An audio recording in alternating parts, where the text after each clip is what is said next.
mad at me. Everybody's mad at me. I can almost guarantee everybody's mad at me. Everybody's mad at me. I know 'cause I feel their stares. They think that their whispers all go unheard by me. Don't they know? Doesn't anybody know? How much farther should I go just to make sure that they know? Doesn't anybody know? Doesn't anybody care that I loved my little baby? I swear.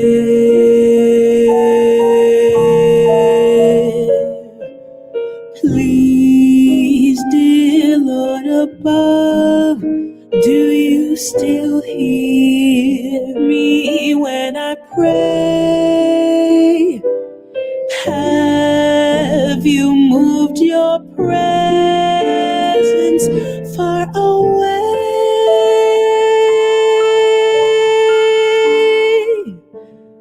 Talk to me. They won't even talk to me. Even friends and family, they won't even talk to me. Can somebody talk to me? Don't you wanna hear her name?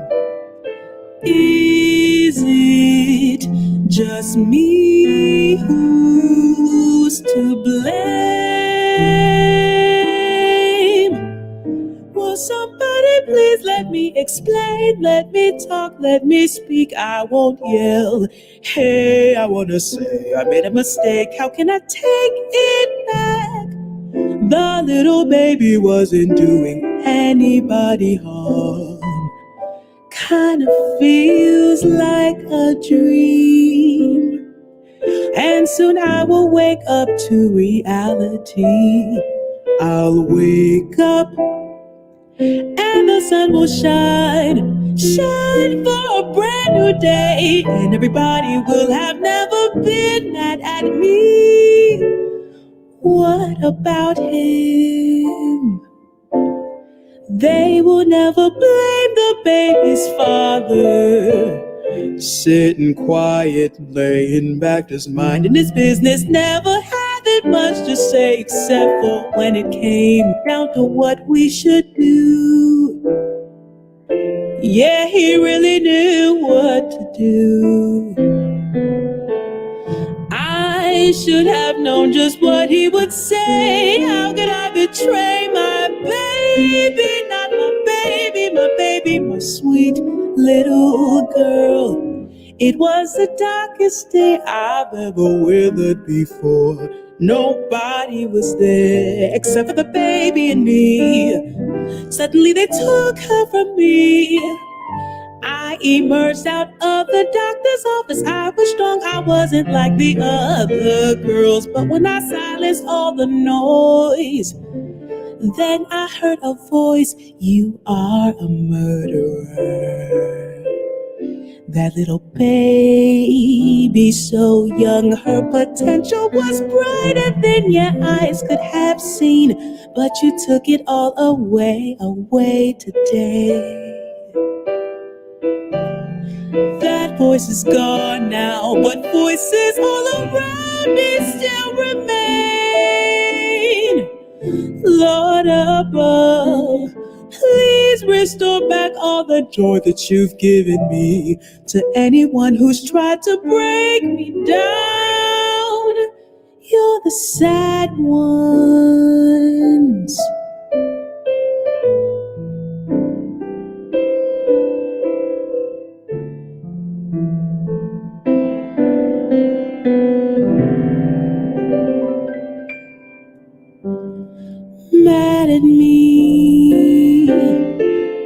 just because they'll never say it doesn't mean they're not mad at me. Everybody's mad at me. Everybody's mad at me. Don't they know it's rude to stare?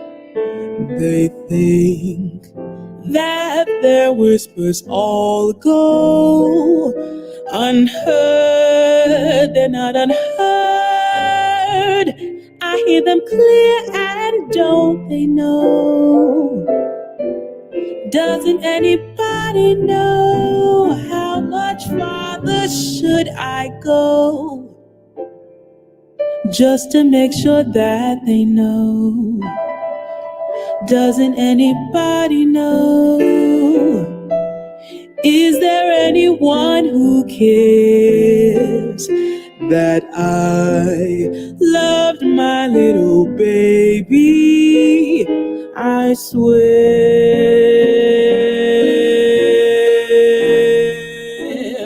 Please, dear Lord above, do you still hear me when I pray?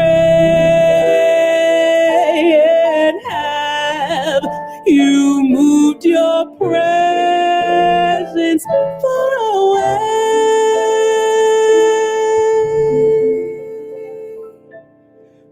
Talk to me. They won't even talk to me. Even friends and family, they won't even talk to me. Can somebody talk to me? Please just let me share her name. Mercy, my undeserved grace.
A flash of thought, she knows the move. A rhythm finds you from afar. She's following you. intoxicated by her tune, or just to know, to touch, to feel the samba. You're reaching out, she reaches in, she finds a way inside your soul.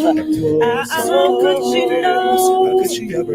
Her music whispers to a heart you thought would never fly with such a freedom.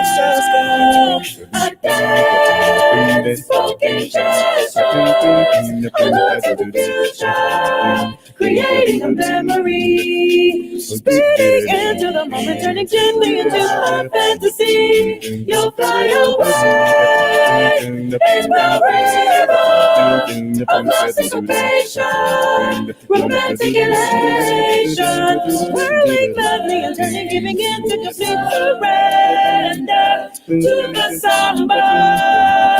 Remember the sassy samba.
Pero hey,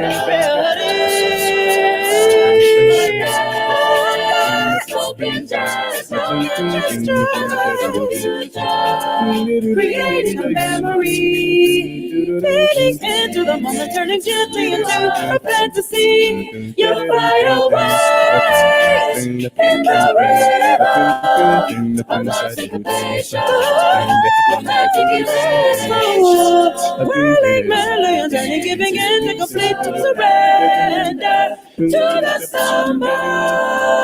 Remember the sassy samba.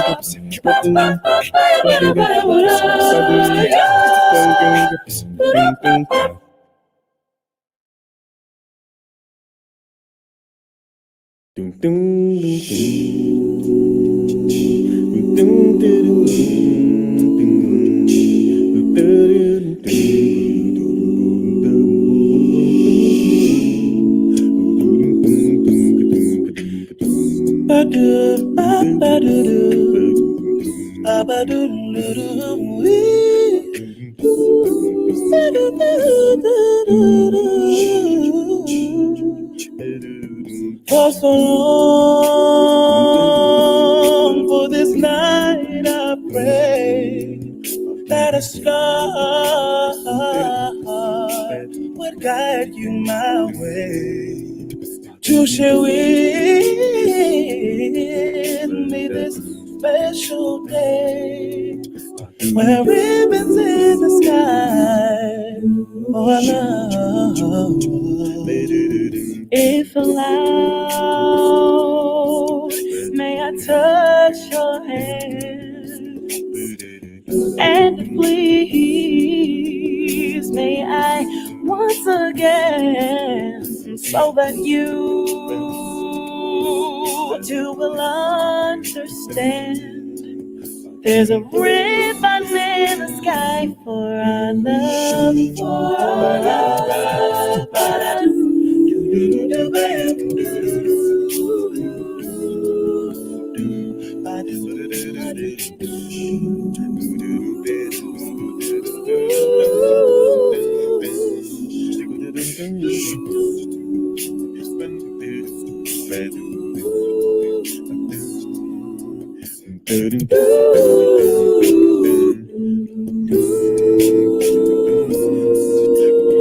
this is not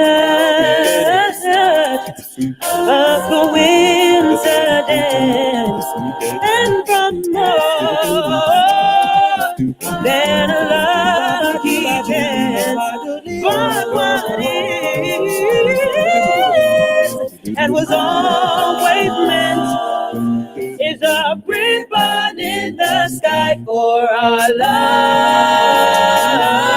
We can't lose with God on our side. We'll find strength in each tear we cry. From now on, it will be you and I, and our ribbon in the sky for our love.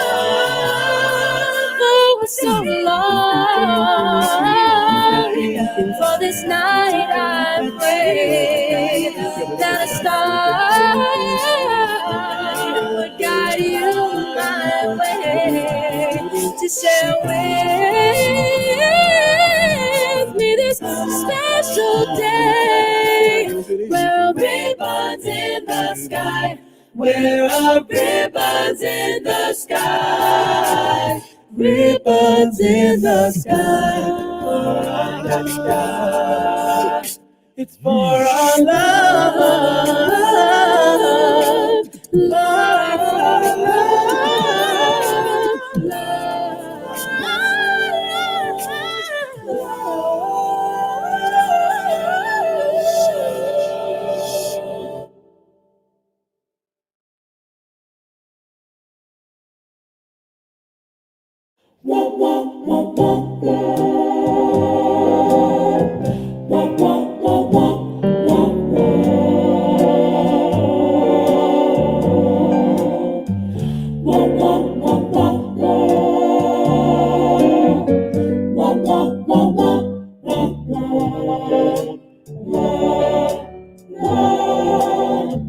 oh, I hate to see that evening sun go down. Hate to see that evening sun going down. I hate to see, oh yeah, that evening sun going down. Just because my baby has gone and left this town. That man is gone, he done left this town. And if I'm feeling tomorrow just like I feel today, if she's feeling tomorrow like she feels today, if I'm feeling tomorrow just like I feel today, I'm gonna pack my trunk, pack it up, and make my getaway. She's gonna pack up her trunk 'cause she's making her getaway. St. Louis woman with all her diamond rings, all her flashy diamond rings, pulls my man around by her apron strings. He will follow anywhere she leads him from those apron strings. If it wasn't for powder and for store-bought hair, wig to wear, then that man I love, maybe he wouldn't have gone nowhere, nowhere.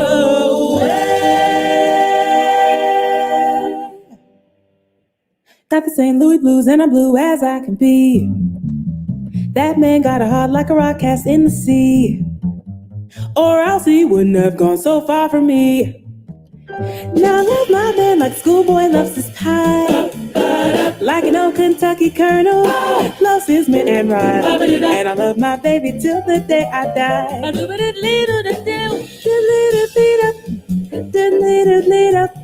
Deliver, deliver, deliver, deliver, better day. Let be so little day. The little will be the day, the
Saint Louis, Saint Louis, Saint Louis, Saint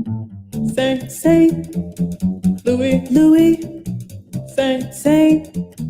Saint Louis, Louis, Saint Louis, Louis, Saint Louis, Louis, Louis, Saint Louis, Louis, Louis, Saint Louis, Louis, I've got the Saint Louis, I've got the Saint Louis, I've got the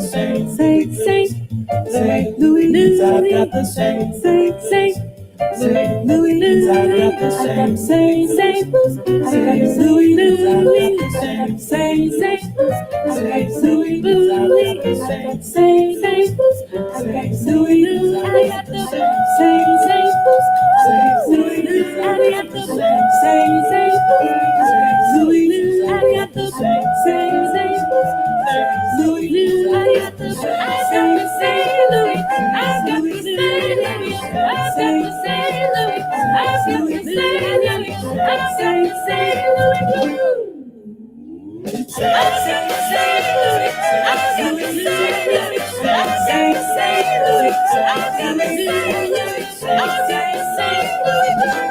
and I'm blue as I can be.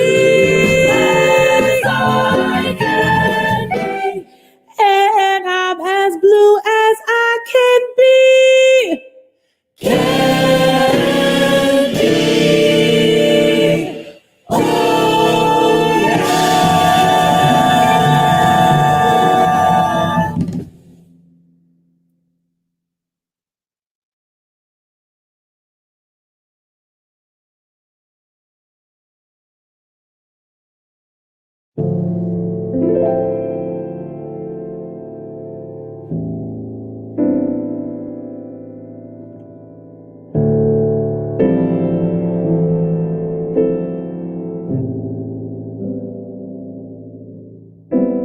Mad at me.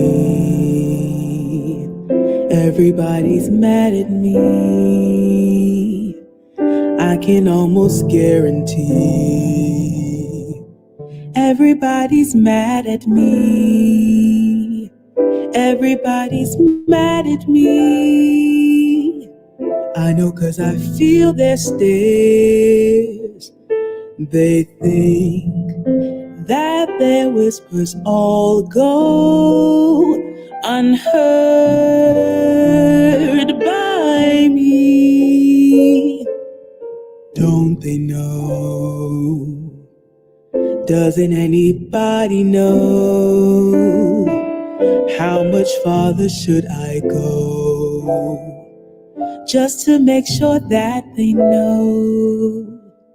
Doesn't anybody know? Doesn't anybody care that I loved my little baby? I swear.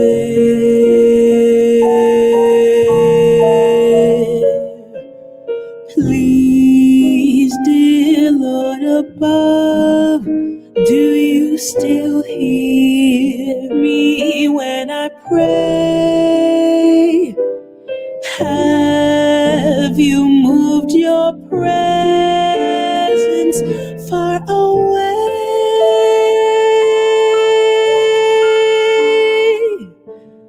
Talk to me. They won't even talk to me. Even friends and family, they won't even talk to me. Can somebody talk to me? Don't you wanna hear her name? Is it just me who's to blame? Will somebody please let me explain? Let me talk, let me speak. I won't yell. Hey, I wanna say I made a mistake. How can I take it back? The little baby wasn't doing anybody harm. Kind of feels like a dream. And soon I will wake up to reality.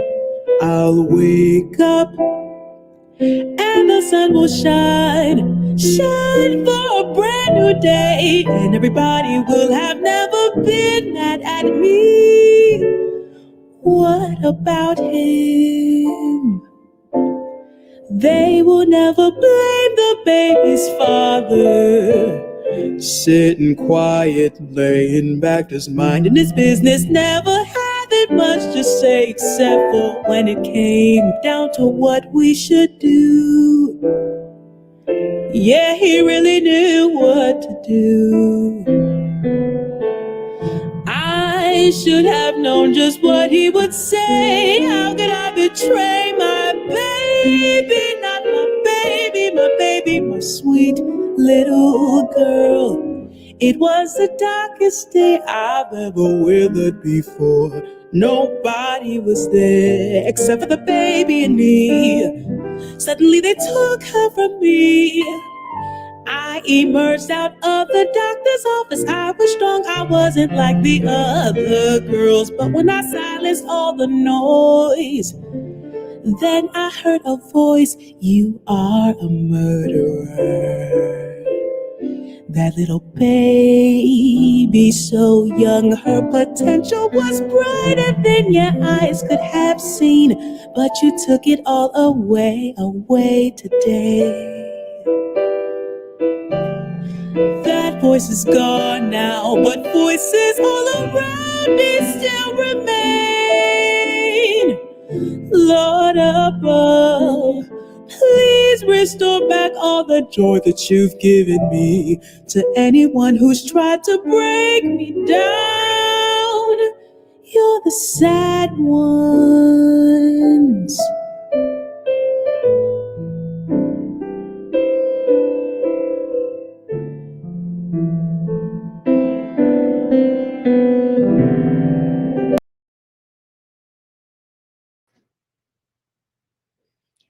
Good morning. I am Dr. Sandra Shannon, Professor Emerita, Howard University, and President of the August Wilson Society. You know, back in 1996, as many of you may remember, August Wilson flipped the script on the audience that gathered at the annual Theater Communications Group Conference to hear his invited keynote speech, The Ground on Which I Stand. As if channeling an oratorical maneuver famously used by Frederick Douglass in his 1852 Anti-Slavery Society address, What to a Slave is the 4th of July, Wilson dispensed with formalities and presented a solid case for fair and equal funding for Black theater and centers Black culture. And what many may not know is that Wilson's keynote/manifesto went even further to challenge Black theater scholars and critics. Well into his explosive address, he lobbed an equally incriminating charge against a certain theater critic. This is what he said. Critics have an informed opinion. Sometimes it may be necessary for them to gather more information to become more informed. As playwrights grow and develop, as the theater changes, the critic has an important responsibility to guide and encourage that growth. However, in the discharge of their duties, it may be necessary for them to also grow and develop. A stagnant body of critics operating from the critical criteria of 40 years ago makes for a stagnant theater without the fresh and abiding influence of contemporary ideas. It is the critics who should be in the forefront of developing new tools for analysis necessary to understand new influences. We stand on the verge of an explosion of playwriting, he said, that will challenge our critics. As American playwrights absorb the influence of television and use new avenues of approach to the practice of their craft, they will grow to be wildly inventive and imaginative in creating dramas that will guide and influence contemporary life for years to come. August Wilson, The Ground on Which I Stand, April 1996. You know, what is evident here is that August Wilson was keenly aware of the influence that critics wield in determining the fate of a performance or in trashing a script. If by chance that critic has an axe to grind, as was apparently the case with his nemesis, Robert Brustein, misinterprets cultural nuances or misses them altogether, or holds some sort of racial bias, then the process becomes tainted. But Wilson was also keenly aware of the crucial role that the scholar/critics play in illuminating his work and giving it longevity beyond the stage or the theater critic's review. You know, I was particularly moved to recently find tucked away in my files some early evidence of Wilson's grasp of this kind of push-pull relationship between the scholar-critic and the artist-writer. In May of 1990, for example, in an interview with journalist Abiola Sinclair for the Amsterdam News, Wilson scoffed. "I've had 4 Broadway plays. I can't recall one Black review or critical essay or analysis of my work. One white woman writing somewhere did a critical examination of the women in my plays." Now, this is a white woman. I'm not talking about people like Addison Gale, Amiri Baraka, who have the basis for critical analysis, who can judge the work as being valuable or not. And someone Black has to put a sanction on it based on the needs of our people and the purposes of Black art. Either you're doing that work that is valuable or you're not. And someone Black has to put the sanction on it. We always wait for white people to say it's good. I was on a panel with Addison Gale. I gave him all 4 copies of my plays. This is August. He wrote the book, The Black Aesthetic. I haven't heard or read one single article from him on my work. I'm expecting him to say, yes, this is it, or no, this is not it. I'm not expecting him to just say he likes my work, but I do expect some critical analysis, and it's got to come from Black people. With the exception of Paul Carter Harrison, I haven't had one critical analysis that I need to build on. Now, mind you, this is in 1990. Ouch, is my reaction. Let me hasten to add that my first encounter with August Wilson was backstage at the Kennedy Center in November of 1991. So even as this interview went to press, he didn't know me, nor did he know what I was up to. At the time of the interview, I had already received a seed grant from Howard University to travel to New Haven, Connecticut, to begin research for my book, The Dramatic Vision of August Wilson, at the Yale School of Drama Library. This biocritical study of Wilson's growth as a playwright was published in 1995 by Howard University Press.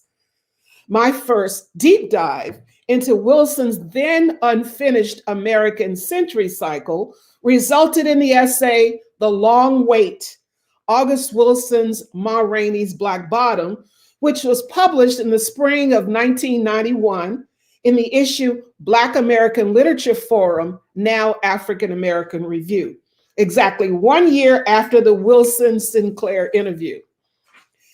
For over 30 years now, I've taken pride in my role as a serious scholar on August Wilson's work. As evidenced by increased attention given to his American Century Cycle, I am delighted that the network of scholars invested in August Wilson studies continues to grow exponentially, attracting an entirely new generation of culturally sensitive, brilliant, woke scholar critics. But there is much more room for growth.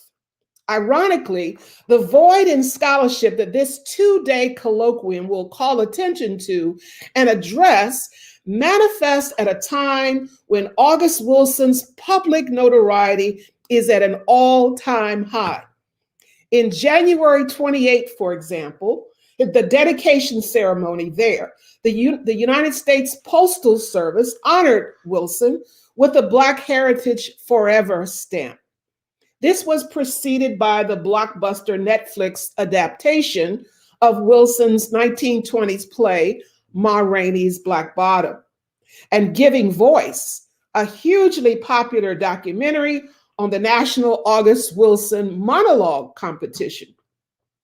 We also learned in 2020 that the August Wilson estate named the University of Pittsburgh Library as curator of and repository for the August Wilson archives. In addition to this honor, two other establishments that bear August Wilson's name in their respective titles are engaged in creating lasting monuments to Wilson's life's work. Note, for example, ongoing efforts by the August Wilson House to restore and reimagine August Wilson's boyhood home, and the August Wilson African American Cultural Center's plans to put in place an interactive exhibit on Wilson. But institutional endorsements and media coverage are simply not enough. Despite a growing list of well-deserved accolades, monuments, and adaptations of Wilson's work, so much of his life, work, and legacy remains understudied and underrepresented. Here's what I'm going to ask you to do for me. Over the next 2 days, I invite you to give some serious consideration to at least one understudied or underrepresented topic that you believe deserves more critical attention. We're going to collect them. If you put them in the chat, at least one per person, a subject that you think should deserve more attention. We'll share those with you at the end of tomorrow's session. Thank you all for joining us today, and tomorrow we'll roll up our sleeves to do the work in filling this void. With that as our context and our motivation, I am pleased to welcome you to our 2020 biannual virtual colloquium, August Wilson on the Margins, Understudied and Underrepresented Aspects of the American Century Cycle. The sessions and activities scheduled from 10 to 3 p.m. over the next 2 days will reveal our steadfast efforts to inspire new critical approaches to Wilson's work and to examine little known or unknown aspects of his creative process and his playwriting universe, and to advance Wilson's studies to the next level. Our first morning session, Searching for August, Archival Research, Geographic Sightings, will whet the appetite of anyone hankering to explore the newly acquired archives at the University of Pittsburgh. Mr. William Dahl will give us an overview of the library's plans for making this material accessible. Other intriguing sessions on tap for today include Fences and Beyond, Session 2. Session 3, Directors on August Wilson, with thanks to Marion McClinton.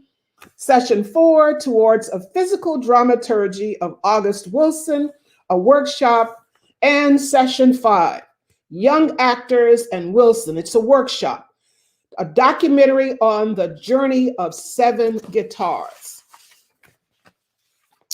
So I also, before I exit stage left, I want to take a few minutes to give early and special thanks to the 2021 Colloquium Planning Committee, the chair, Omiemi Artisha Green, and co-chair, Dr. Ellen Bond, for all of the work that they put into organizing this event.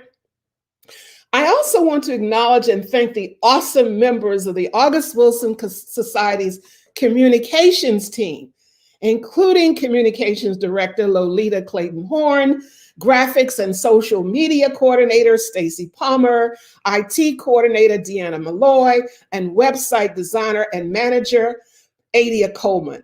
And finally, I would be remiss not to express heartfelt appreciation for the hardest working August Wilson Society consultant, cheerleader, fundraiser, business development extraordinaire, you name it, Pat Jackson. Please join me in giving them all a big virtual applause. So just one bit of housekeeping. We've allotted some time for very brief breaks throughout the session. So do what you have to do within those breaks, but do come back and join us. We'll be here until 3 o'clock. We certainly hope that you enjoy our 2021 Colloquium, August Wilson on the Margins, Understudied and Underrepresented Aspects of August Wilson's American Century Cycle. Enjoy. Thank you.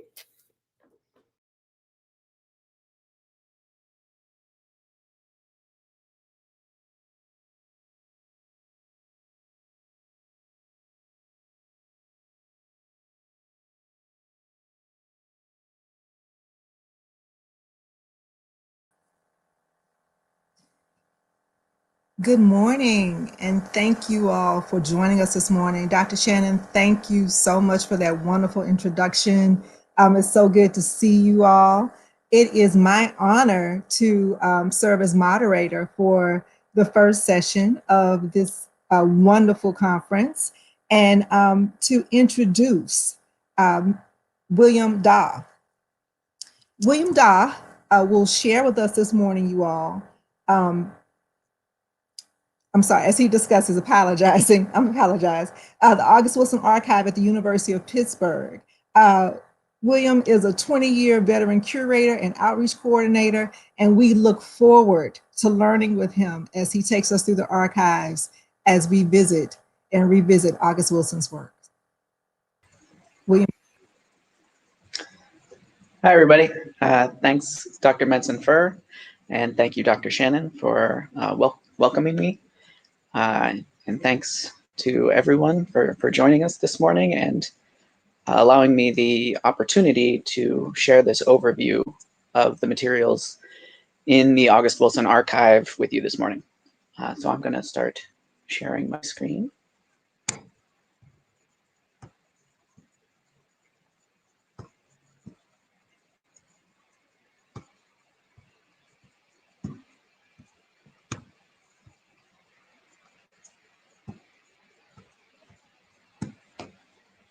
Okay. So, a little bit of background information. about the collection. Over the past several years, we've been fortunate enough to receive the Bob Johnson papers and the Kuntu Repertory Theater collections here at the University of Pittsburgh. And these collections were integral in improving our collections that document Black performing arts in Pittsburgh. And August Wilson was also a frequent collaborator of Bob Johnson and Dr. Lilly and Rob Penny, who are the primary subjects of those collections. In 2017, we received a new library director at Pitt. Dr. Cornelia Tancheva joined us in 2017, and she wanted to prioritize adding collections of national significance to our archives and special collections. And with the fact that her PhD is in American drama and theater from Cornell, she was familiar with Wilson's work and the American Century Cycle and wanted to explore the possibility of acquiring the Wilson archive. While the acquisition agreement took a couple of years to work out, and when it was finalized earlier in 2020, there was a bit of a delay due to COVID and other circumstances before we could have the material delivered to Pittsburgh. As you can see in the photo, the 459 boxes that make up the archive were packed onto about 20 pallets and then loaded into the back of a semi-truck and then driven across the country from Seattle to Pittsburgh, and they arrived here in late August. And so this photo is us, the moment that we opened the door to the truck and the moment before we started unpacking the collection onto the shelves.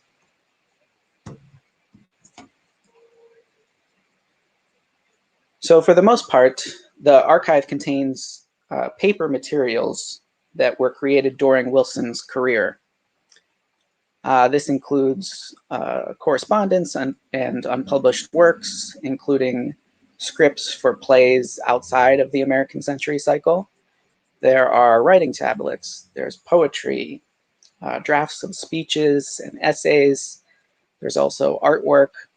And as far as non-paper materials, there's also there's photographs, audio recordings, and video recordings. The archive was partially organized by the Wilson estate. It was divvied up into categories, so each of the plays in the American Century Cycle has a section and a number of boxes attributed to it, and then there are also parts of the collection that are much broader categories. So while this gives us a little bit of a head start with our work here at the library, there is still a long list of things to do with this collection before it's made accessible to the public.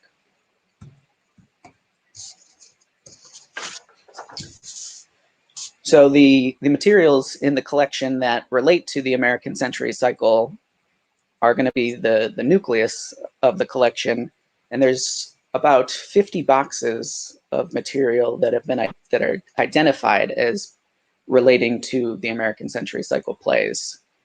But in what I have been able to see in some of the other parts of the collection is that there's materials relating to all of the cycle plays in pretty much each and every box of the 459 boxes in the collection.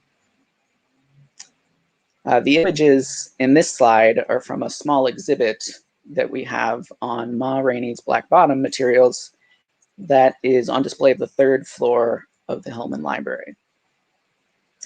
The second image on the right is a highlight. This is a rough outline and character list from the late 1970s for Ma Rainey's Black Bottom. And this is actually written on the back of a Butler's Drug and Restaurant placemat, which is a chain in the Minneapolis-St. Paul area.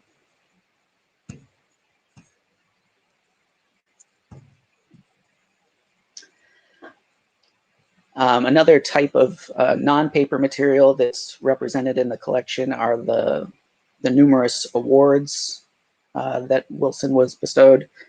In this photo, you can see his 2 Drama Desk Awards, along with the Pulitzer Prize certificate that he received for Fences. And then in that acrylic display holder, the upright plaque was given to Wilson by his family, congratulating him on the success of Fences.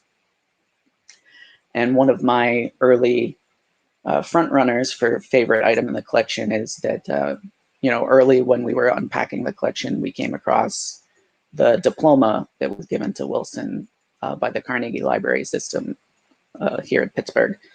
And as a librarian, the story of Wilson educating himself in the public libraries of Pittsburgh is something that I'm drawn to.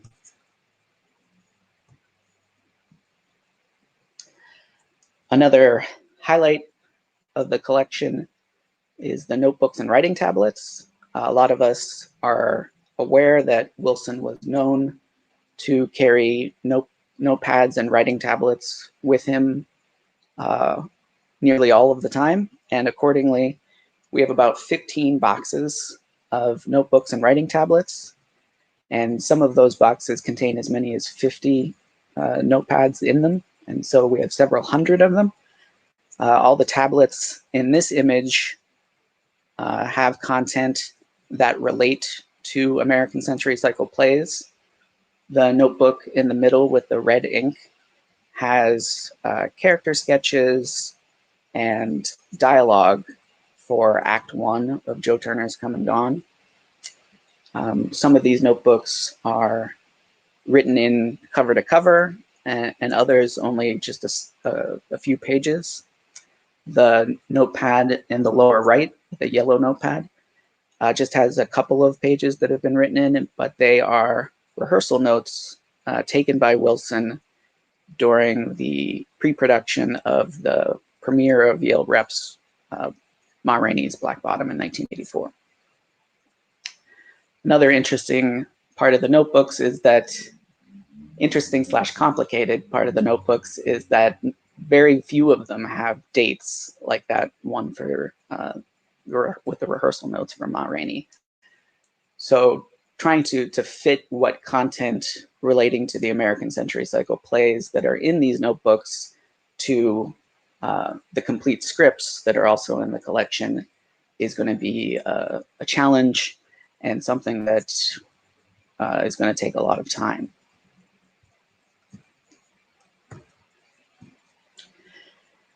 The archive also contains Wilson's personal library and music collections. So in this image, we just have a few of the books in one of the 100 boxes of books in the archive. And we have student employees that are starting to unpack the books as we speak. And, we've only been doing that for about a week or two, and we've already noticed that there are a lot of surprises in some of these books. Many of them are inscribed as they were gifts to Wilson from friends and colleagues. And it seems that Wilson was had a habit of just grabbing whatever was handy and using that as a bookmark. And that can include letters, it can include photographs, and many other things. So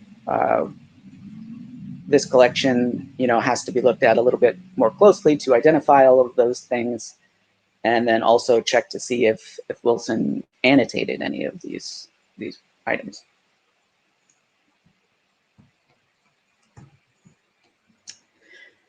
There are a couple of dozen boxes of music in the collection, and that includes cassette tapes and compact discs and vinyl albums. I just want to emphasize that this is not the fabled collection of blues albums that Wilson assembled in his youth. This doesn't include the Bessie Smith record that he found in a thrift shop. according to a 2004 interview that I came across with NPR about the influence of blues on his work, the interviewer actually asked him if he still had all of these blues 78s that he was picking up from thrift stores. And he told a little story about how when he was living in Pittsburgh in the 70s, he was known to basically move every time the rent was due. And his friend, Rob Penny, Pitt faculty member, would help him move because he had a large car. But on one of those occasions, Rob Penny finally told him that, you know, I'm not moving those boxes of heavy records again. So that original collection that Wilson amassed was left behind somewhere in an apartment in Pittsburgh. And this is the collection that he put together in his later adulthood. It's still primarily a collection of blues music, but as you can see in the photo, there are some other exceptions to that. Comedy records, classical music, pop music. And so when those things pop up, it's always interesting. A couple of samples from the photographs that we've seen so far in the collection. Here we have a classic cast photo. This is for the Yale Rep production of Fences, and it includes Lloyd Richard and August Wilson there on the right-hand side. And then we also have a backstage photo that was taken during the Broadway run of Ma Rainey. And in this, we can see Hank Aaron, August Wilson, pretty sure that's Ruby Dee in the sunglasses. Charles Dutton still looks like he's in costume, and Ossie Davis there on the right.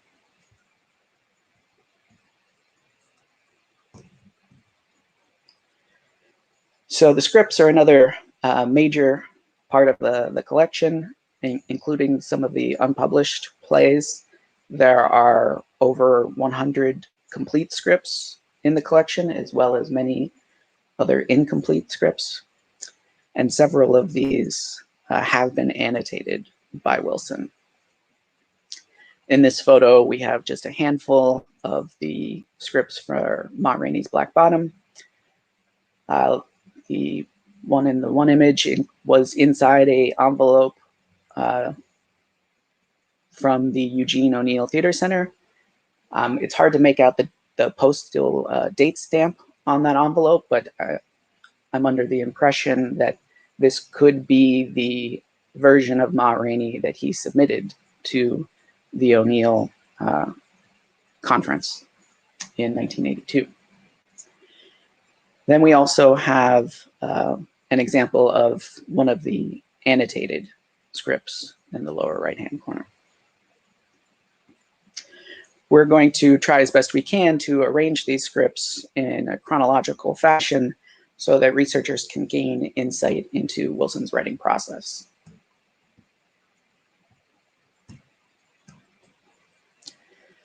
So the timetable for the project is in its very early days, but we've committed to completing the processing and making the collection accessible to researchers within 3 years. Having said that, as we complete work on sections of the collection, those sections will be opened for research. A large part of the collection is going to center around the American Century Cycle plays, and we're going to try and group all the materials relating to those plays together as much as possible. I also want to point out that I'm just one of several members of the Archives and Special Collections staff here at Pitt that's going to be working on this project. We have hired another archivist to work exclusively on the Wilson Archive. Her name is Leah Mickens, and she's going to be starting with us actually on Monday. We're also going to require the help of a small army of Pitt student assistants and interns to complete work on the project. And these Pitt students don't know how incredibly lucky that they are that they're going to be some of the first people to work with this collection before it's made available to the public.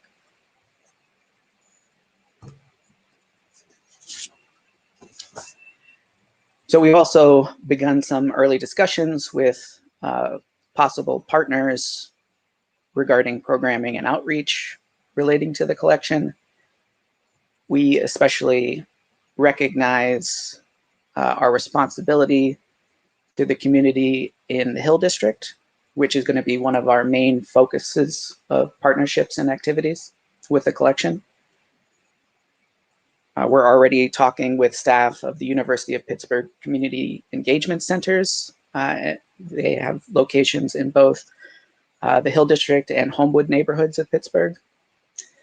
And we've committed to collaborating with local community members throughout all outreach and engagement efforts so that we are not planning for, but with the community.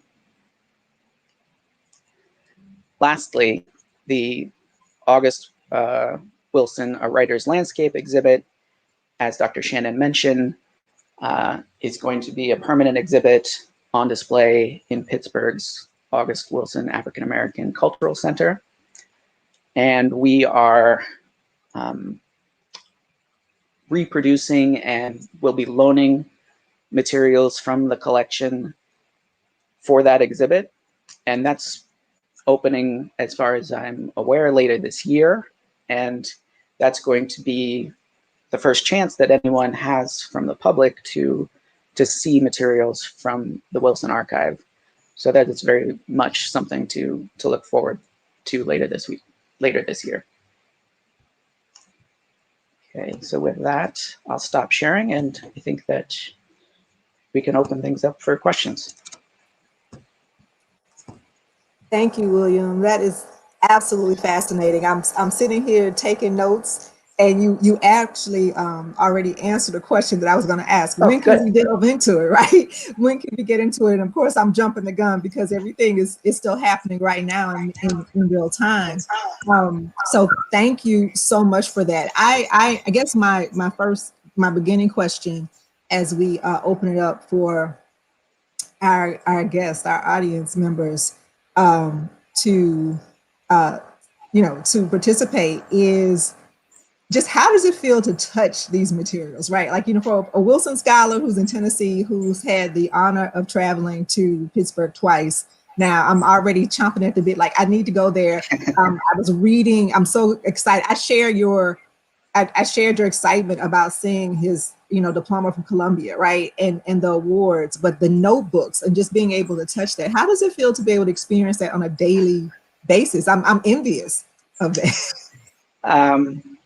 Well, like I said, we've had the collection for several months, but I can tell you that the surreal nature of being able to look at some of these things has not worn off at all yet. As you mentioned, I've been working here at Pitt a long time. And, a common question that we would always get is what materials we had relating to Wilson. Mm-hmm. And the answer was not a lot until a couple of years ago when we received those Bob Johnson papers that I mentioned. Bob Johnson directed the first production of Jitney here in Pittsburgh in 1982. And so when his family donated that collection to us, I mean, that was like a holy grail even then, to have the materials relating to that first production of Jitney. And so this is that feeling all over again at an exponentially higher level, because it's everything, and it's a great feeling. Excellent. Well, that's going to pay off continually as we share and are able to share this material with the public. Yes, I'm already thinking about how much of the work we get to go back and expand that many of us have done, right? Particularly because we'll have access to that. So I'm really excited. We have a couple of questions. One is, what interests you most about the August Wilson Archive? I think you share that, but of course, I'm sure there's so many other responses to that question you can give us. So what interests you most? One thing that I've, just starting to think about over the last several weeks is, the different forms of communication that Wilson was engaging in with different collaborators. So Okay.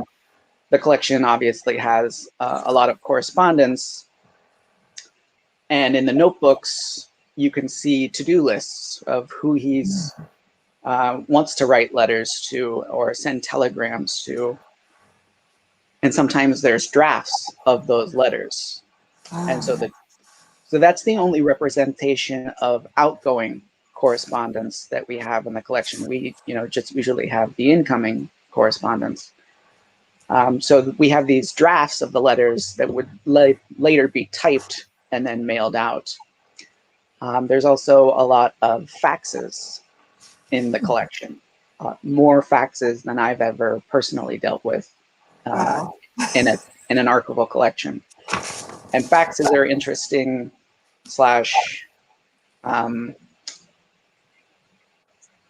problematic in that, in preservation wise, that if a fax is exposed to light for any amount of time, it starts to fade. And so I've already seen a lot of faxes that have you can barely read them. So that is going to be an entire workflow that we need to set up to try and scan those pages and try to play with the contrast and print out new copies of those materials before the content is gone forever. And we also know that Wilson was known to, like I said, the to-do lists. He also has lists on who he's supposed to call that day. And so that's, information that, isn't represented in the collection of what was discussed in those phone calls and how that influenced the direction of different productions. So all of that, the kind of different ways that Wilson communicated with people has been on my mind a lot lately. I think that's such a fascinating perspective to bring, because when we get to study the writings and the letters and the collections of authors and artists and artisans, right, to find out, and I really appreciate the way you said oftentimes we get incoming, but we don't get the outgoing. So to see his drafting process. The other thing I thought about with that response is, we're tracing Wilson across the development of technology, right? When you say faxes, I mean, some people, I think most of us, hopefully in the audience, may know what a fax is, but, we do have that generation. For example, your interns who like, what is this? Yeah, right? I had to explain it to them. Yeah. Right. And I think that's going to make really an intriguing study about how they are interacting with this individual who's very much a person who was about the written language and how we've evolved to that. I love that. I wrote that down. It's so exciting.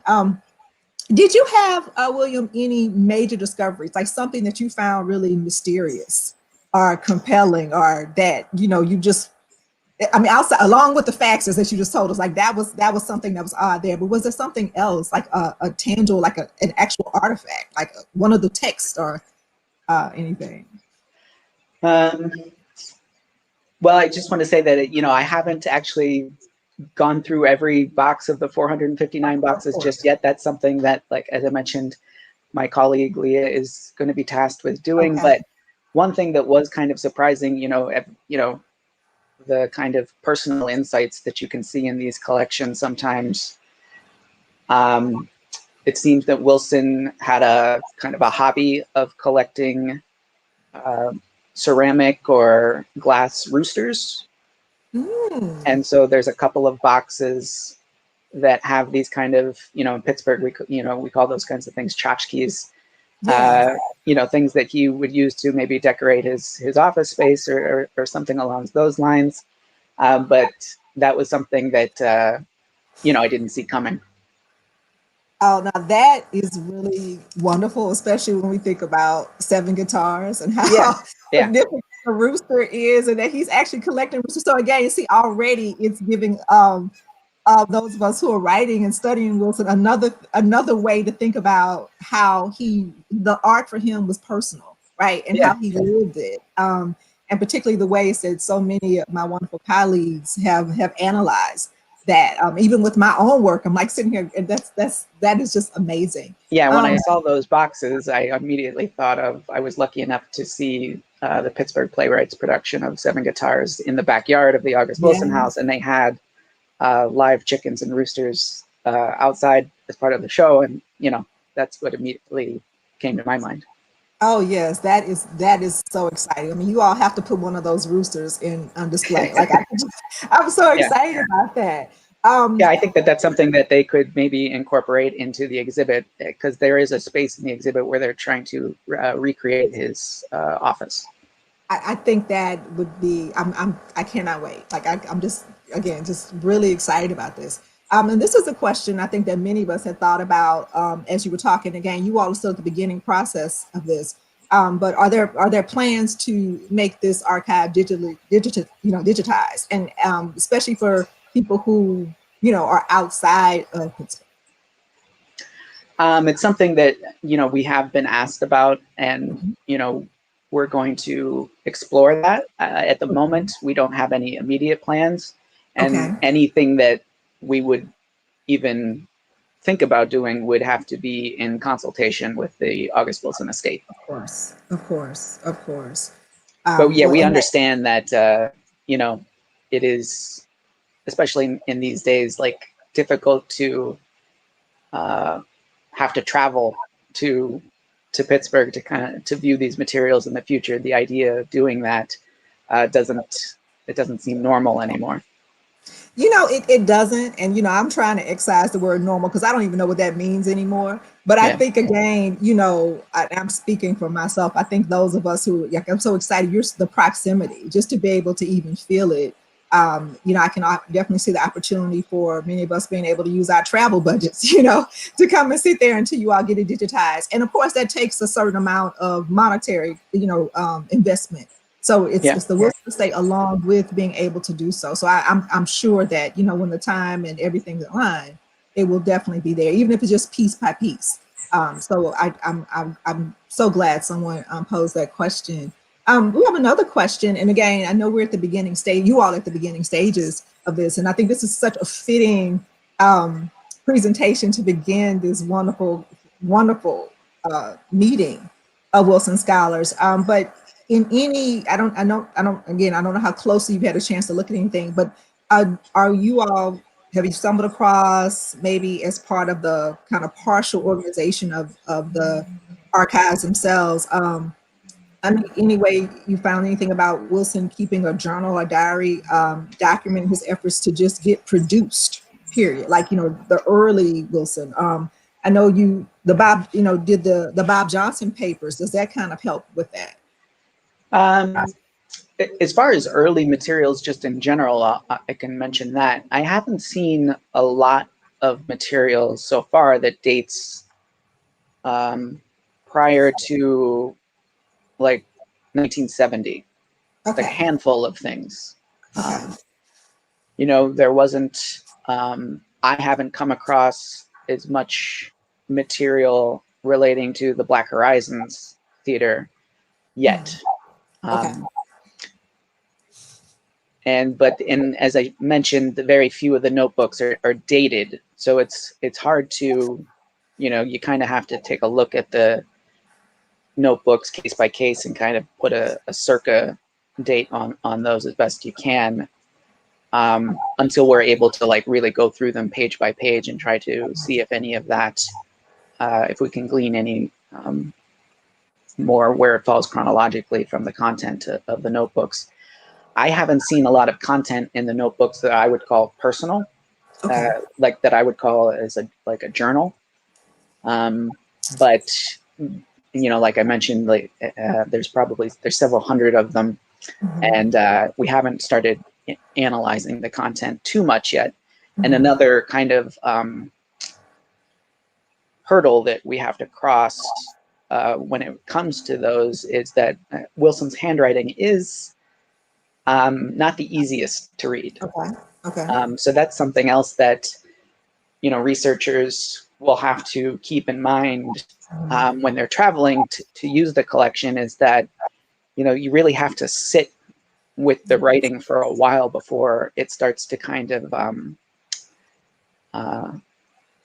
before it becomes easier to read.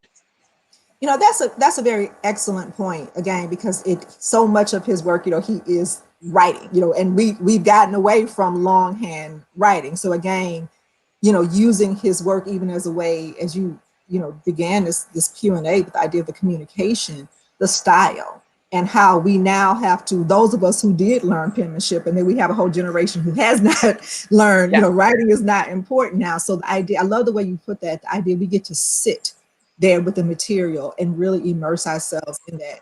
I have a couple more questions, but let me just intersperse another question as far as the training of your interns. Like, as you say, this experience is so rich, and all of us in the audience would love to be individuals helping, but of course, I'm not a trained archivist. I'm sure we have many in the organization, but how are you training the interns to and as you say, they have this richness that they have to understand? Are they will they be asked to read the plays or view the film adaptations to really understand the significance of this? Talk to us about that, please.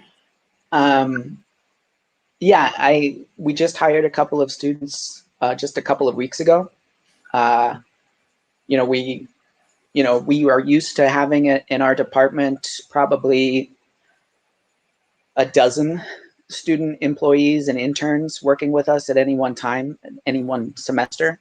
Okay. But obviously, due to the pandemic, we've had maybe one student working on site with us throughout the majority of 2020. But when this spring term started, we wanted to try and see if it was possible to start having student employees work on site again, keeping in mind that the university has strict enforcement on the number of people that are able to work on site at any one time. So that has to be closely managed. But we were able to hire 2 students to start, and they've been working with us for a couple of weeks. One is in the library science program here at Pitt. So she had a lot of familiarity with the theory of archival processing, but didn't have a lot of practical experience with it. So she's on a different kind of track than the other student that we hired, who was a freshman history major here at Pitt. Oh, okay. And so she wasn't, too familiar with the concept of archives really that much. And so, the first day on site, actually, all I had them do was kind of give them a tour of the building, and we watched the American Masters documentary together to help them with a little bit of familiarity. They'd seen Ma Rainey on Netflix, and we're looking into watching Giving Voice and some of the other things. And so, but for the moment, like the freshman student, like I have her kind of building a kind of spreadsheet. She's going through all the programs that we've been able to find in the collection, and noting each director, each stage manager, each costume designer, every single person associated with that production, who played Rose in this production of Fences, like every single character as well. And so she's building this massive spreadsheet that may pay off later down the road. We might be able to make that a public-facing research tool. And so that's kind of something where she's not actually going through boxes and having to read handwriting just yet. But being that she's a freshman, by the time she sticks with us throughout her undergraduate career here at Pitt, she'll be very experienced in archival processing. Oh, that is so exciting for a first-year student to have access, definitely to this experience, and I'm hoping that she does continue with that. One very interesting question. Thus far, have you all discovered any Bibles in this collection of books? I mean, I know there's still, what you said, 100 boxes of books and materials, so I know you probably have opened that, but. Yeah, I think we're about like maybe, we've gone through maybe a dozen of the boxes of books so far. And that's another task that both the student employees are working on. And so for every book, they have to leaf through it and check for annotations, check for inscriptions. Yeah, check for these regular bookmarks. Sometimes they're just like the receipt from the grocery store, and sometimes it's a photograph of his daughter. You never know. So it takes them a little bit of time to go through each book, and they're on all subjects. But I haven't seen anything. I haven't seen any Bibles. I've seen, I would call like reference books relating to religion and things like that, but not. I haven't seen any Bibles. Okay, excellent. That's again, you know, because so much of his work, again, I'm thinking about, you know, Joe Turner. I'm thinking of just all of his work is informed this way. Like if they're annotated, if there's any books that are annotated, that's going to be like a major, you know, find. But so far, we haven't seen much evidence of that. Excellent, excellent. You know, Bill, how do you at this point, and we're going to use the idea of feel, because, you know, we're still thinking about this process, but how do you feel or think that any of the materials that, again, that you have had the opportunity to just kind of glance through, begin with, may lead or lead to an understanding, a greater understanding of the larger August Wilson, the human, the man, the playwright, the father, the husband, you know, to, you know, I think he's always been this kind of accessible individual who, you know, you get what you get, right? But there's those layers. I remember the first time, and it was at the last conference I attended in Pittsburgh, where, you know, I didn't know he was an artist. So, you know, learning the kind of multifaceted Renaissance man ideology that he had. So what have you experienced with that? Yeah, I haven't, you know, as I mentioned before about the notebooks, like I haven't seen any, you know, too much material that I would call personal. Okay. But we haven't looked at the correspondence too closely yet, you know, in what little I have gone through. Like, you know, I noticed a lot of, you know, exchanging of greeting cards, and, you know, who especially I was keeping an eye out what people from Pittsburgh that he, you know, kept up with throughout his life and things like that. But I hadn't really, that was interesting that you brought up the artwork, because that's something that I wasn't aware of until the collection arrived. How did he view that as some sort of outlet, you know, to, you know, theoretically, you know, when he was hit a wall with writing, you know, that he would, you know, switch to art to kind of open up different avenues in his head. You know, I haven't given that a lot of thought yet, but it's definitely something that I know that researchers are interested in, and it's something that we're going to have to keep our eyes out for things that could answer that question. Yes, it was definitely intriguing to learn it, to see it, and then as part of the display that you you know, that you have. I mean, of course, I know those weren't his designs; those were designs for costumes for my respect. It's just the idea of him, you know, being this poet, this dramatist, this artist, and I'm sure we'll discover collector also, right? You know, of the roosters. I'm wondering whether he you know, did any of those himself, right? Did he go to like one of those shops and some of it I don't know if we'll be able to tell 100% of the time whether it was artwork that was given to him. Like I've seen gifts of artwork that have been that were given to him, and what was created by him. But I'm hopeful that maybe the estate can help us identify that. I'm sure. Well, we are coming to the conclusion of this wonderful session, Bill. Hopefully I get to meet you in person in 3 years, because I want to be there. I want to get there. I do want to put in the last two questions to make certain that our audience is there, and they actually kind of tie together. The first question again is, you know, what's the best way for researchers to get a listing now of kind of what's in progress? That's if you all have anything forward facing. And then the last question is more about you, and again, this wonderful work. What other large archival projects have you worked on of this nature, and and what are you looking forward to working on? So, okay, I'll answer the second one first. Okay. most of the collections that I've dealt with in the past have been more directly related to the history of the performing arts in Pittsburgh. Our collection that I manage, documents the history of the performing arts in Pittsburgh dating back to prior to the Civil War.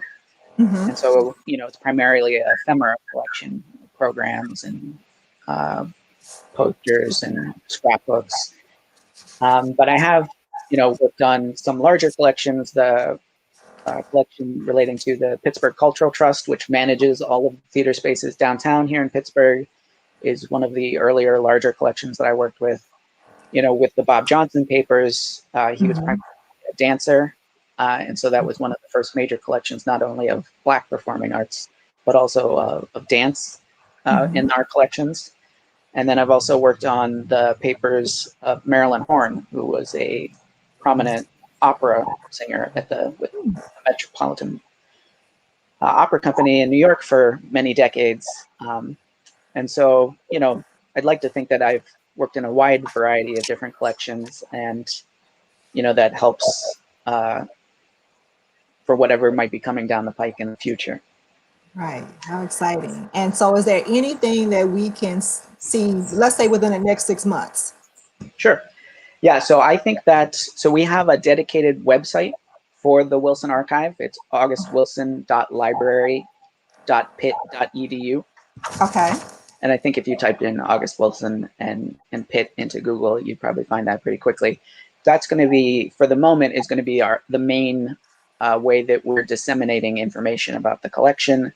We've also, will be supporting the work of, as I mentioned, the August Wilson exhibit at the Cultural Center downtown, and also hope to be a part of any future programming that the August Wilson Society, the August Wilson House, and the August Wilson Journal have in the future. So we've talked to the August Wilson Journal folks about maybe having regular updates about the collection in that publication. Well, thank you so much, Bill. It's been such an honor learning from you and you giving us this preview of the archives. Everyone, please join us in a hand, and hopefully we'll get to see you again in about 3 years, if not sooner. So thank you so much. Nice to meet you. Nice to meet you also. Looking forward to the rest of the colloquium. Yes, very exciting. All right, have a great day, Bill. Hopefully we'll see you in the rest of the colloquium. Yep. And everyone stand by, because we have another wonderful presentation coming up in just a few minutes. Thank you.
Good morning again, everyone. Thank you so much for tuning in for our next session. It's so exciting to introduce a friend and colleague, Dr. Chris Bell from the University of North Georgia, as he returns us to fences and asks and answers the question concerning one of our favorite characters, and that's Troy Maxson.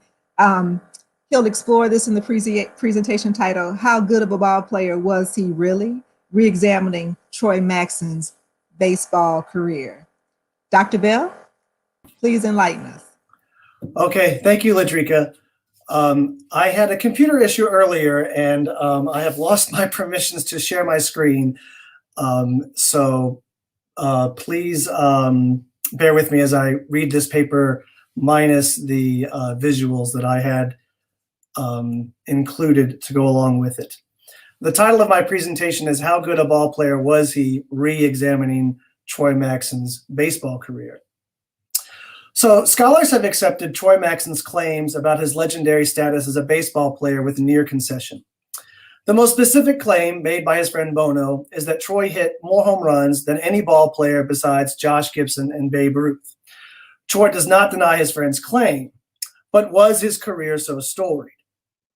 Well, a close examination of Troy's life calls into question just how long he played and if he could have hit more than 500 home runs, which would have placed him third on that all-time list in 1957, the year Fences is set.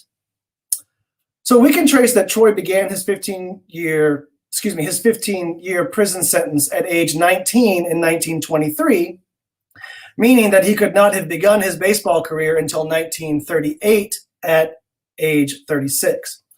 Later in the play, Troy and Bono talk about working for 2 years for the Department of Sanitation and then retiring. Estimating that he would have worked 20 years before retiring means Troy would have begun his career as a garbage man in 1940. So that's 2 years of professional baseball, certainly not enough to have hit more than 500 home runs, which would take approximately 20 years hitting between 25 and 30 every year to reach that high number. So what to make of the disparity between Troy's claims about his career and its reality? Well, I am first reminded of something Salah Uddin, August Wilson's lifelong friend, told me in an interview for the August Wilson Journal. Speaking of the time in Wilson's life when the playwright lived in Minnesota but would often return to Pittsburgh, before he achieved his first major success with Ma Rainey's Black Bottom, Salah told me that Wilson could often be found in a jitney station on Center Avenue in the Hill District, sitting on the floor, writing furiously as he listened to the mostly elder males gathered there. And Salah said, quote, "They talked about their achievements in the Negro Leagues, about statistics. You know how those barbershop arguments go, about their exploits with women, all lies." So in this context, Troy reminds me of an ex-athlete whose time at his height perhaps was not as great in reality as he says. And after all, Bono says to him, "I know you got some Uncle Remus in you." And even if Troy only played 2 years, it does not diminish the fact that both of those years were ones in which he was not allowed to even attempt to play for a major league team. Baseball segregation of black ball players remains an understandably bitter pill for Troy. So one critic who does not sympathize with Troy is David Letzler, the only scholar who has scrutinized Troy's playing career with an eye toward how long he played professional baseball. He had an article published in the African American Review back in 2014 called "Walking Around the Fences and Going Down Swinging" is something that he criticized Troy for having that mentality. In Letzler's analysis, Troy was a mediocre ball player whose propensity for aggression at the plate, his penchant for going down swinging, calls into question his understanding of the game. Letzler uses sabermetrics to support his view of Troy's playing ability. Now, I will spare all of you an in-depth discussion of such arcane baseball talk as sabermetrics, but suffice to say that Letzler is correct in pointing out that over-aggression at the plate, going down swinging, is a foolish attitude for a player to have. After all, striking out swinging, as opposed to striking down, going down, looking at the ball, not swinging, leads to the same result, which is an out. But patience at the plate leads to more batters reaching first base on walks, which, while less exciting, achieves the same result as hitting the ball and successfully reaching the base, and ultimately leads to more runs. But Letzler applies Troy's going down swinging mentality to his life choices off the field as well, ultimately criticizing him for being a short-sighted parent and husband and basically his own worst enemy. But while Letzler may be correct about Troy the ball player, he overlooks Troy the man because the critic fails to take an even broader view of Troy's baseball career. Interestingly, Letzler helps resurrect the career of George Selkirk, whom Troy maligns as a paltry hitter who did not approach his ability.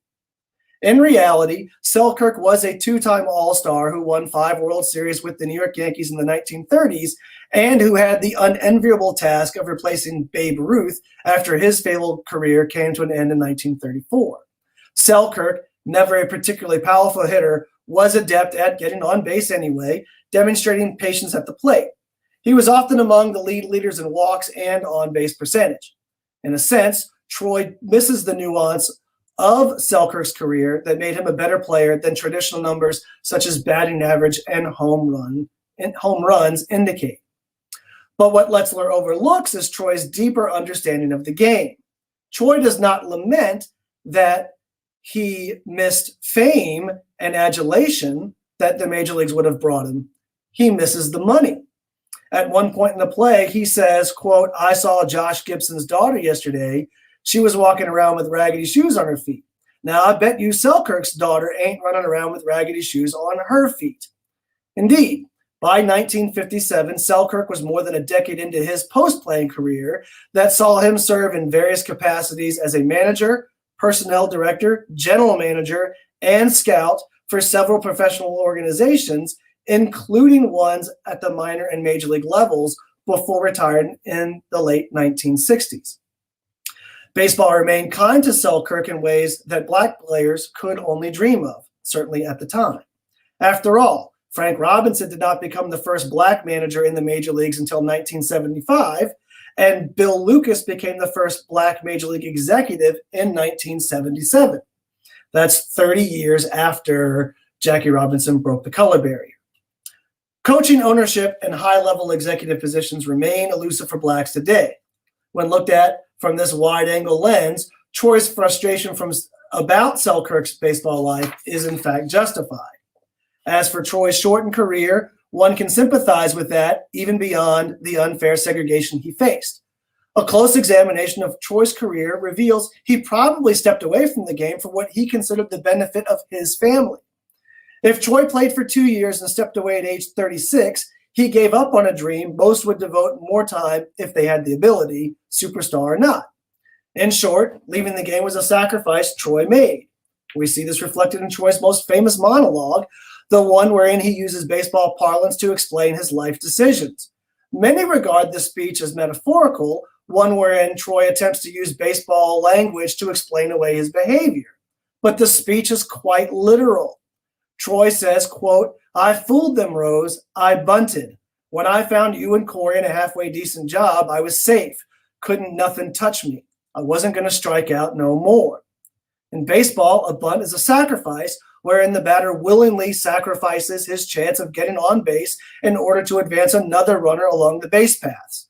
Troy is saying he sacrificed his career as a ball player in order to provide a better, more steady life for Rose and Corey at the expense of his own desires. And on the field, Troy gave up a considerable amount. If Troy left baseball before the 1940 season, he willingly walked away from one of the great baseball teams in all of history. Troy's team would have been the Homestead Grays, a squad that featured future Hall of Famers Josh Gibson, Buck Leonard, and James Cool Papa Bell, amongst others. This Gray team dominated the Negro Leagues, winning 10 league titles and 3 Negro League World Series between 1937 and 1948. Beginning in 1940, the Grays split their time between Pittsburgh, where they struggled to consistently draw big crowds, and Washington, D.C., where they were hugely successful, far outdrawing the major league affiliate of the city, the Washington Senators, with whom they shared a stadium. Troy gave all of this up to ride the back of a garbage truck. And while I have a little more time than I anticipated, I will add that in the larger paper I hope will get published out of this, I argue that Troy gave up the rather difficult life of a Negro League ball player traveling back and forth between 2 home cities, much less all of the road travel he would have to do, which would have in fact made him a less steady physical presence for Rose and Corey. And by the way, anyone who wants an account of the Grays, there is a book by Brad Schneider called Beyond the Shadow of the Senators, which is, I would say, 70% historical and only 30% hard baseball, and is definitely worth a read. So my conclusion is that Troy's willingness to walk away from the game, his sacrifice, went against his instincts, his aggressive manner at the plate. In his personal life, he played it conservative, and he should be admired for that. His bunt was indeed a sacrifice. He gave up his playing career and accepted the responsibility of being a husband to Rose and a father to Corey, and little went right for him. He accepted a back-breaking job and performed with dignity. As a reward, he had to wait until his brother suffered a brain injury in World War II before he found money to buy a house. Because he was Black, he had to wait nearly 20 years before he was given the opportunity to drive a garbage truck rather than fill it.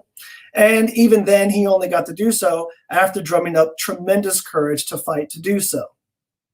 When Troy tells Rose he stood on first base for 18 years, he means that for all of his sacrifices, playing the game as life expected, getting a job, raising a child, being a husband, has gotten him nowhere. While one cannot justify Troy's affair, one also cannot blame him for trying to steal second after standing on first for 18 years. Besides, in the end, Troy is caught stealing. By the end of the play, Troy is out. But he was out the second he stepped on the field, the second he gave up his career to be a husband and father, the second he lifted the first garbage can into a truck. No matter his ability, no matter his terrible choices, one understands that after a life of sacrifice, Troy might have been better off going down swinging. At least he would have lived according to his nature. And that is all. Thank you.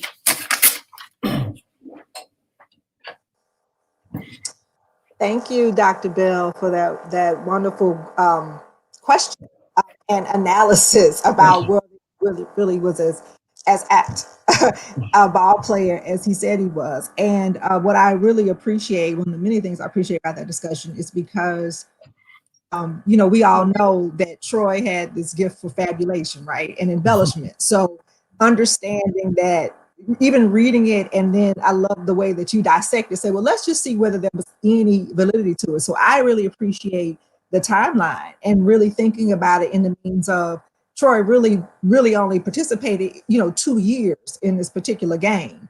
And it makes me think about when Rose says, you came along, 2-0, and I guess I'm paraphrasing Wilson badly, so you all forgive me. But when Troy says, there should never be a time like, too late or too early, right? So he, as we know, and as Professor Harry Elam, talks about past as present, the height of time for Troy, I think is significant.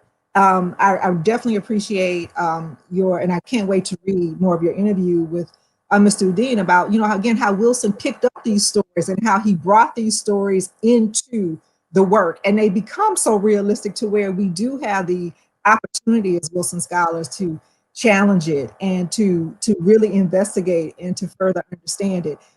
We have some questions that have already populated the board, so I'll go with those, and then I want to come back with one I have specifically if someone doesn't ask it.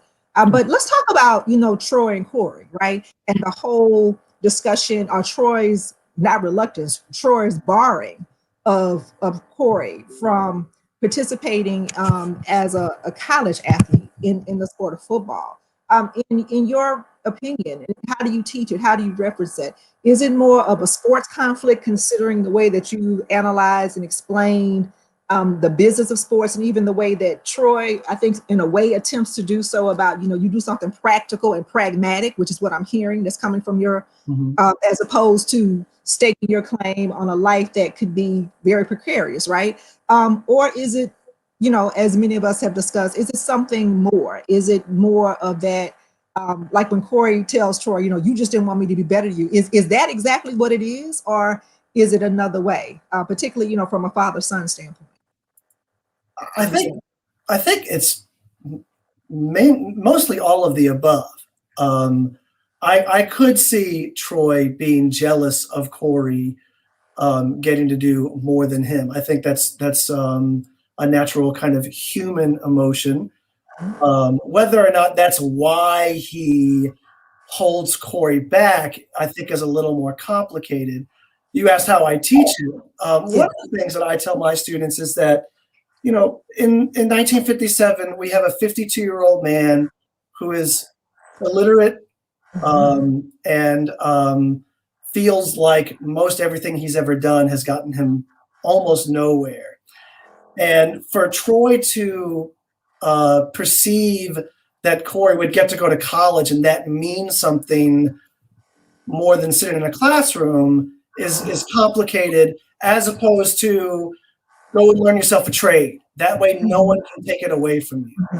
I also bring up the interview that Wilson gave sometime in the early 80s, I think, shortly after the play came out, where he sided with Troy in that if you look at Black athletes in the 50s, they were completely taken advantage of by many universities around the country. Maybe even worse by the 1980s, once HBCUs were no longer a major pipeline for elite Black athletes. And that one of the things I say is that in a lot of ways that continues to today. And Troy is dead on with his reluctance to have his kid play an incredibly violent sport that could damage his body. I leave it there. I don't make decisions for them, so to speak. Okay. But that's exactly what Wilson does. The text does, right? Let us try to figure out. And I think for those of us who, are parents of children who are athletes, working in institutions, where you see particularly, so many young men and young women of color who are in institutions, and you question, like, what is it exactly that you're getting? Do you understand what you're getting? So, Fences for me becomes one of those works that, of course, in intro class, I can focus on father-son, but what your work does is encourages me to, the next time I get the opportunity, to really look at it from the angle of what are we getting, because that is still the political debate. And especially in our recent time, to see how sports and athleticism and athletes have used that voice that Troy didn't have. And that you point out with your response there. Thank you for that response. Aligned with being American, and this is a question coming from one of our audience members, baseball represents legitimacy, the great American sport. And it's also really interesting when you make this wonderful contrast with HBCUs, working at an urban institution as I do, the baseball team does not look like my institution, right? The baseball team looks very much, it's white males. You may have one Black male at my institution. So we have this idea of what American means, what legitimacy means, right? Can you talk more about, what that might have meant for someone like Troy, who may have given it up to become, a garbage man? Like, what does it mean to give up this another version of the American dream, the great sport, to have this pragmatic life where you're going to take care of your family? What does that exchange mean? And I think we see how it plays out. But what does that mean? Especially, I love the way that you really allow us to empathize. That's the word I keep thinking. You're giving us this empathy.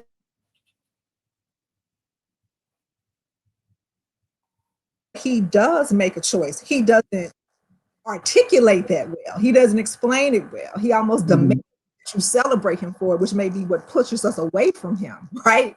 But allows us, again, through your reading of this, to empathize with the choice that he makes. Or is it another form of choicelessness, right? Is it a choice, or is it, a choicelessness? Well, the legitimacy of being an American, the embrace of baseball. I don't think that Wilson gives a very favorable view of baseball as the stereotypical iconic American game. That is this. It's almost another thing I tell my students is that baseball is supposed to be this wonderful pastoral game that we all grew up at our father's knee and things like that. And baseball is in a lot of ways who we might think we wish we could be, whereas baseball is who we are, which is the bigger, faster guy is going to normally win out, almost always win out. And it reminds me of radio golf too, where I think even more so, Yes. he does not give golf does not come off well. And I do think that baseball and radio golf, there's no question that golf is still viewed, how can it not be viewed as an almost entirely white sport? Yes. And baseball was that until 1947. There was a brief period up until maybe 1980 where it was more integrated. But since 1980, Black interest and participation in baseball has plummeted. And in a lot of ways, I think Wilson was lockstep in real time. I can't surmise why. I can't surmise why. It was Gerald Early in 1990, and when the big Ken Burns baseball documentary came out, he wrote an essay for the book that accompanied that documentary, where he surmised that he might have been the only Black man in 1990 who had season tickets to the St. Louis Cardinals. So this is a question that's been out there for an incredibly long time. Yes. And I think that there is a certain rejection of being considered American through the white lens of a game like baseball or, again, certainly golf. I feel like I'm almost rambling, but that again, that's a question that he raises that is very difficult to answer. But I've been at conferences before. People just flat out ask, why don't more Black people go to baseball, play baseball? The HBCUs you're talking about is it's common now that HBCUs are not majority. Their own teams are not majority Black. It's difficult, but I do think that there is a explicit rejection of this idea that baseball means America when it so consciously segregated an entire population that later, it appears, may have rejected the game itself. I think that's a wonderful response, especially when you consider when we talk about baseball and of course, Wilson would definitely pay homage and remind us, particularly this time period, of the Negro Leagues, right? And, many of these teams were situated in the South. So I think even also about the idea of environmental racism in space. So we talk about, this rejection of things like golf and baseball and soccer. My son was a soccer player. Well, how often in urban spaces did you have the baseball field? How often have the baseball field with the working lights? Let's talk about that, talking about radio golf, right? How the kids would play. You don't want them to go blind. They can't play on the field, whether it's for baseball or football or soccer or whomever. So we have this again, Wilson giving us this very astute assessment and response and reflection of this is what was going on then. And it becomes prophetic because it's what continues. We still see this going on, but people say, oh no, it's their fault. No, it's not your fault if you can't walk down the street to a well manicured space. Not that I'm sorry, but let's also not forget the economic impact. I was going to go with the economic impact. Right, because now sports are paid for, which I think is another good point in fences, right? Able to play football, but now we have all these we have AAU, we have all these offshoots if you want to turn your child into it. So the idea, I know people who do private coaching for baseball who will form but again, the economics of it. So it becomes both, a way to keep you out. I think about literally as a fence to keep you out. Right. Well, it's also that if you look at the Grays shared the stadium with the Washington Senators. And the owner, whose name escapes me, owned both the Senators and the Grays. Okay. And there seems to be little evidence that he had racial animus, but Okay. what he did not want was to lose the revenue the Grays gave him on top of the revenues that the Senators gave him. He had two teams. He could have taken his Grays team and just stuck them on a major league team. Right. Arguably won the World Series, certainly competed, and the Senators were terrible at the time. And he consciously chose not to do this because he was more interested in making money than he was fielding a better team. And once Jackie Robinson and the guys who followed him, Troy is 100% correct. If a black guy is on the team, he is playing. So the hundreds of black ball players who weren't good enough to be stars in the major leagues, they lost their jobs. Exactly. Right. So there's the other economic impact. And how often do we see that play out, right? You know, I'm going to hold on to both of my streams of right. food, but I'm not going to dare merge them. And that is so, that's to the turn, the change, and discussion that comes about with fences, with being around the cuffs of the 1960s and that decade of civil rights. Could you talk more, Dr. Bell, about the usefulness of being able to create your own reality, or our own realities? What could have been for others, you know, both in terms of self-esteem and others as perceptions, you know, of the storyteller, right? How do we work with this idea of being able to create our own reality that a Troy does? You know, he makes conscious decisions to have one reality versus the other. And it does cause the inner turmoil. Could you speak a little bit about that? Well, I couldn't imagine being as good as, and Troy was obviously good enough to play professionally. Not even to be given the opportunity to try out for a major league team. It's just preposterous. We don't even need to go into the silliness of all of that. And you know, is it that the self-esteem he gets from that does seem to, the self-esteem from being a player of that ability does seem to carry him a lot, depending on how you play it. I thought that when you watch Denzel's performance as Troy in the film, he strikes me as somebody who knows that he's saying things that might not be 100% true. He does not deliver the line, "What did it get me? I ain't got a pot to piss in and a window to throw it out of." He doesn't say that line with a lot of anger necessarily. It does seem to me that it's a little bit of a way that he can maintain a presence as a larger man than he might otherwise be.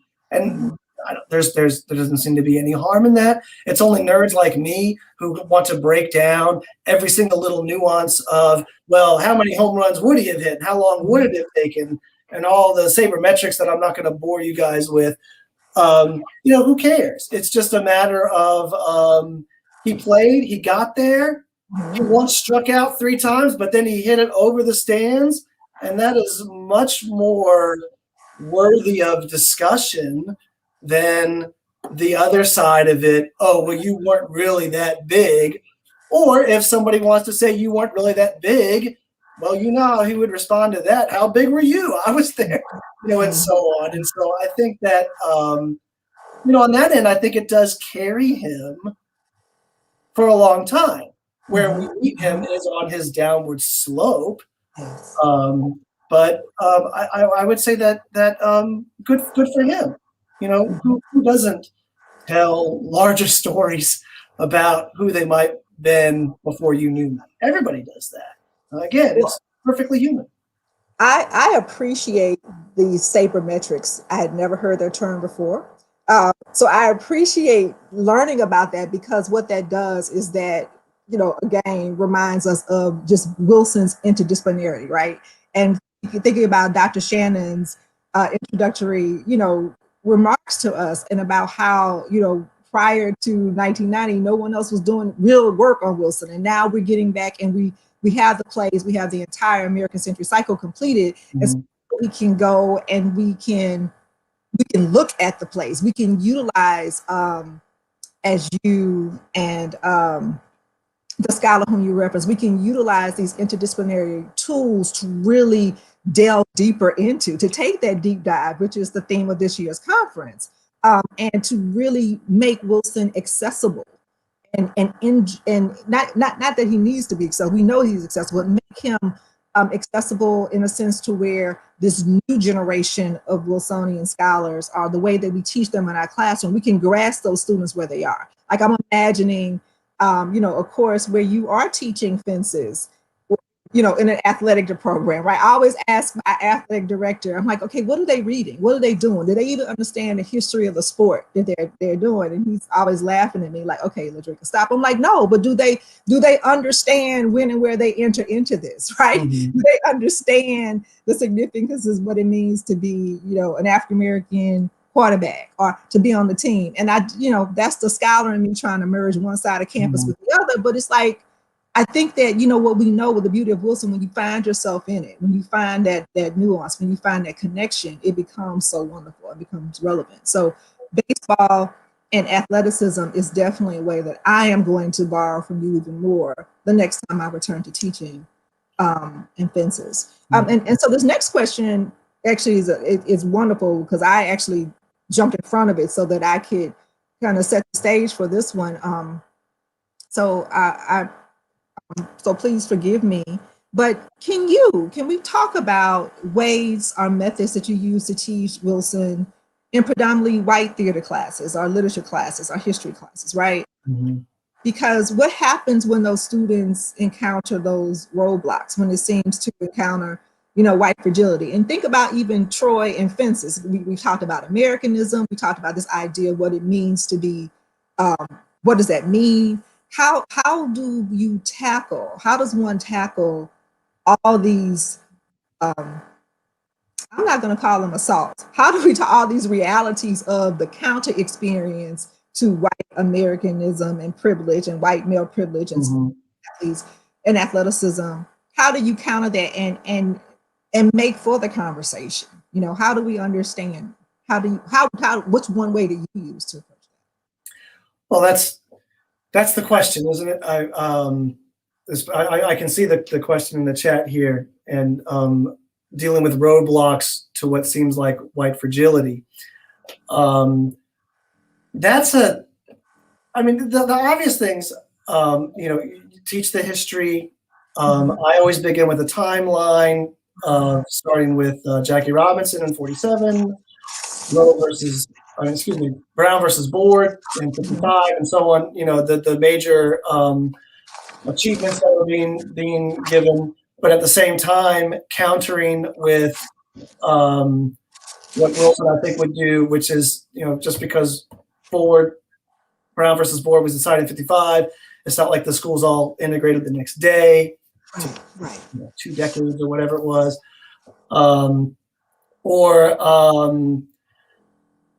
let's be honest, that it's difficult for me as a white male. I have a lot of privilege walking in that my roadblocks would not surprise me if they were considerably less. Where I don't have students push back at me, I know, as much as some of my colleagues, and I don't who are women. One of the things that I do with my students, and I think this might be easier because I'm white male, but one of the things that I do with my students is we talk about institutional racism as opposed to a person who is racist, and that if we can define institutional racism as what it is, privileges that white people have that enable them to go further, obstacles that Black people have a more difficult time overcoming, so on, is one of the things that I say is that when you read August Wilson, and he does deal with the racism and the institutionalized racism, what I always say is August Wilson is not talking to you, Jane Doe. He did not wake up in 1985 when he wrote Fences and say, how can I shake up Jane Doe's world? How can I make Jane Doe see that her life is not her life is different than she otherwise might think it. Mhm. So, don't hold a mirror up as your way of looking at these issues. It's more than just how they reflect back on you, the white person reading the play. Mhm. But I can't say that to a black student. That's that's a whole different side. Mhm. But I think the way that I might confront them about their privilege and to say, stop being so self-centered when you read these things, I think that's considerably easier for me to say. And I can understand that. When I taught fences to an extremely multi-ethnic class of students, it was really, I mean, you have to use the history. I did take the approach, though, as the African American female, like, okay, this is who you're dealing with, this is what you're reading. So I took my privilege as an African American female professor in a different way, right? Mhm. Going to understand this, and you're going to at least pretend to understand it. And so I challenged each person, and it was interesting to figure out where they saw things. And of course, the father-son section worked all Mhm. my students, regardless of their ethnicity. But what was also really interesting was that for many of my female students, it was, it was not only the Rose and Troy situation, but it was just the whole idea of the family, right? Just this whole family structure. And so at the end of it, I was able to say, so you see, this is how it works. And I really love what you said. Wilson is not, directly talking to you. Right. That's another thing we need to think about. So often our younger scholars think it's all about them. It's like, Mhm. this is not about you. This is a reflection of what has happened and what is happening. So what are you going to do about it? Or how do you see it? So I really appreciate that. We have another question that I think, connects to that. And that is with Wilson's, canon, and again, his use of language and the folk, right? He's very Hurstonian for me, right? It's about the folk. How do the folk speak? And, Wilson's use of, the N word is prolific through the work. I had a student about 10 years ago who he said, if I counted the number of times, I said, well, go.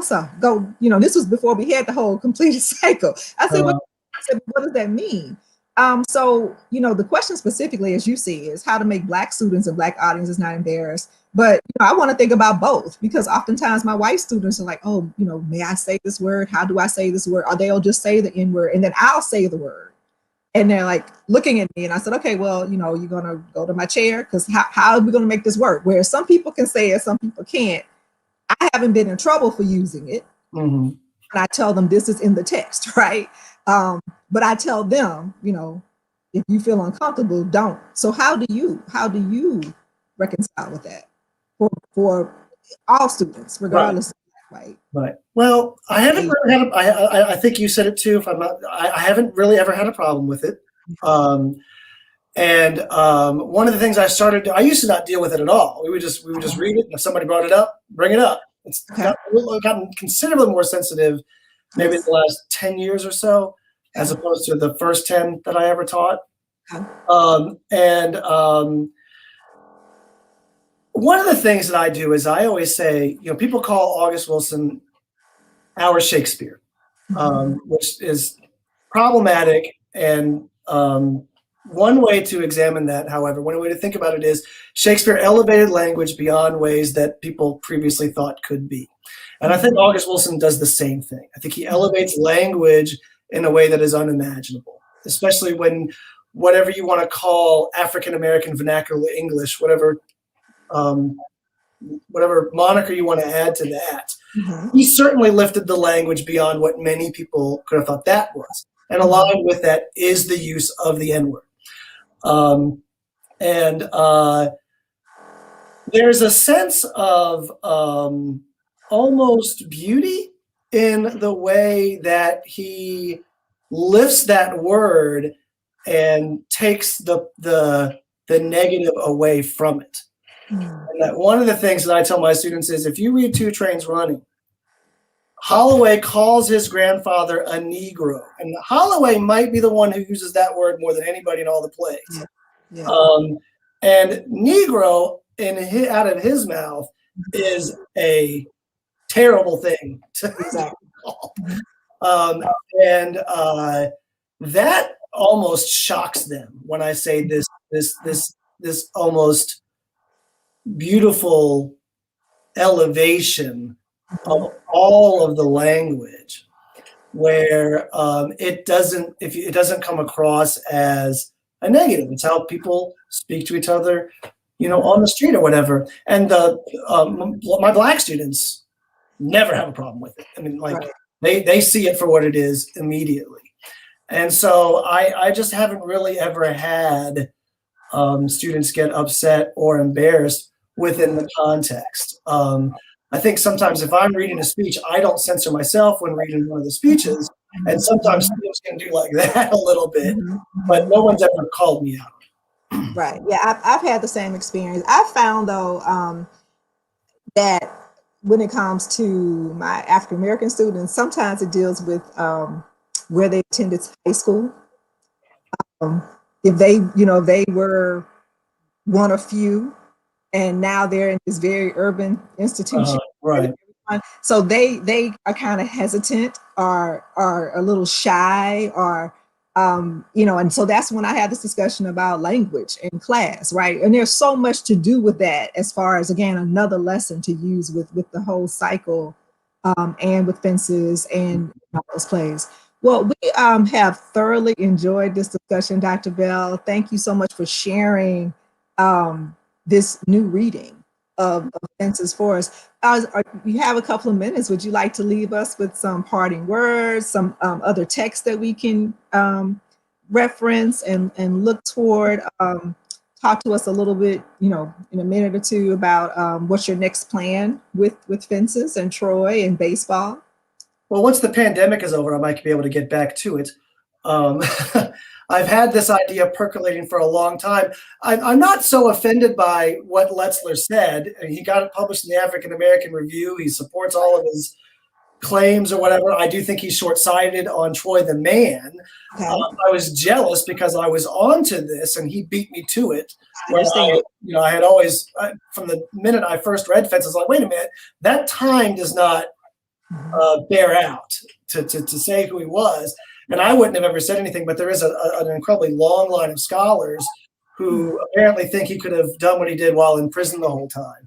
And so what I am hoping is to be able to give a sort of response to it. I'm looking at, there's a baseball journal called Nine that I would just like to see my name in. And so that's where I'm aiming to put it, if I can get back to working on it with any measure of consistency. Well, that sounds exciting, and that's a great way to make, to transform that journal, right, with some Wilsonian inclusivity. So thank you so much, Dr. Bell. Thank you. For attending this session. Hold fast. I think we have a little break, and then our next portion of this wonderful symposium will continue. Have a great day. Thank you, everyone. Thank you, Chris.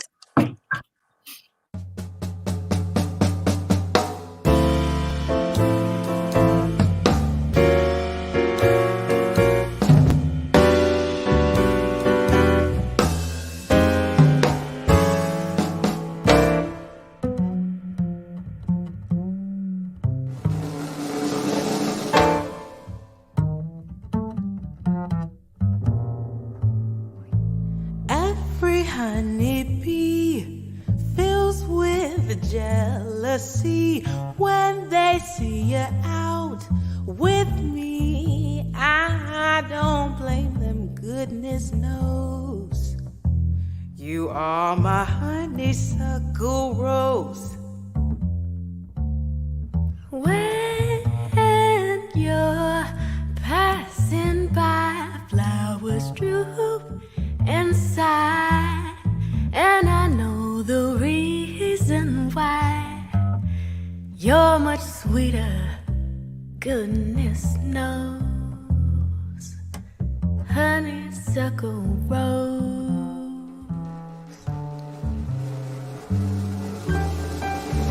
Don't buy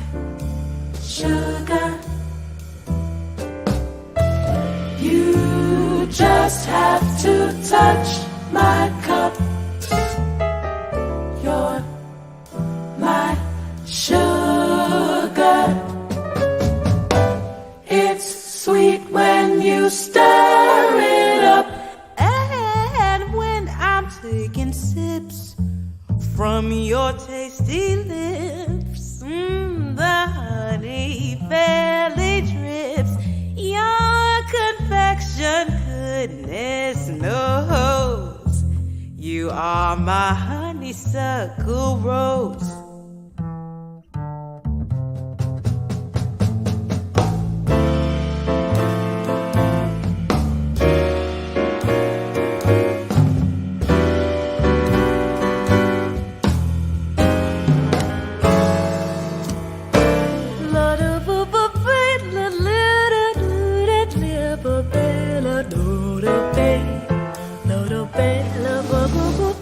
We mean to tell you about every honeybee fills with jealousy when they see you out with me. I don't blame them. Goodness knows, honey,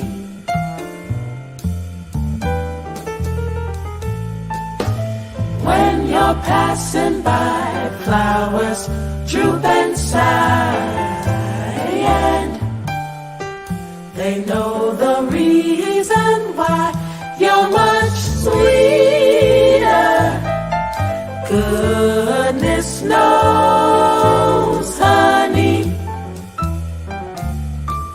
Well, I don't need to buy no sugar, baby.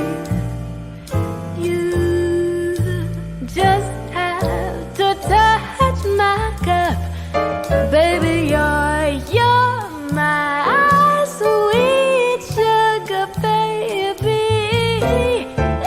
It's sweet when you stir it up. When I'm taking sips from your tasty lips, sees the honey really drips. Oh, baby, it drips from right on down your lips. You're my honey, my honey, my honeysuckle rose. Shoop-a-doop-a-doop, shoop-doo-ba-doo-ah, shoop-a-doo-ba-doo-ba-doo-da. Your confection, goodness knows, you are my honeysuckle rose.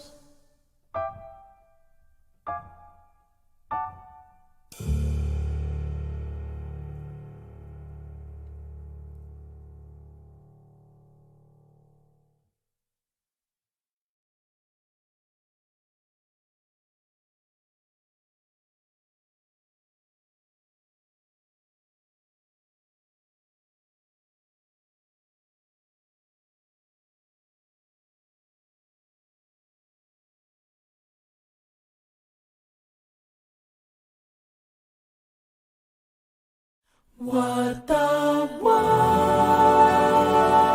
needs now is love, sweet love.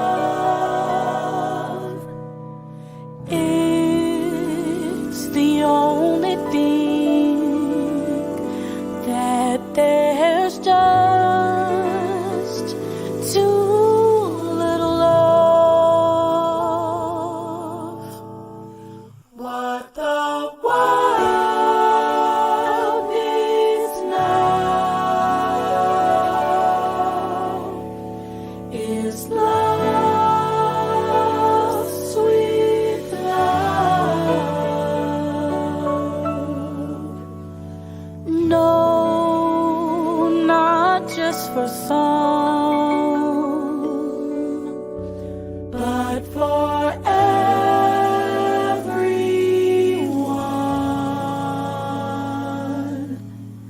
Every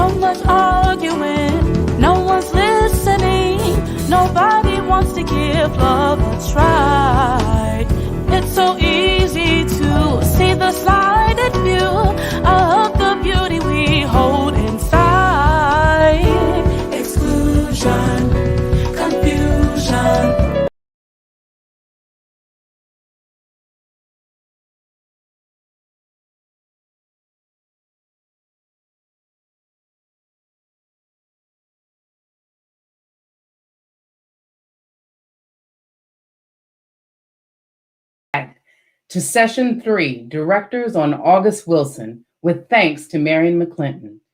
We'll be welcoming Johnny Jones from the University of Louisville and Mark Clayton Southers from Pittsburgh Playwrights Theater Company. Thank you.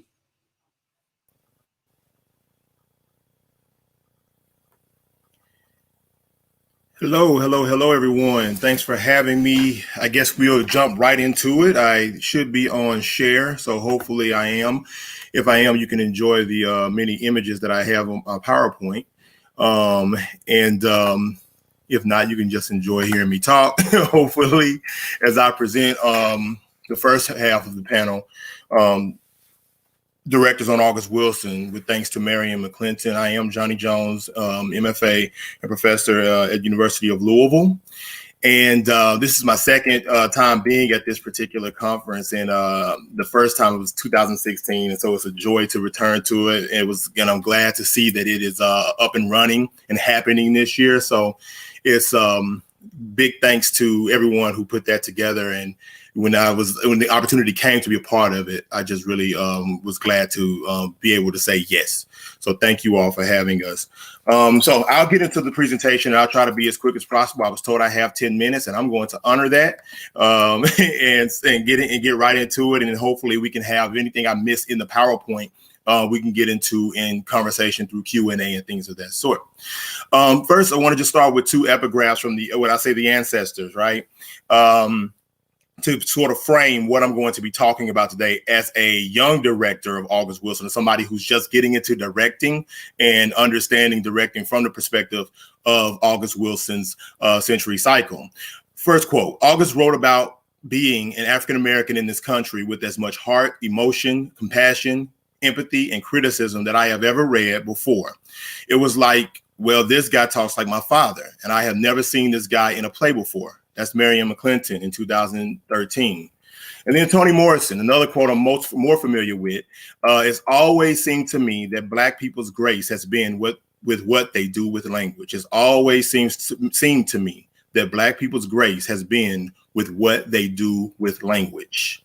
So from there, my premise that I'm going to talk about briefly and get more into is something I call the poetics of the Black vernacular.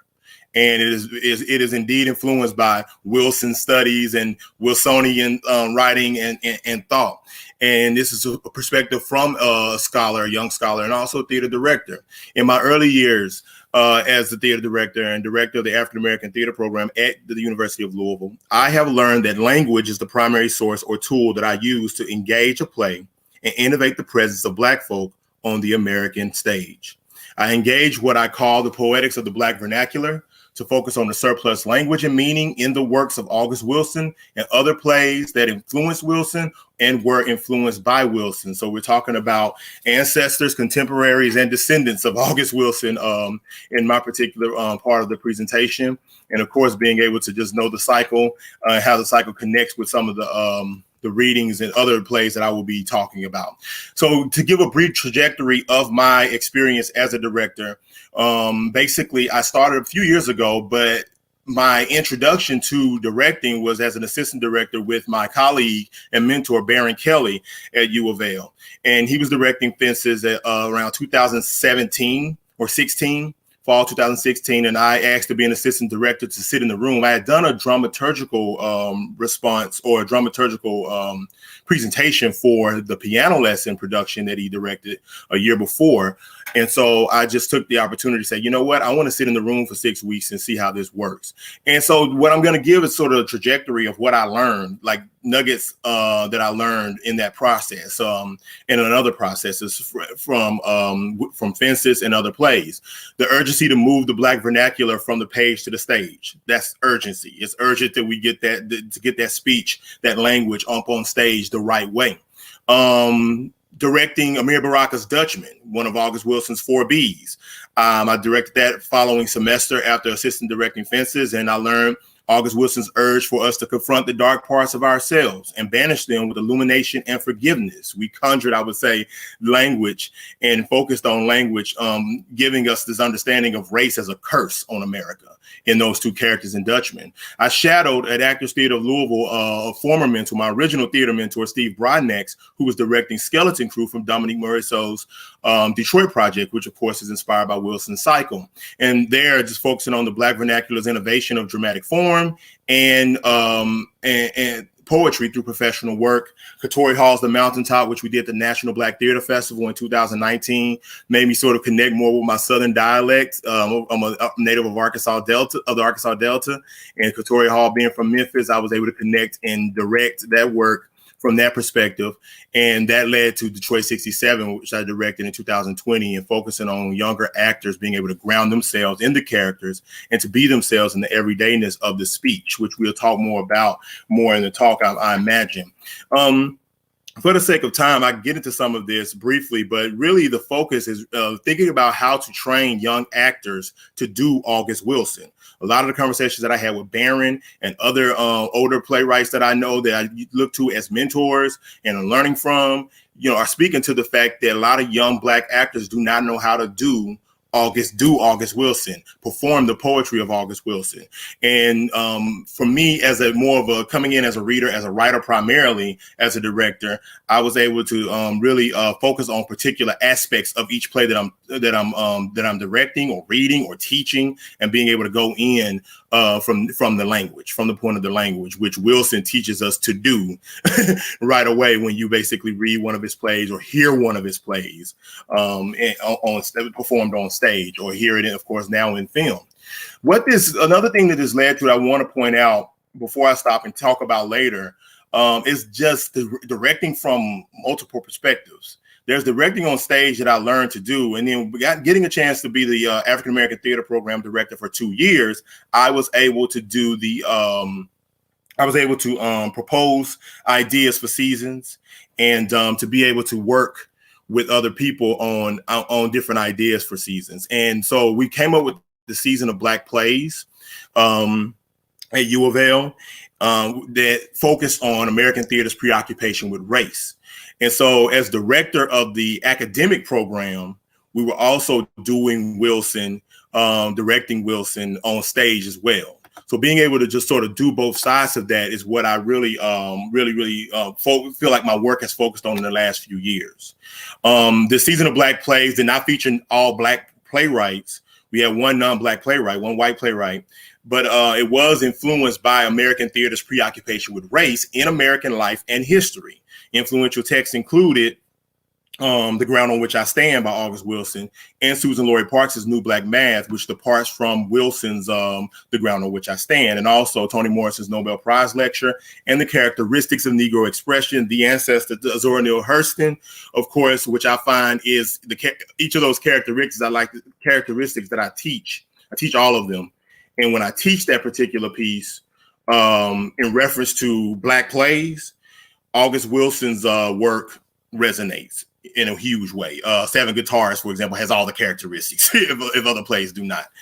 So that was the sort of the center of the teaching and the producing of that particular season.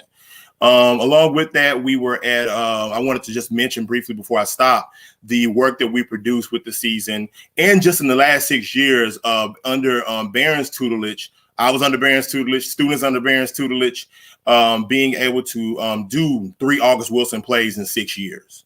Being able to produce 6 thesis compositions. They perform thesis roles at U of L and also write thesis projects on those particular roles.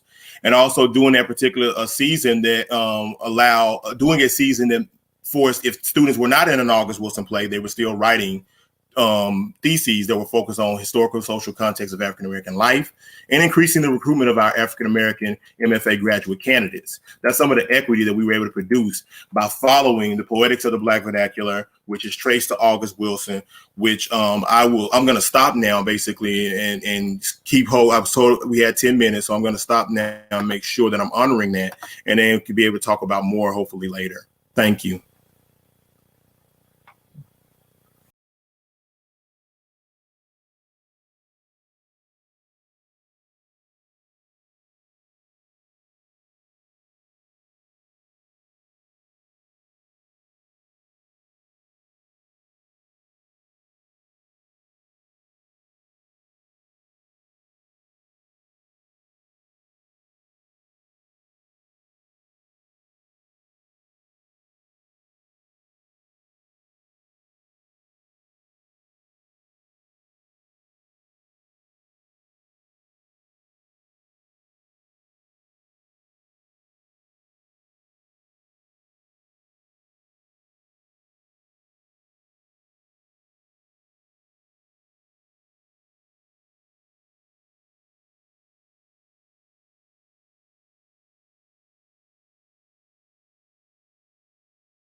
Mr. Southers, can you hear me?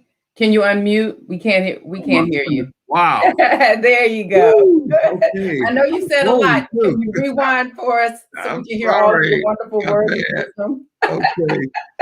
Oh man, I see. That's how excited I was. But my name is Mark Clayton Sellers. I'm the founder and artistic director of the Pittsburgh Playwrights Theater Company here in Pittsburgh. I'm really appreciative to be here. I want to thank Sandra Shannon and the August Wilson Society. I'm here to talk about directing. I just want to say there's a lot of great August Wilson directors out there that I learned from, lots of friends that have helped me in the past get to the point where, you know, I've actually directed the entire America's Century cycle. I'm on my second way through producing it at the Pittsburgh Playwrights. So we're really grateful to have that opportunity afforded to us by the August Wilson Estate. I met August several times throughout my life. Briefly, I met him at Kennard Field. When I used to going down to baseball practice, Little League. I was a coach at the time, not a player, and I would see him working with the kids on the bleachers. They talk about Kennard Field and radio golf quite often. I met him at Country Repertory Theater, where I was their photographer. I was the chief photographer for the Pittsburgh Choir at age 18, from 1980 to 1992. And during that year, I took a lot of photographs of August during that time. But I really got to know him in 1998. I was performing as an actor at the Grahamstown Arts Festival for a group out of Pitt named Each One Teach One. And I actually took Javon Johnson's place, and Derek Sanders and I did one of his plays there, one of Javon's plays there, and we set in on a workshop that August was teaching, a master class in playwriting. And afterwards, we hung out with August and talked about different things. And Derek went on to, him and Javon went on to create the Congo Square Theater in Chicago. And I eventually started the Pittsburgh Playwrights Theater Company in Pittsburgh. But August was very influential in that beginning. Like I said, I come from a non-traditional path into theater.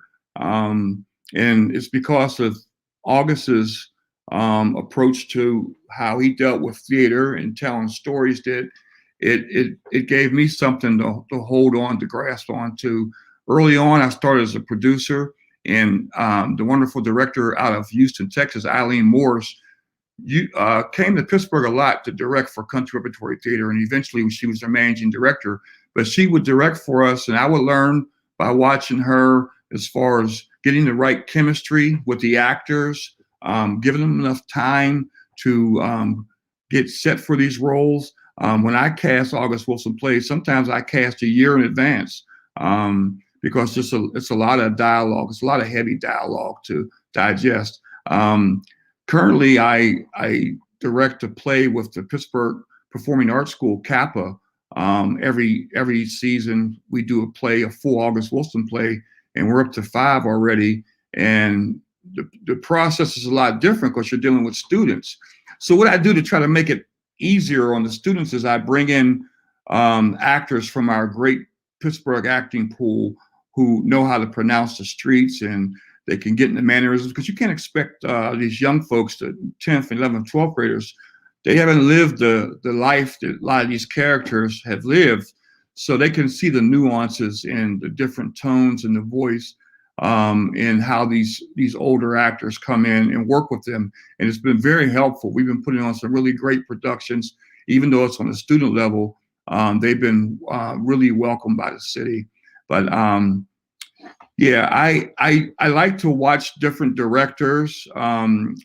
I've seen Mr. McClinton's work on Broadway. I met him at August Wilson's funeral, and I was fortunate enough to speak with him about a week before he passed. The great Anthony Chisholm and Yvette Garner, they were visiting him, and they let me talk to him on the phone briefly.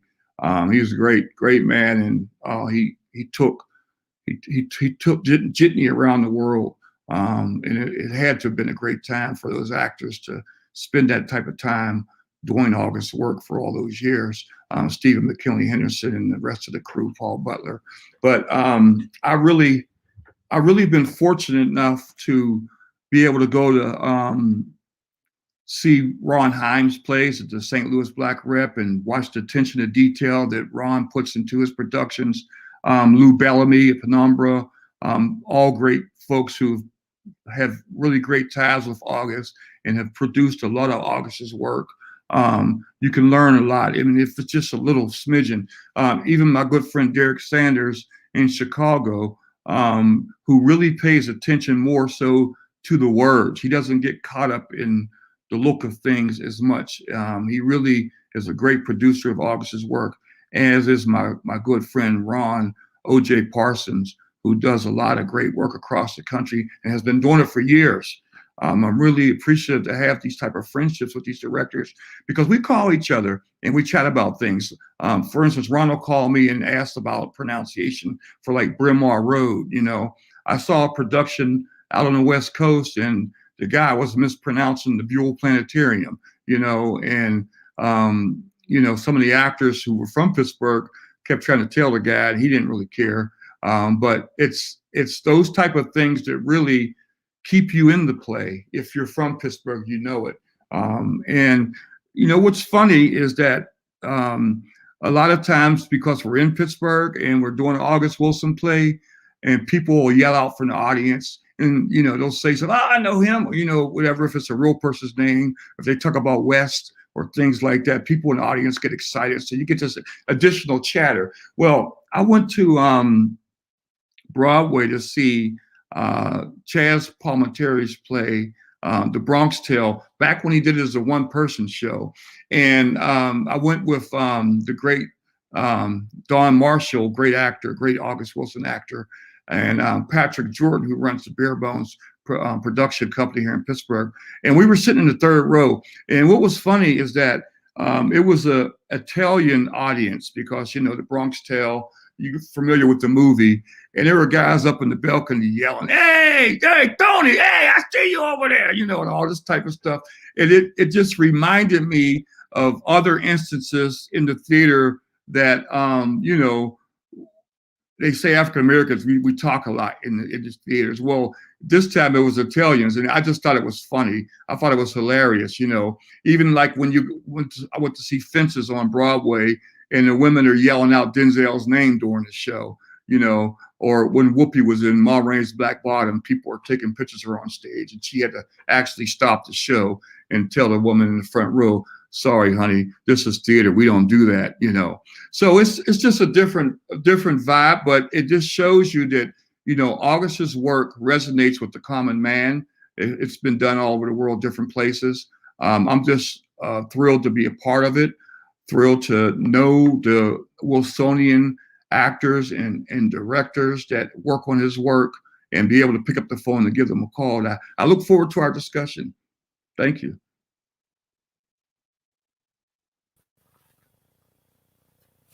JJ. What's up, man? How's it going? Good to meet you. Good to see you. Yeah. My folks is from Louisville. Oh, yeah? Okay. What part of, you know, what parts that, you know, in the name of those streets, or what, West End? Louisville Central. Louisville Central High School. My grandfather was from Louisville, yeah. Okay, great. Y'all been here about 6 years. My wife's been here about 10 years and stuff, but it's a great city. Cool.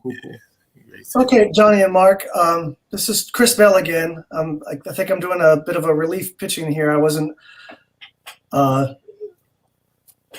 aware, but I'm going to try to moderate the discussion. Got some questions coming in. Johnny, I had one for you right off the top, actually, and then I'll wait for some more to come through here. You talked about working with young actors and getting them used to using Wilson's language. And I was wondering if you could elaborate on that, because I've heard this before. I'm a literature background, so my theater background is limited. But Wilson strikes me as someone who would be very different than maybe someone like David Mamet, who I know the way that the actors have to interact is what makes his language so difficult, the popping back and forth. What is it like for people to try to get Wilson's words out? Is he unique amongst playwrights in that? Absolutely. I think I was talking to Barron, like I mentioned Barron Kelly earlier, and he talked about a few years ago how the goal in the program is training actors to be able to do Shakespeare and Wilson. If they can do Shakespeare and Wilson, in the middle, everything else will meet. Sort of in between is sort of trying to work from that particular place. So, but part of that came from this discovery of some of the things that Mark is talking about. Things that I, as someone who has not been to Pittsburgh, who has not been to Pittsburgh yet, and try to engage those particular plays, having that particular understanding that there are certain aspects of it that you might not know, and not having that knowledge, being able to be confident enough to step up and ask for that particular information. Mm-hmm. That's one aspect of it. Then there's the poetry. Then there's the muscular poetry that is not everyday speak. It is not everyday talking. And a lot of, when you're teaching the script analysis, a lot of people read Wilson and say, it's just, I've heard some students say some atrocious things. It's, kitchen sink drama. And I was like, not quite. And then when you have students, or even us, even if you try to read it, if you are probably even from the Hill District, reading it there's a heightened, it's heightened. Mm-hmm. The language is heightened, and so you have to re-engage with it. What I try to basically teach to students is that in that re-engagement, you still can bring yourself to that. You still need to bring yourself to that in that re-engagement. I don't think Wilson ever calls for a specific dialect, but what's on the page calls for a whole lot of calls for the work. And a part of that is being able to bring your own voice to it. And what we learn is that on so many levels, there are a lot of young actors who are seems to be sort of a trend going on, and even in grad programs where they're not being trained to do this kind of work. Mm-hmm. And that's crazy. I was talking to Carlisle Brown a couple of weeks ago, who wrote The African Company Presents Richard III, and he wrote and uses aspects of minstrelsy, and of course minstrelsy being a very old form that a lot of people do not want to perform anymore. But if you are presenting it and you're presenting it wrong, it's still wrong.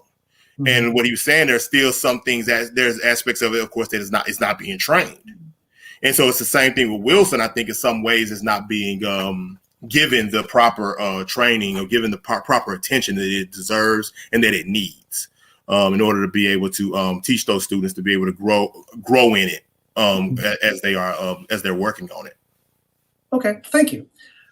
Mark, this will be an interesting question. Someone has asked if you could discuss the art behind you. that looks like Bedford Avenue that's his childhood home.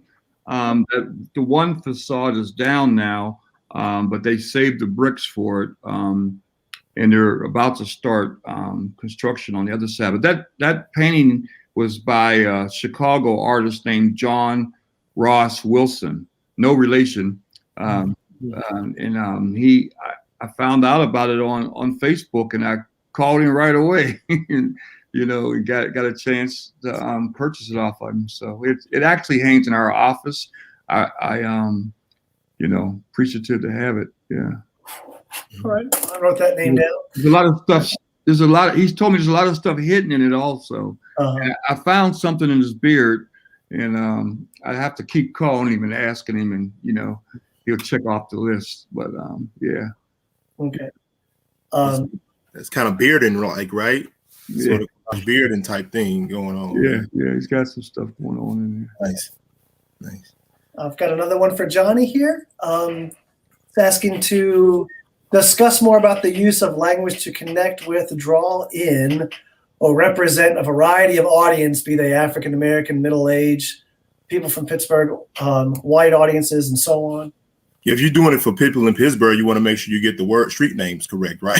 You want to be able to say, how to say Brentwood Road, and make sure you're sort of checking those particular parts. And that's the same in other plays when in the Mountaintop, Katori Hall's the Mountaintop, when they're playing with Pall Malls, Pale Mills. I remember having to ask my dad, how did y'all pronounce it? Or an older friend who had an older father, how did he pronounce it? And, being from the Delta. So you do certain things that way and then bring that to the students. So if you're doing it for an audience like that, for an audience like in Pittsburgh, you want to make sure you stay true to Pittsburgh, stay true to the people of Detroit if you're doing Detroit 67. From there, you just want to, I think it becomes a sort of catch-all of Black folk, honestly. And if you're dealing with other non-Black audiences, you want to be, that's where I talk about authenticating and articulating. It has to be clear, and it has to be a story that makes sense. It has to move, and making the young actors understand that the audience, they absolutely need that. In some cases, you might get lucky where you'll get an African American. We did a show here of Detroit 67, for example, and we did King Hedley II in the season of Black Plays. And during both of those events, productions, we had what we call director circles, where we invited people, potential sponsors, to come in. We had food, we had drinks, we had music. Before the show, we did a small talk. By the time they got into the theater, they were ready to talk back to the audience, to laugh, to enjoy what we were, what the actors were doing, and that allows the actors to be able to sort of, we prepare for that, through rehearsal and things, but they get lucky and they're able to sort of experience the same thing in National Black Theater Festival when we were doing Katori Hall's The Mountaintop. Doing that show in Winston-Salem, you get a lot of, you get a certain kind of response. And being able to prepare for that response is what we look for at the foundation of it. When we go into the language, understanding this is not everyday speech, but it's poetry. However, you have some tools. Where are you from? You're from Alabama, from Birmingham, you're from Memphis, you from North Carolina. You have some tools already to be able to bring to that and to work from that particular place. For another last example I give is with Detroit 67, for example, she doesn't specify dialect. All of the people were from the South except one who was Nigerian American from New York City, who had spent time in Michigan, though. She had spent most of the time than all of us in Detroit. And we were able to say, basically bringing yourself to the table, bringing where you come from to the table. She didn't ask for a specific dialect, but understand that language is going to shape how you're going to be saying it. It has a particular period to it, and it has a particular sound to it that's going to charge you to have to speak it a certain way. But don't come in. I always, I have a funny line where I say, "Why you talking like that? Is that how you sound every day?" It's like, who are you today? It's like, nah, And then you have that moment in rehearsal when they're playing during the breaks, and say, "That's how you're supposed to sound over here." Bring that in there, and to sort of emphasize that. To really emphasize that. Okay, well, thank you. Mark, you mentioned a minute ago the Wilson's plays are starting to be performed more in England on the West End, like the real, big spaces over there. Right. And they're I know Jitney won an Olivier, so I know that they're doing very well. Do you know anything about how the larger response has been and how he's translating, so to speak, across the Atlantic beyond winning the big awards or whatever? Well, his work, definitely the films have helped elevate his name and his work to a whole nother level. But, it's the way I look at it is like this. The people who were living during the time of Shakespeare, I'm sure they didn't think that his work was going to be done 400 years later. People in these societies and companies that are dedicated to his work. The folks who love August Wilson, the folks who are traditional theater goers and know it, we know what is going to happen. We know that it's going to be around forever because he's telling our story and he's done it decade by decade by decade. So some places are just catching on. And you have to realize, August Wilson wasn't on the Johnny Carson show. He wasn't doing all these type of things that folks have the ability to do now. But they're about to do a production. I was privy to get an email that they're about to do a production over in Italy, and they were asking different folks about opinions about things. But we know that once it hits, and it sticks. I've been to Poland. They have a huge theater scene over there. So it's just a matter of time.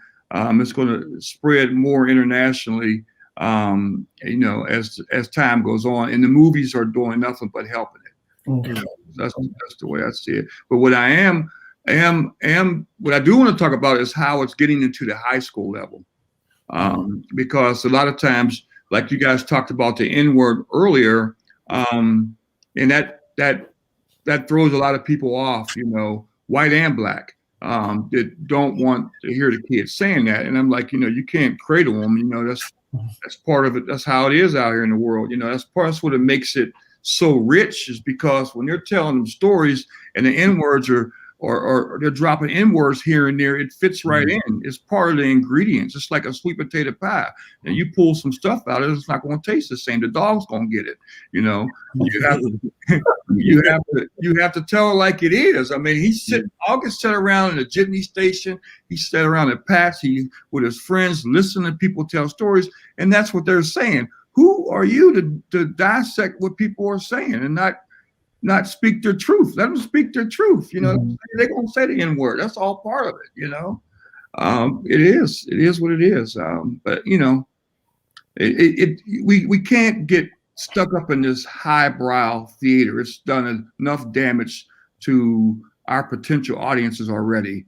The thought of theater being highbrow, you have to dress a certain way, you have to talk a certain way, you have to have a certain background to enjoy the art. We have to get away from that and appreciate the art for what it is, Okay, well, thank you.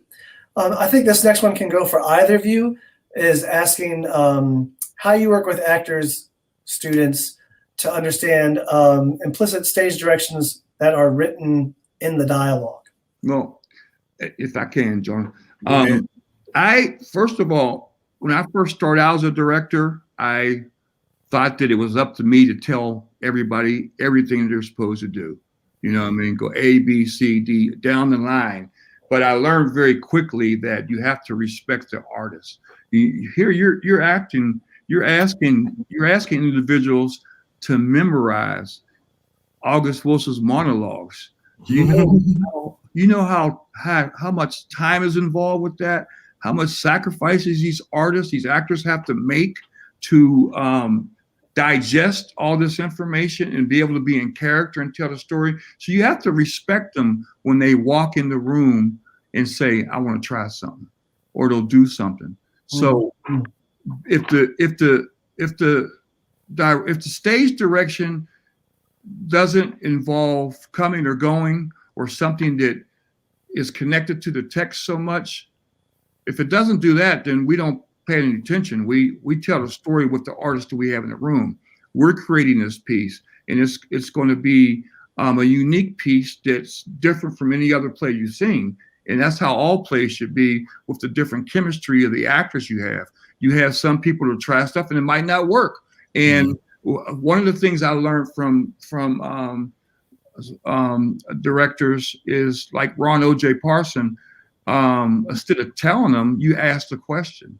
You ask them a question and see what they have to say, and then find out why it doesn't work and come to an agreement so that they can keep their same energy in the project. They don't feel defeated. They say, okay, well, let's just try something different. Now, the actors, especially the Wilsonian actors who have done this for a long time, that's nothing to them. They'll switch, on the time. And the ones that worked with August really know, because August would write during rehearsals all the way through his trip around the country till he got to New York.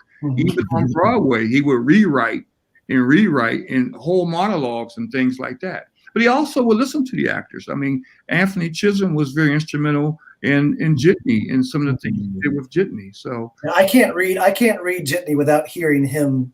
It's impossible. Right.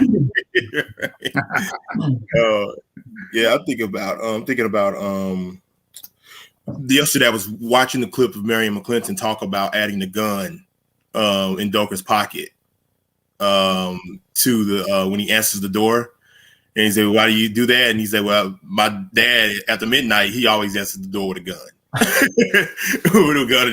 And so when he added that, he was talking about how Wilson responded to it and liked it, and so those things like that, sort of that familiarity, being able to sort of put that in there, is when it's well intentioned, and it's based on a particular knowledge. I just say this to an actor: if you have that understanding for it, then go ahead and do it.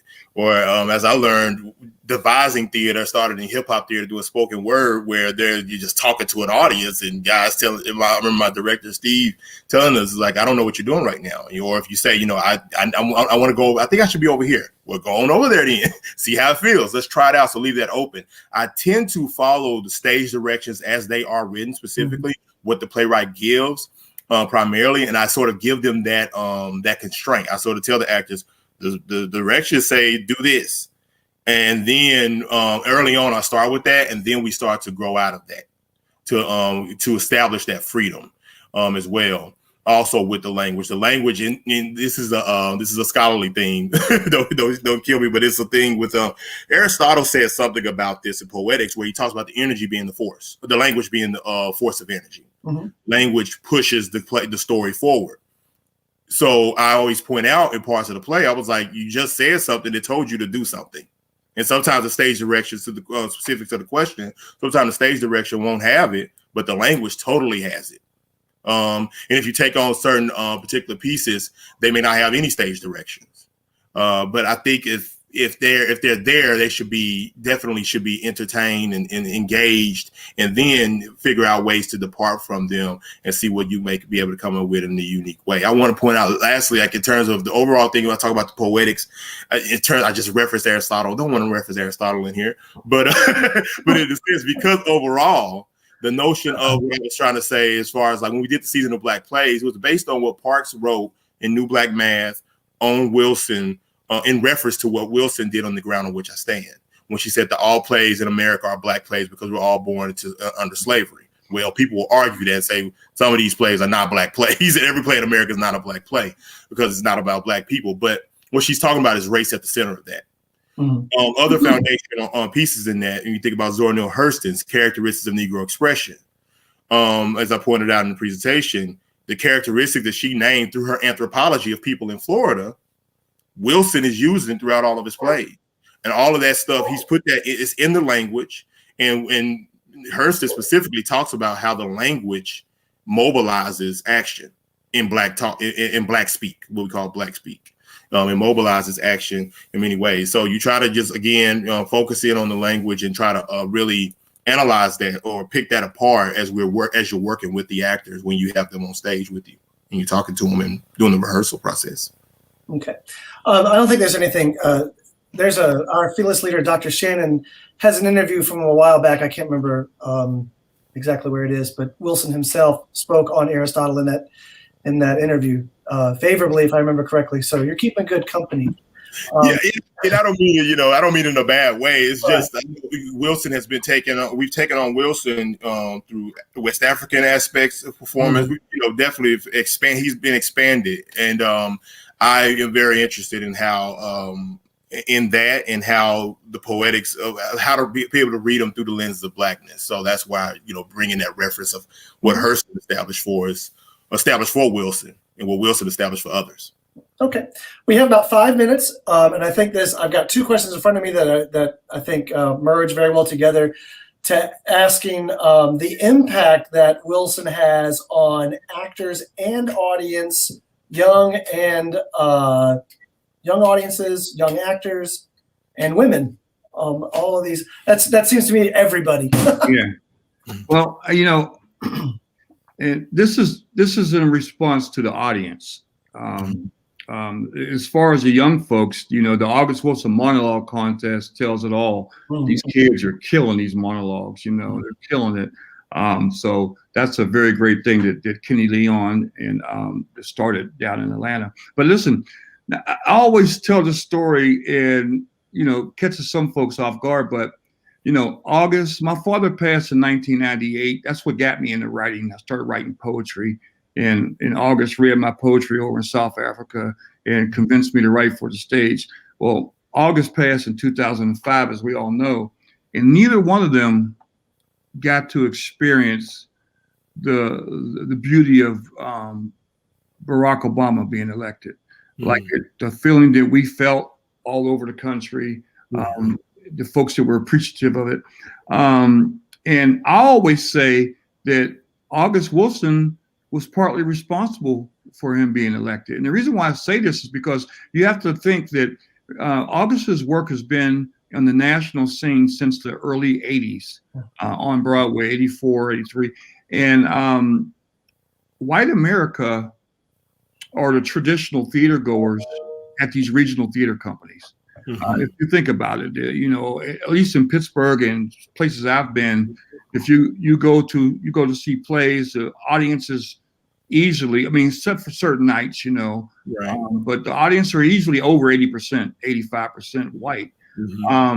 So, you figure for the last 25, 30 years, they've been a fly on the wall for Black life, to listen to Black culture, hearing the N-word, which is very important because it's unadulterated. People are listening to these stories, these people telling the stories, and they're so real and so rich with these great productions and these great actors telling these stories that for white folks, they're like, oh, this is great. I could never hear these stories. They're not going to walk up Center Avenue and listen to two black guys talk about stuff. They're never going to be exposed to that.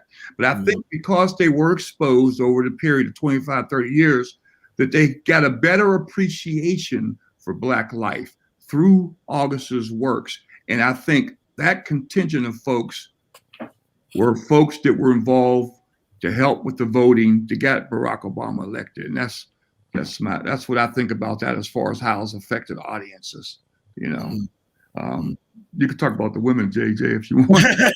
Well, I would say let the church say amen. Basically, it's like it's just it's in working, producing, and or doing it on the educational level, doing Wilson, just an opportunity to if you're doing Wilson, you got an opportunity to bring certain people to the theater and introduce them to something. Everybody down to my mama, to people who are to people who are just completely who don't know it at all. I remember showing like the piano lesson film to my parents during the Christmas holidays, the Hallmark film, and introducing them to Wilson and how they're able to hear themselves and laugh at it and enjoy it and connect with it, which informs me on how to further informs how to present it, and further informs me when I go back home and sit down and talk at the table with my auntie.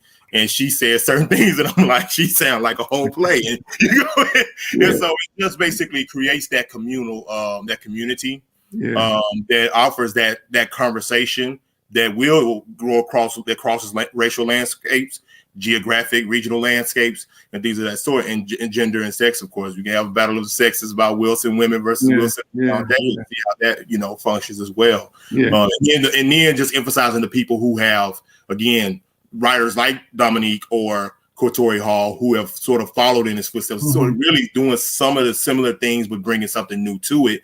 It just extends the conversation. Yeah, I think people just need to keep in mind that theater itself is a minority. It's a minority when you compare it to sports and things like that. But we know, the folks that really dig August Wilson, we know that once you get them in the room, they're coming back for more. Exactly. What I'm saying? They're going to take that big old plate you feed them of Wilsonian rice and beans and everything else, and they're going to come back for more because they're going to be hungry for it. And because he has this American Century cycle, they know that the menu's long. I'm going to pick that up. I just saw 2 Trains Running. I got to come back to see Fences. Right. I saw the movie. Well, I want to see it. I want to see the play now. So I mean, August has done so much for theater, man. People just don't know right now. They just don't know. Yeah. All right. Well, thank you guys so much. We're going to move on to our next session. Real quick, if anybody wants it, the name of the artist Mark mentioned was John Ross Wilson. That was a question I got asked a lot. John Ross Wilson. And if you are interested in the monologue competition, there is the Netflix documentary Giving Voice that tells much about that. Thank you, guys. And we'll see you more virtually. Thank you. All right. Mark, thanks. We'll be in touch. So yeah. Cool. Man.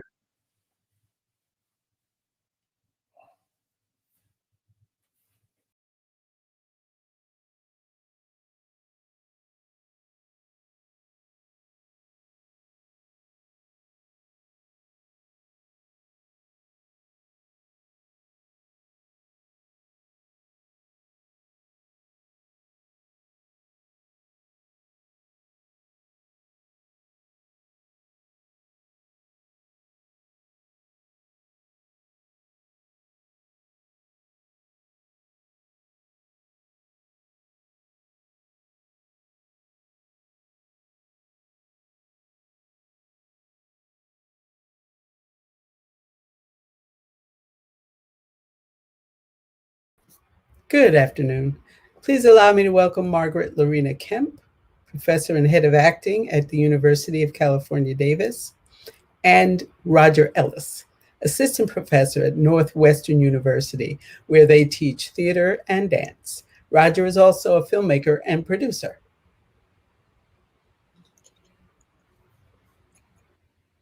Thank you very much, and thank you to the entire team that brought this colloquium to the virtual stage, and thank you for all the presenters. I've been really inspired by attending already today. It's going to be really great. I wanted to also thank my collaborator, Roger Ellis, for joining me on this investigation. It's really been an investigation for us. We both teach at predominantly white institutions. In fact, I don't currently have any African-American students in my classes at all right now. So our question was, how do we bring this work to those classes, which is really an important question that we've been engaged with. So this workshop is really developed out of a sensation of questioning. Hello, I'm Roger Ellis, as was mentioned earlier, and I'm really excited to be here with you all. The format for this will be a little bit more experiential, so we welcome you to get up on your feet, to move around the space, which I hope will be a welcome change if you've been seated for a long period of time. As you know, Wilson's language is very poetic in that it takes up space and that it carries so much history and so much dimension and texture.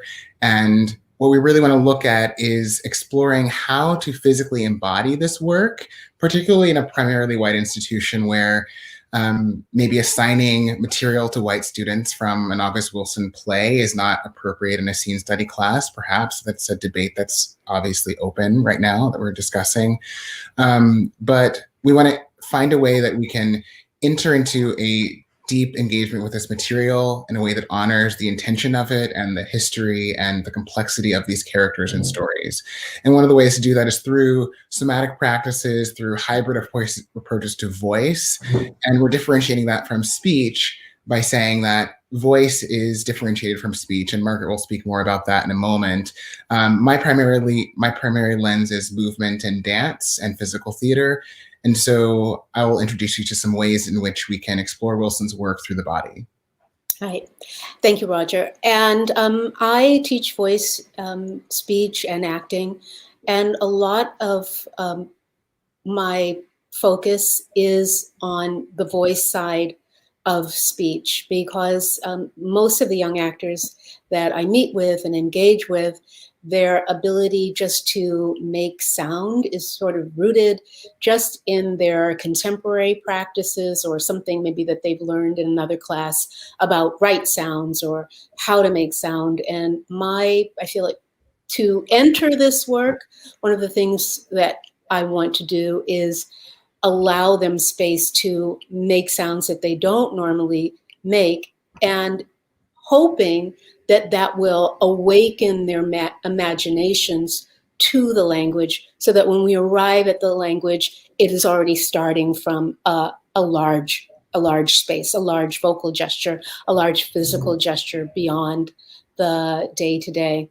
So I would like to invite you to get up onto your feet, even if you just have the area around your seat or your stool, that will be some room for you to move. And if you are unable to stand, if that's not something that works for the body that you're in, see if you can find a way to connect your feet to the ground. If you can't connect your feet to the ground, whatever part of your body is connected to a surface that you can count on. And I sort of like to think about August Wilson's book, The Ground on Which I Stand. So maybe it's not your feet that are on the ground. Maybe you are seated, so it's the body, but finding that place where you can feel grounded. So we'll start there. And if you can have a sensation of coming on to your breath. And how are you taking that breath into your body? Is it in through your lips, or in through your nose, and maybe experience going back and forth. What is the difference? And does engaging in this breathing practice awaken any experiences in your imagination? And allow yourself to have a sensation of yawning. And if you can, as much as a full body yawn as possible. And taking this out of the day-to-day practice of yawning, if you can send your tongue out, and whatever sound comes along with that, allow that sound. Sensing yourself releasing the tongue root and exploring the soft palate. But another breath, breathing.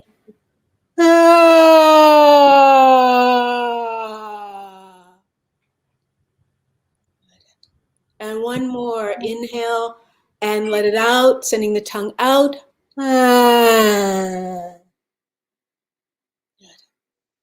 Bring your hands together with a big clap and rubbing those hands together. And separating the hands by about 1 inch, and just feel the energy between your two palms. And knowing that that same energetic body is the body that you are bringing to your audience, to your scene partners. And take these hands and start to bring them onto your flesh. And as you're moving your hands onto your flesh, just sense that you are sensing your body, almost like you were a baker and you were kneading dough. Sensing your body. How does your body feel today? And if you stopped your breath while you're doing this sensing, see if you can bring your breath back. So you're sensing down to your buttocks and your belly and the backs of your legs, under your arms, in your heart space.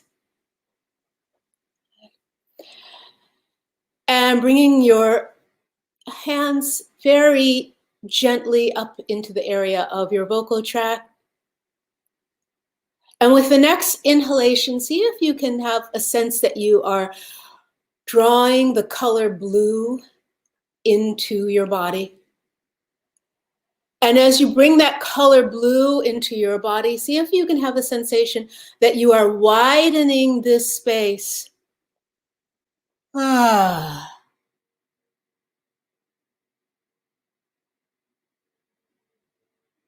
And while you're widening this space, just bringing your hands around to the back of your neck and feeling the very top of your spine up to your occipital bone, and recognizing that your brain is also part of your body and it is also part of this work. Feeling your hands down to the very top of your spine. And Roger? And see if you can bring your attention to all the parts of the body that are in contact with the earth. So as we've been working with sound, with the skull, see if you can find that central channel, or at least a sense of that central axis. And allow all the parts of your body that are in contact with the earth to meet the earth with a little bit more generosity. And so when we think about this monologue that we're going to explore, the City of Bones monologue that Ann Esther speaks of, there's this notion of being abducted from the land, taken from the earth. And I wonder if we can take a moment to allow ourselves to experience contact with the floor, with the earth, yielding into the underlying support and sensing the spine. And see what happens if you bring your attention to the tailbone and the inner ear, and sensing the curves of the spine between that space. And you might move from sensation or to create sensation at the level of the spine. Maybe you find an undulation of the spine, maybe you curve to one side or the other. But bringing awareness into the spine, that sense of architecture, And the more that you yield into the underlying support, the more you can experience the positive support of your spine here. And you might also notice the surface tension of the skin, subtle eye movements. The eyes are the exposed part of the brain. And so the more that we sense into the spine, into the skin, into the hands, the feet, the more we come into contact with our present moment experience. When we're looking at individual trauma or generational trauma, one of the ways we can deal with that is by bringing ourselves into awareness of the present moment. And feeling a freedom to release fluffy sound, to release sound on an SH. And with each exhalation, coming into a deeper awareness of your birthright, which is verticality, which is this relationship between the spine and the earth. And as you do so, notice what sensations come up from your body. What are the stories, the narrative, the logic of your body in this moment? And see if you can connect that to your breath. So if you've lost a touch with your breath, a sensation that your breath is no longer a day-to-day breath, bring your hands down to the area of your pelvis. If you have on pants, it's usually just around the place where you might have a belt loop or a drawstring. And imagine that you're taking your inhale breath into your hands and that you are activating the exhale breath. You're choosing to start that exhale breath and bringing your articulators to the place where you would make that SH sound and feel that you are pressing that sound into the space.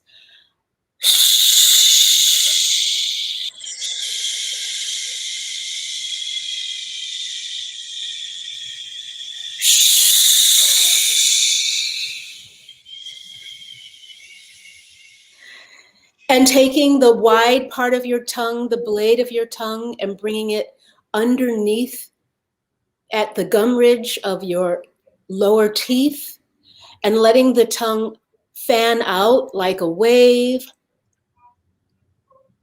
and sending that exhale breath over that wave of a tongue.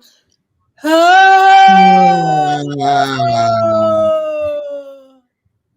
see what happens. Shift the vocal tract. What happens if you make that space a little bit smaller? How does that sound shift?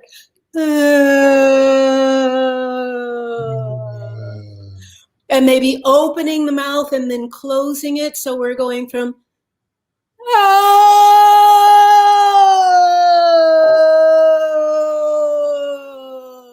but that tongue root is still free for that sound to travel from. And Roger? And with that sensation of the sound, see if you can allow that sensation of the air and the sound being pressed from the body to merge with that sense of the undulation of the spine. So if you need to look at this image up on the screen of this representation of the spine, you can see the beautiful pelvic bowl, the seat of our connection to the earth, and see if you can allow the base of the spine to initiate this feeling with the sound. And maybe there's a relationship between the tongue and the base of the pelvis that you can find as you ripple and undulate. Right. So sensing that the tongue root, the part of the tongue that's just behind the soft palate, is the sacrum, and the blade of the tongue is the top of the spine. So we can move both those at the same time and be aware of the body's connection to that sound making, so that the tongue can manipulate sound in the same way that the body can.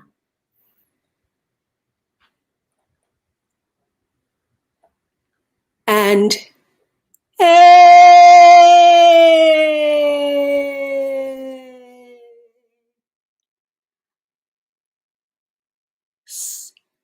the tongue, feeling a cup in the tongue. Ooh.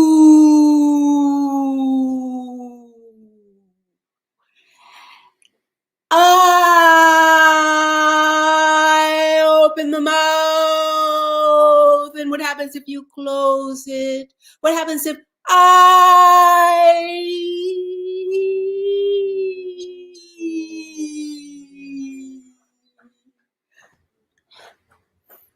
And see if you can allow your hands to find the space at the back of the neck.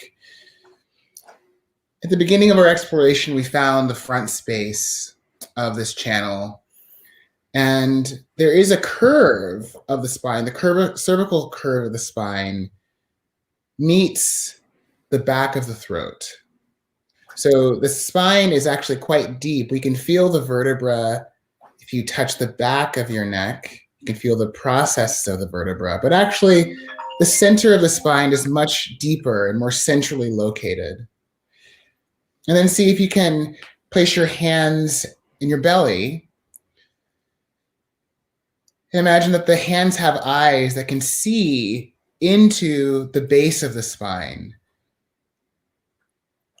And now here in this place of relative silence, notice what changes might have emerged since the beginning of our work together. Where do you feel a sense of expansion or contraction in the body? What notifications are coming up from your physical being that can allow you to connect to the text that we're about to enter into?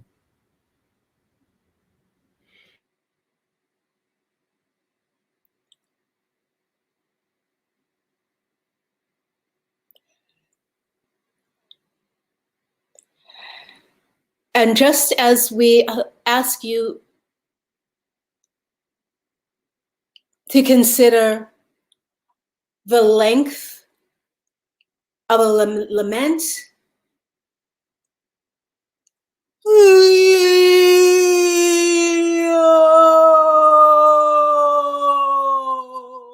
just shaping the vocal tract, shaping the spine, and allowing that to help you to make a sound, to discover what organic sound exists in the body, thinking through lament, sorrow, grief.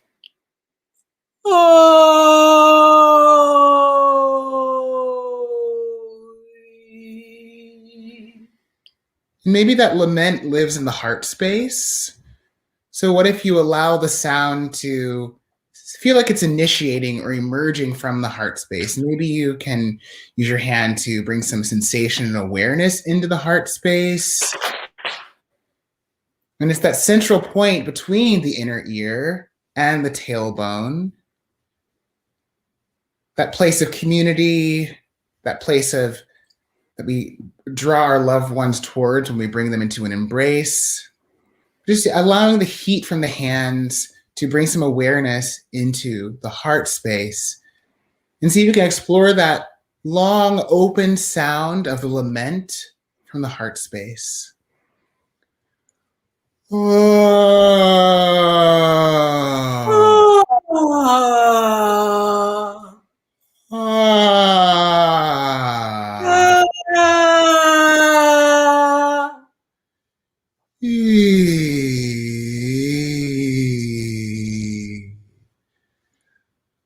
And listening to what's going on in this space, the space that Roger and I are sharing, noticing a sensation that Roger's sound brings forth my sound in a different way, in my own sensation of my body in this space today, what it instigates to come from me, a sensation of calling and responding.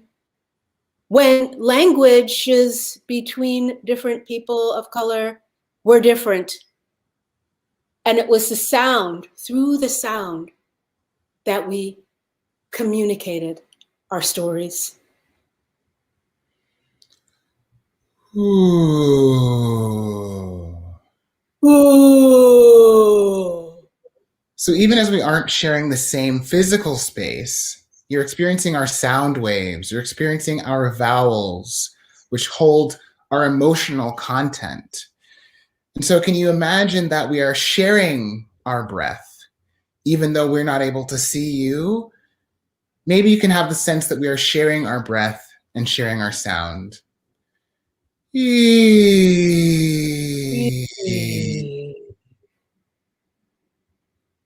And a contemporary use of sound that often is not brought up is that sensation of begging. We hear that in the Motown song.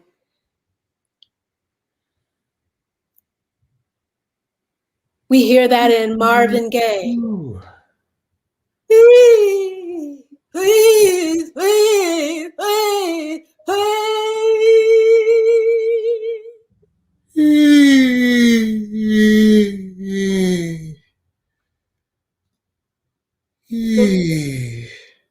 Vocal extremes that can be often part of preaching, from a high pitch to a low pitch.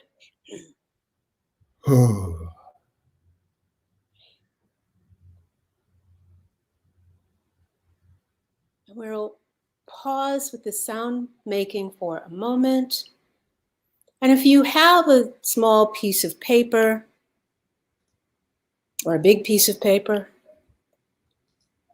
just note for yourself, were there any images? If you know the texts very well, did you start to hear the texts just through the sounds? Did you start to hear the characters just through the sound? Just make a few notes for yourself. And up on the screen, you'll see an excerpt from Gem of the Ocean. Maybe there's some images in the text here that you might see that speak to you. Maybe there's one word, one image. And just start to play with that one word. And play with repeating that one word. So we know from jazz music, singers from Sarah Vaughan to Ella Fitzgerald use repetition of sound. And what are all the sounds within that sound, the notes between the notes, Sarah Vaughan might say? We're just giving you some space to explore the sound in your space. And notice where you feel those sounds in your body. And try to step away from a narrative that you already know. What is it awakening in you today? That is part of our work also, to bring our lives into the work, our lived experiences into the work. Where are you connecting with these sounds today?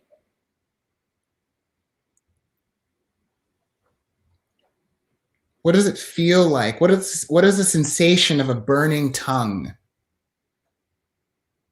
that needs to communicate a loss, desire for community,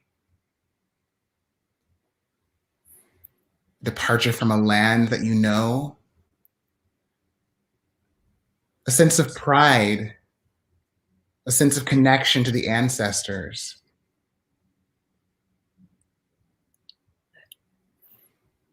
And if the tongue is an image of the spine, can you take that experience into a full body experience? And there's a connection between the spine and the distal ends of the body. So when we think about diaspora, or the scattering of people from a central point, can you connect the fingertips to the navel, the toes to the navel, the tongue to the navel? Life begins from the center of the body and we radiate outward like a starfish. So can you have that sense of connection to the distal far ends, even as you bring your awareness into the belly button, breathing from that place?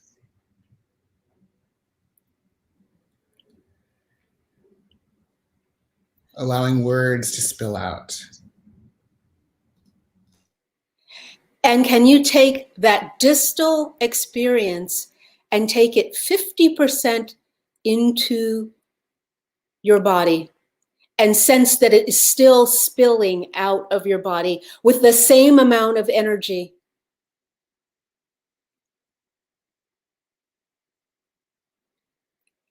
Can we bring the meaning-soaked stillness of Anthony Chisholm into the space when we take all of that gesture into the body and see if it can still live in what appears to be silence, what appears to be stillness?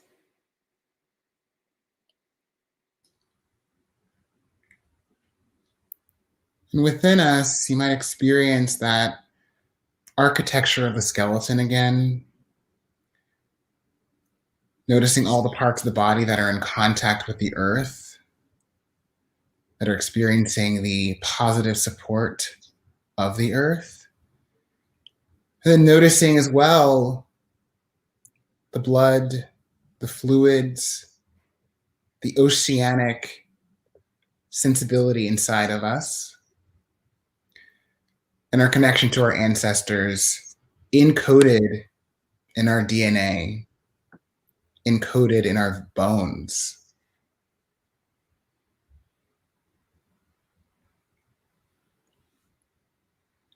Are you still connecting with your breath?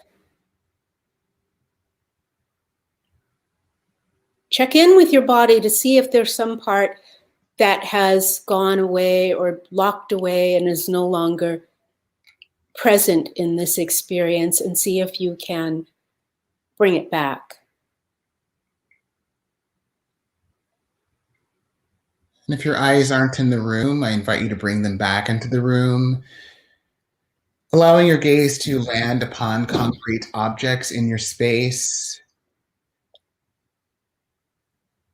finding your way back into the present moment, experiencing where you are, what smells are around you, what sounds do you hear, what is the surface tension of the skin,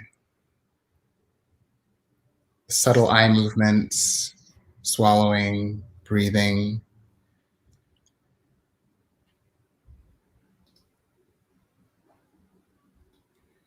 And so to conclude, we'll pause in this point, and you might continue to feel this experience moving through you throughout the day. And these particular emotions that are evoked through the sounds of the language that precede spoken tongues are conveyed in the music of jazz. And the emotion evoked is not the same for every listener or speaker.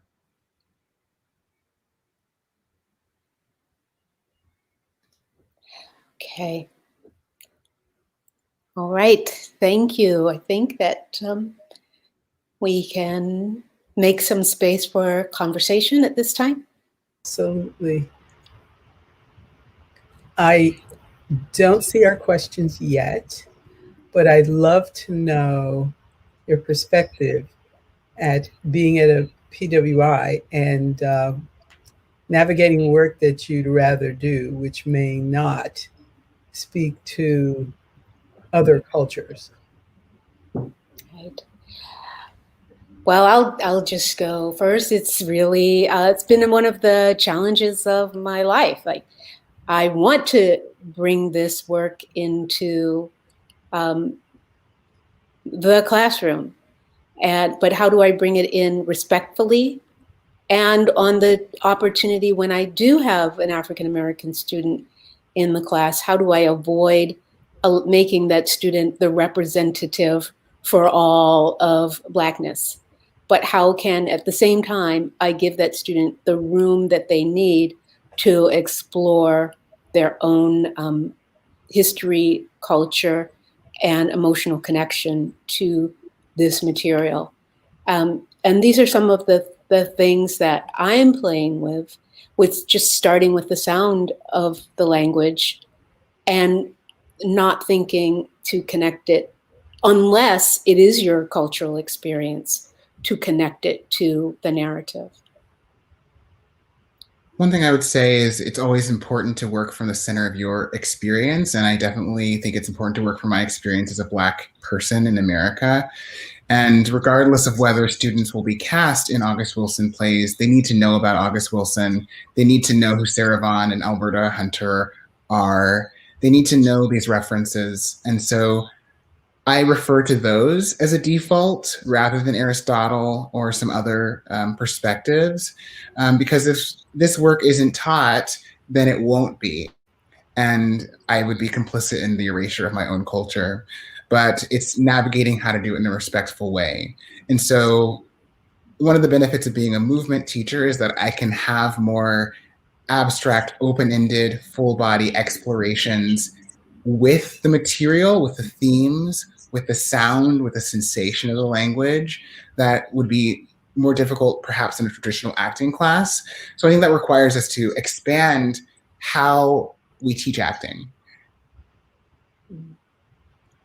Great. And thank you for mentioning my favorite, Alberta Hunter.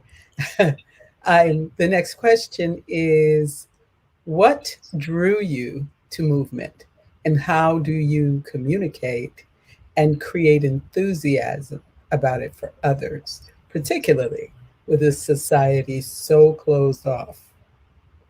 Everything moves. Movement is so crucial to everything we do and experience, especially as Black people, right? And I think a lot about the embodied theater of the Black church, about quilting traditions, about cooking, about the potluck, about jazz improvisation. It's all movement. Music is movement. And so breathing is the most important movement that we do. So I have a tendency to start there, particularly with students who are resistant, to say, you are always moving. There's always some sort of small dance or symphony going on inside of you, and really tapping into that rhythm of the heartbeat to begin with. What draws me to movement is that it transcends language and culture, but it's also very specific to culture.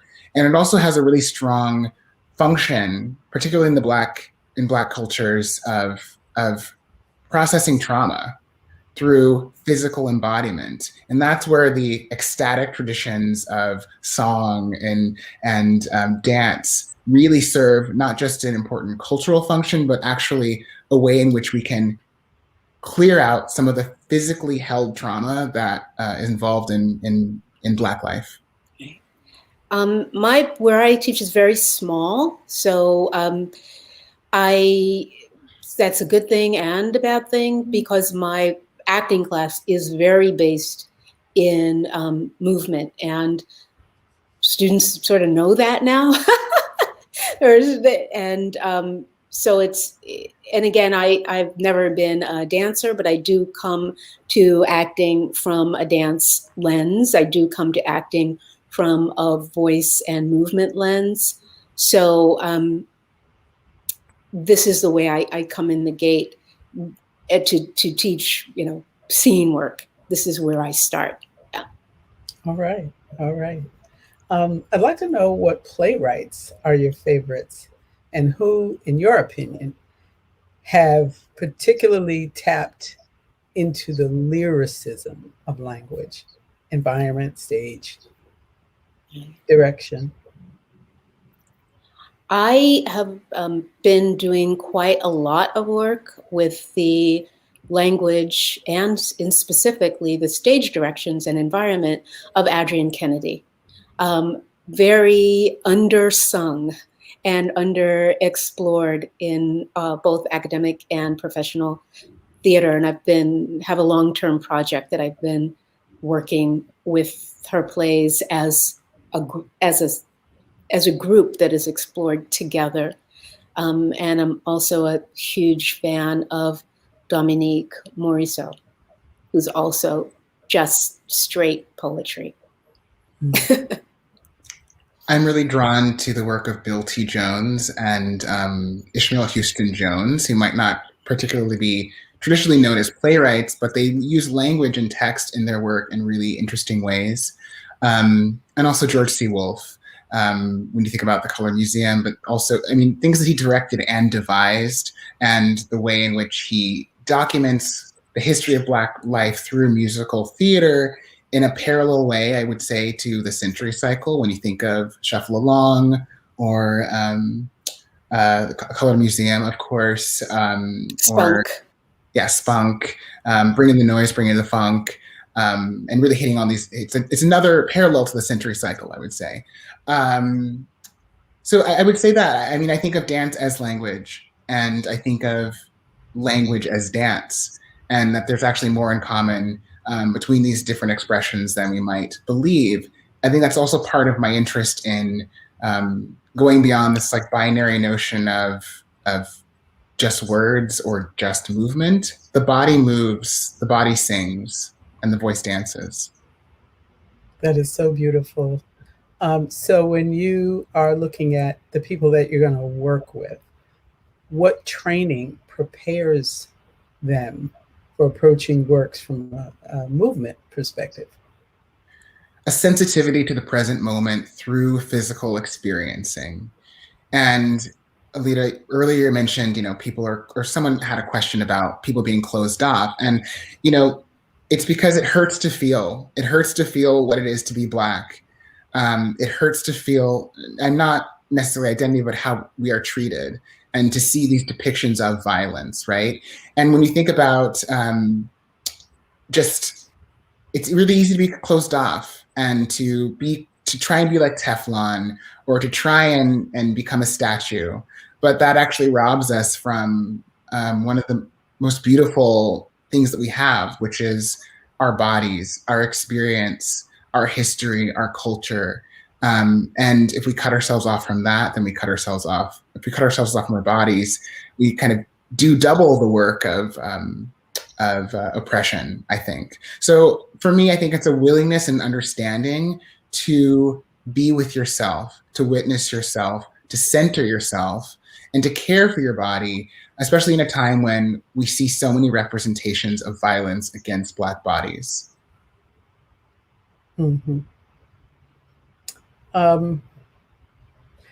Thank you for this amazing opportunity to enjoy movement and dance. Could you tell, as the last question, tell us more about each of the sonic tactics? You mentioned fugue, lament, prayer, begging, repetition. We started to actually go to the text of the City of Bones and mine the text very much like you would if you were doing Shakespeare, and identifying what was seen, the repetition, and then thinking about where do they sit in the scholarly descriptions of how African Americans use sound, whether it's preach and with very sort of descriptions that more don't serve to stop the person from making whatever choice that they might want to make around that, but offer room for them to explore. So the vocal extremes that you might hear in the pulpit, what is that gasp of breath like? Does it come from the guts going out into space, or does it come in through the space and then go out? Thinking about that, or using vocal extremes from a high-pitched sound to a low sound, which is also part of preaching. And I just actually directed Detroit 67, so I really was listening to the lyrics and how the Motown voice is used, and started to identify sounds such as begging, which is also a sound that we might hear or might explore in working with this text. I think of Ain't Too Proud to Beg, Baby Love, Diana Ross, that cooing sound, all the way from that tiny little, and that's one of the things Margaret was working on, is the shape of the sound from that to being at the height of a gospel number, right? And there's for communities who have been silenced, when there is space to have that size of expression, you just need to have a wide palette. And so when there's communication cut off, when our drums are taken away from us, when our language is taken away from us, we find new ways, and that leads to innovation. And countless times I've been in some Shakespeare workshop. They're so articulate about the vocal tactics. And I thought we should be, if I'm going to teach this, I need to, or if we're going to teach this, we need to be as just as specific about how to use the voice so that whoever's in the class can come along for the ride and explore the work. Very, very nice. We are close to the end, and I'm just going to flip through to see if there are any more questions. One, very quickly, do you have any advice for an artist learning to incorporate music into artistry? I think that we both can ask, and I wonder if it's music or the use of voice, because both vocal extremes as a way of thinking about music. But it's really, I think, essential to have that palate cleanser of just starting with the breath, whatever your training tradition is, and there are so many, but starting from nothing and starting to feel like, how do I make sound the easiest way? So you don't just rush in and start slamming against those vocal folds with a body that really isn't ready to release. Right. And I think what I would offer is taking inventory of your movement and vocal influences over time. So sometimes we think of movement training as only happening in an acting class or a studio, but I think about learning to quilt as a movement practice, and thinking about what is happening in my body as this happens. How can I expand this into a larger expression, and how does that become a dance? Thinking about first hearing Whitney Houston's voice and hearing Cissy Houston through that, and hearing, all the way back through, and then listening to Bessie Smith. And so, thinking about what are my influences. Everyone has them, but there's this experiential way of training that we all have had a role in, whether you played sports, whether you played piano in church, and honoring that and seeing if you can build your own movement traditions from your own movement history. All right, I'm loving this. I want to thank all of the panelists and thank all of you for attending Fences and Beyond. Any last words? Thank you. Thank you. Thank you, Alita, for leading this discussion. Thank you so much. Yeah, you guys are wonderful. Our next session is going to begin momentarily. And I'm going to exit the room, and welcome to stay. Please stay for the day's activities.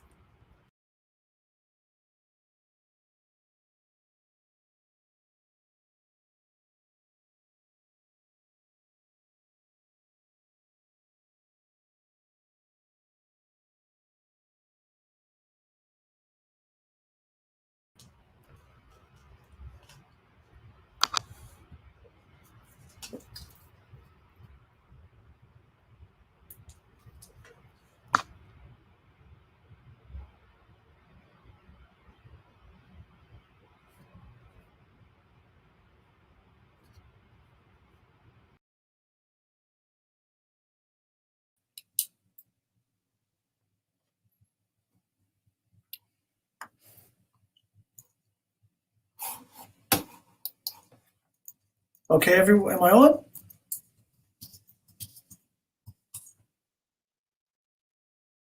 Okay, everyone, I'm sorry. Chris Bell here again. as goes with these August Wilson conferences, already we have gone through a pretty remarkable range of ideas through the great playwright and the many areas he takes us, which are seemingly endless. And with our next session, Young Actors in Wilson, A Journey of Seven Guitars, we're going to watch a documentary that was produced by Dr. Susan Watson of Lehman College, CUNY, up in Brooklyn. And she is going to present this film she made. So thank you, Dr. Watson. Hi, how are you? I feel so relaxed after the last session of breathing and getting ready. But actually, I'm in the Bronx. I would be amiss to be in Brooklyn, but we're CUNY Lehman College in the Bronx in New York. How are you? Glad to be here. Thank you, everyone who's worked so hard to put this show together, and then this colloquium. I should get my tongue loosened, because this is such very important work. Very, very important work.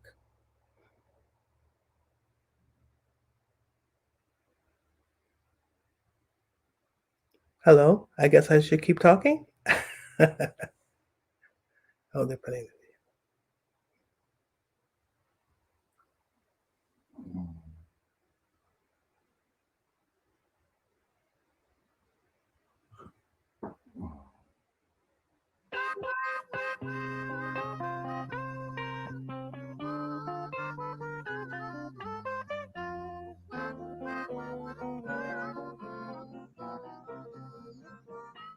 August Wilson's Seven Guitars is sixth in the cycle of plays by the award-winning author, which explores African American life. Early in the planning stages of this production, the producers and playwright expressed a strong desire to develop an outreach series that would touch young audiences and inspire them about his newest play. Anybody here wanna try my cabbage? Just step this way. Ow! Anybody here like to try my cabbage? Just holler, hey, Rick Carter.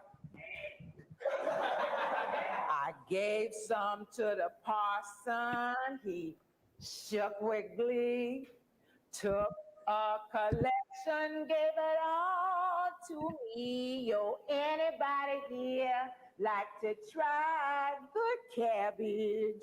Just step this way. Ow!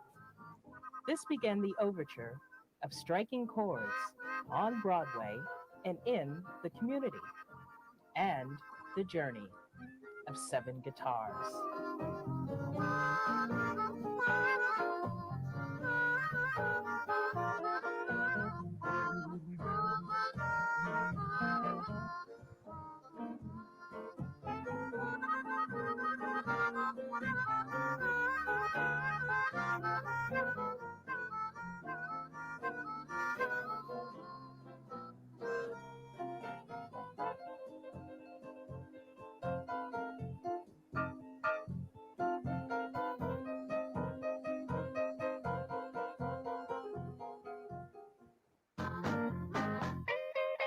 I wanted to be an actor my whole life.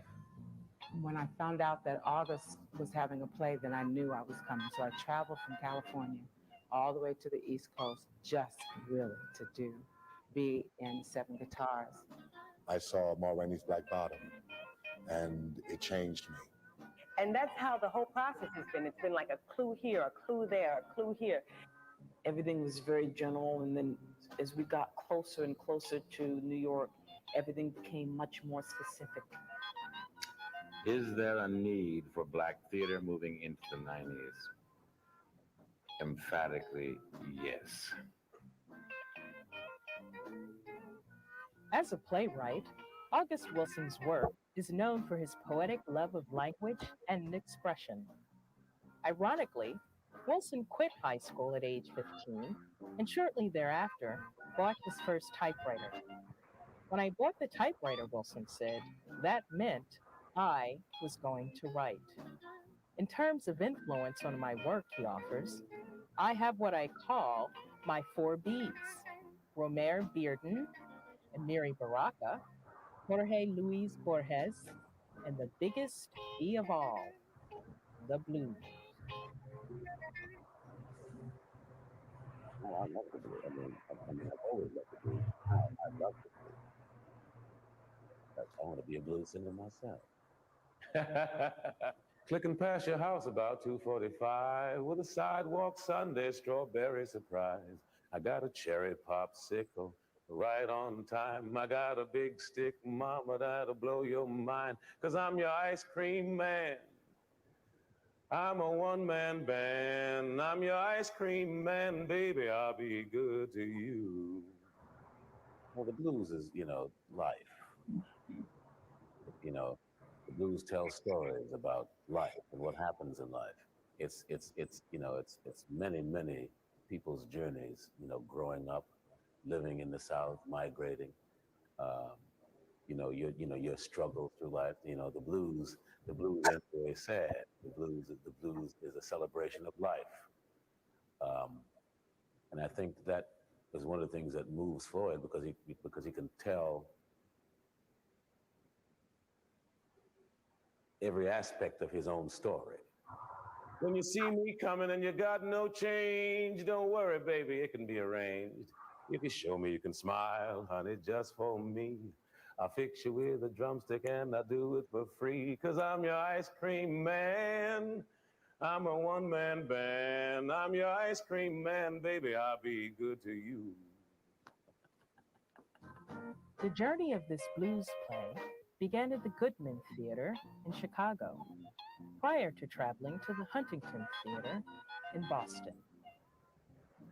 Opening night in Boston, first scene. We ended the first scene. First scene is, of course, flashback. It's really the end of the play, and we're at the aftermath of Floyd's funeral. And when the scene is over, I pick up a tray and I walk into the house, supposedly. And as I walked into the house, the door was stuck. The door of the house was stuck. And of course, when I walked to the door, I was like emotional. I was dealing with Floyd's, aftermath of Floyd's death or whatever. So I usually walk to the door because I'm trying to walk into my apartment to say, I'm going to cry alone. I'm not going to cry in public. And I went to open that door and it wouldn't open. And I was still holding on to that moment. And I went to open the door again and I thought to myself, oh my God, what am I going to do? Is there another way in? Can't climb through the window? Can't go through the gate? And I tried to open the door again, and time was running out because we were going into the next scene. Finally, Canewell, Ruben Santiago Hudson said, Vera, you can't get that door open? You can't open that door? And I said, no, Canewell, I can't open the door. And he said, let me try to unstick it for you. And he came in, he tried to open, it wouldn't open. And Red Carter said, what y'all doing up there? Y'all can't open the door? And he tried to get up there and open the door. And finally the door, it would not open. And they had to stop the play. I'm telling you, all the mistakes that have happened during the course of this show, and there have been many, we won't name names, but it really teaches you how to think as an actor. Because it really teaches you concentration, if anything else, and to have a sense of humor.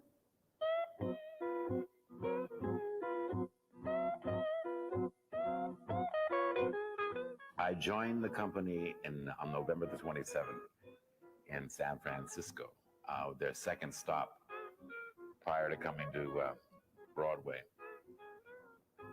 What was it like? Instant fear. He is a man, the playwright tells us, who was probably born in Haiti, and was in prison, who killed a man. How long has he been there? He lives in this boarding house, this apartment house with these people in Pittsburgh. How he got there, that journey is pretty much the actor's imagination, because August only gives us sketchy details. Lloyd is a great teacher. I think that his real strength lies in teaching, and he imparts that. It's like going to class. And I was a student of Lloyd's for many years. So coming back to this, working on this project with him, I'm reminded again what a masterful teacher he is. And like all good teachers, he knows the process of acting. Lloyd's process is that we must always hear each other, listen to each other. So when you start this process of August Wilson with Lloyd Richards, one thing that you do is that you're going to always sit at the table and you're going to talk. And while you're talking, it's a process of listening and responding. So that every time you hear this line, you can't give a rote response, because who's ever saying the line is going to give it to you differently every time. And so you've got to respond to the now of that line. And when Lloyd doesn't believe you're being honest, he'll start over again. A favorite moment in the play for me is Red Carter in the opening of the play. And I feel that there's a lot of lines that is a thing about ensemble that really makes it work. Red Carter says, they're talking about Floyd's death. And they're talking about seeing angels taking Floyd to heaven. And they say, well, I saw him. And Hetley finally says, I seen him too. And he says, Hetley's seen him. And they all go into this wonderful diatribe about Floyd and these angels being at the funeral.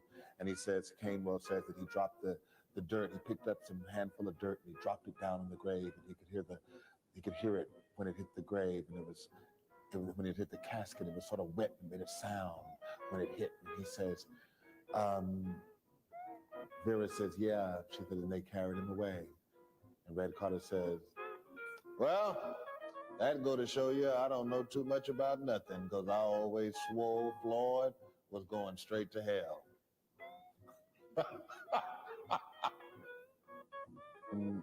Red Carter to me is all my uncles, or great uncles, and past cousins, and it's from a time that's very rich and very real and very black. And it's a part of me like your skin is a part of you. There's no way to get rid of it. I might try to hide some of it, but I have an uncle, Zint, that's passed now, that I think I really built Red Carter on. And he was a man who was very country, and he talked like this, and he would embarrass me sometime because we'd be in what I call downtown, and the man would say, Tommy, tell your daddy that we're gonna kill a hog tomorrow. So now I can feel that that's very fabulous that I had that uncle.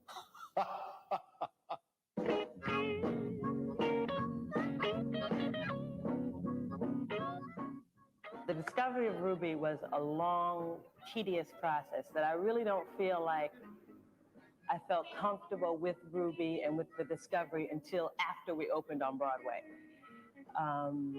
Then I started to say, oh, okay, I get it. But it was very long, I think, because in the playwright's mind, I know that he knew all the time what he wanted Ruby to do in the play, what he wanted her function to be, what he wanted her to be pregnant, and what he wanted her to do for Headley. But I don't know that we always knew, between me and Lloyd and August, who Ruby was. Canewell said some really simple, basic nursery rhyme to me, and my response was, and he said, don't you know that? Everybody know that. You learned that in school. And I said, I ain't never been to school. So we came from there, from being overtly sexual and dim-witted, I don't know, to where she is now, which I think where she is, a person who is in growth, in personal growth, who is in process. And Pittsburgh is a pit stop. She's the one who comes to Pittsburgh and picks up everything about the city the quickest. Next week, she is going to know more about Pittsburgh than Vera knows, because she's like a sponge and she needs to know. and she needs to know because she needs to find out, what can I get from you? And so she's a person who is, using people to get what she needs. And then all of a sudden, what is the miracle of this play is that she has a moment of selflessness. The privilege of being able to work on a piece of art for a year and a half means that by the time you hit Broadway, it's in your bones. It's not something that you're unsure of. The company that started in Chicago that would get Excedrin headaches from coping with the changes, by the time we got to Broadway, right before opening, one of Canewell's speeches was given to me. I went upstairs to my dressing room, learned it, came back and did it, and it was fine. It was no big deal. I could do that kind of thing because I had all kinds of parts of Louise that had been added, subtracted over a year and a half of work. So we knew what we were doing. We had the confidence of that. We had the confidence of the play. All the pieces of the puzzle were in place and ready to be given birth to. The stakes were higher in New York in terms of the amount of money, the amount of attention, and the expectations. The product had not changed in the sense that the essence of it was always the same through every production. There's as much play that's been cut as you see on the stage, and all of it is brilliant. You need to learn how to do August Wilson. He's as challenging as Shakespeare is to me. In this year and a half of working on this play with both these giants, I have changed as an actress, and I knew a lot before, but I feel that I'm in a new place, a deeper place, a more resonant place, a wiser place as an actress and a human being from this experience and from fabulous Miss Louise. I was walking out of the theater one day and a woman stopped me, a black woman stopped me, and she was standing on the corner of 49th and 8th Avenue, and she said, "Excuse me," she said, "I want to tell you that," she said, "I just saw that play and it was the most wonderful thing I've ever seen." She said, "I was standing here feeling how wonderful it is to be a black woman." She said, "And she said, my mother is coming here next week." She said, "And I can't wait to bring her to this play because I want her to have this feeling." And I thought, that I'm a part of giving somebody that is very important. And that dreams come true. That, I sat in that theater a long time ago, many years ago, watching Ma Rainey's Black Bottom, wanting to be a part of that team, not knowing that I would actually work with Lloyd Richards, August Wilson, Charles Dutton, and create characters that'll live forever in the American theater. And that is the most important thing that an actor can give to theater in America or anywhere.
Okay. Well, thank you for that, Dr. Turner. You're welcome. Nicely done. I have always found that for me, Seven Guitars has always been the Wilson play that is the most elusive for reasons I won't take your time.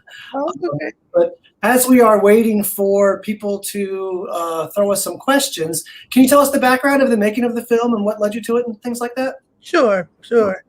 This was actually done in conjunction with the Broadway opening. And it was an effort, I think, that Mr. Wilson was feeling at this point that young people and some of the audiences that were coming to see the play really needed that introduction. I've heard it talked about rather during the sessions early in the daytime or before us. That we really need to study what he was writing about, who he was writing about, where he was writing about, how to pronounce those names, what did those people bring to the table that maybe some of the audiences were not familiar with. And so this was an effort not only to reach out to instruct people about the role of the blues in his work, the role of Bearden's art in his work, but also to tell young people the story. And so, as you see, I know your guest is Michelle Shea, and Michelle went with us to the Bronx to talk to those kids, and we filmed it, and she told them about the story and who the characters were to prepare them to come to the show. As well, Keith David, we went to Queens with him, and we went to the library, and we talked to audiences that were coming to the play about the music and about how he developed his character. And I think the most important part of the video is that for young actors, we have to know what that process is. A lot of young actors, we're picking up scripts that have been done, well, not me because I'm not young anymore, but they're picking up scripts that have been done. They have stage directions, they've seen them, etc. However, what is it like when you're getting, the playwrights right straight off the typewriter at that time or out of the computer or out of the printer? And what does it take to massage a piece into a work of art? And I'm hoping that, as young people see it, I show it in my classes all the time. What do you do when the door gets stuck? Right? Like here's this great actress now, but she went through that same process. So that was the key to the film. The secondary part of it, which I didn't know at the time when we were doing it, but now that we've lived through this pandemic, how important it is for us to digitize and chronicle and put into stone as much as we can our work and the development of our work. When we went out on the pandemic last year, I had a very hard time finding work for my students to watch because because we're in New York, we go to the theater all the time, once a month, every semester. So it was really difficult to find work to substitute in to that kind of quote unquote live performance. Now we're doing a lot of Zoom things and now I think Equity is looking at actually having a way that we can put that work somewhere other than Lincoln Center Library where you've got to go there to look at it and that kind of thing. So those were the two goals there. Okay, well, thank you. All right, they're getting some questions in.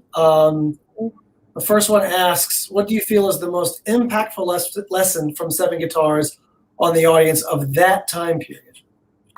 When the play opened? That's how I'm reading it, yes. Okay. Well, as you heard Roger talk about, this was the 90s. We hadn't gotten to the 2000s yet.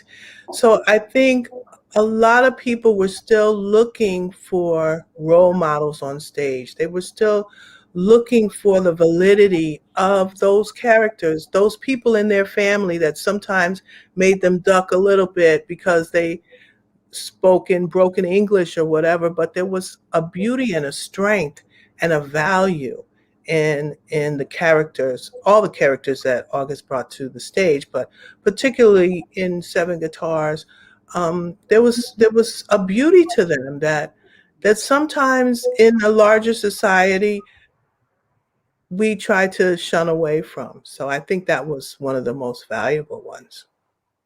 Okay. The next question asks, it's quite a bit of pieces to it. One of the actors mentioned traveling from the West Coast to the East Coast to do the play. What do you feel drew them in? And by extension, is there a playwright today who is doing that you know of?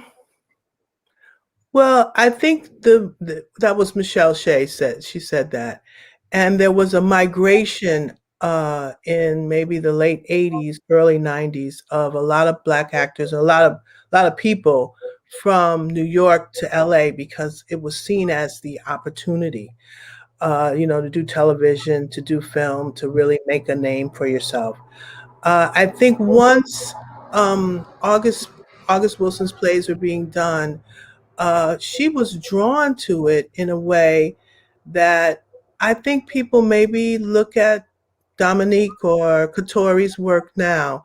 I think there was some kind of sincerity and you just wanted to be a part of it, as she said, but also it was part of being an artist.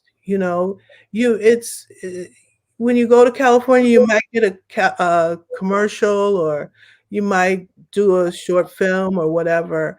But there was nothing like the live theater. There still is nothing like the live theater. Can't wait till it comes back. Where, when you go to New York City now, I live a little bit outside of the city, but it's the weirdest feeling because you realize now what theater brought to this city, because there's a big cavernous hole where it once was. So I think that's part of what drew her to it. Okay, yeah, I've only had the chance to go to one Broadway show. I saw a Lanford Wilson play with the actor's name escapes me, who did one of the Star Wars movies recently, played and just blew the roof off. I've never quite seen anything like that in live theater down here in Atlanta. Frankly, we don't get that level of actor. Okay. We did some pretty good stuff going on. No, we got some great stuff, but it was something else. I miss it as well. Well, I think the thing is that even for most artists, if you look at like Sam Jackson, when he came back to do Mountaintop on Broadway, there was a different kind of, certainly he didn't need to do that play. You know what I'm saying? There's something inside of us as artists that we always look for that, for lack of a better word, ultimate artistic orgasm. We're looking for that place that really makes us understand why, as young people, we got into this crazy business anyway. Yeah.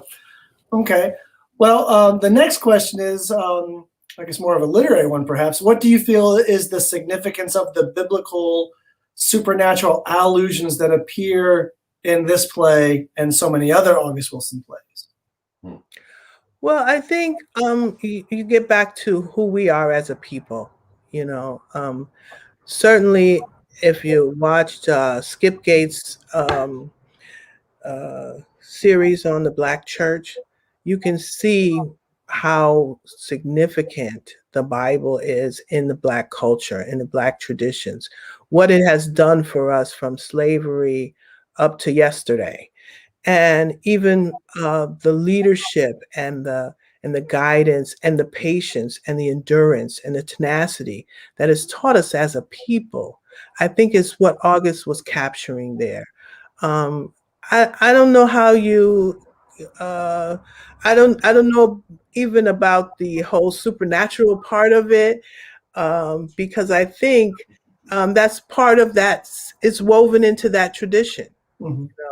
And so if you're going to study Black culture, you've got to, those are the two aspects that you really need to understand in terms of their role in our lives. Okay. Yeah, I have that experience where it can be difficult what to do with the supernatural, where my students often reject it. It's so bizarre to me.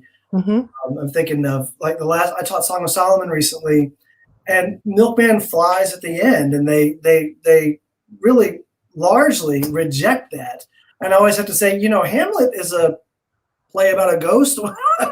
What's the, why do we do this? And half you guys are going to see Avengers movies every day, and so on. Well, a lot of them don't know that Song of Solomon actually came from the Bible anyway. So that's a good point.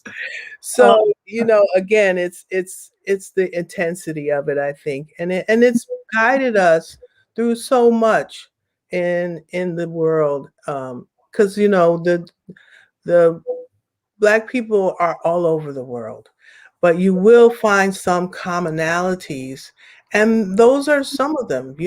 Those are some of them. Mm-hmm. Okay. The next one, I love this one. What is the role of women in August Wilson's work? And in this particular piece in general, because I do think that this piece really, he kind of stepped up his game almost when it came to his depiction of women. That's my opinion. What do you say? Well, of course, that's true, because that has been a big critique. That's not a real secret about his work, and certainly people have talked about it. But I think that, especially in Seven Guitars, the women, you see them on a lot of different levels. You have Ruby, who's running things, and then to the extreme of the young girl, she just is inherently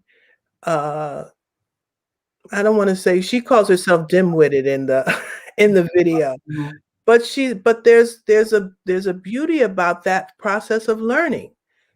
Everybody learns on different levels. Some of us are book smart, some of us are visual learners. We all know that as educators. But there are people who come into this world, and many women who fly through the world by an instinct and an intuition and a quality that I think he captured here in the women. I don't know if these women were developed as a result of some of the earlier critique of the pieces. I don't know that for a fact, but I think he did get into a lot of different levels of females in this play, more so some than others, maybe. Mm-hmm. Okay. Well, Aunt Esther hadn't showed up, at least on stage yet. That was another big evolution, so to speak. Mm-hmm.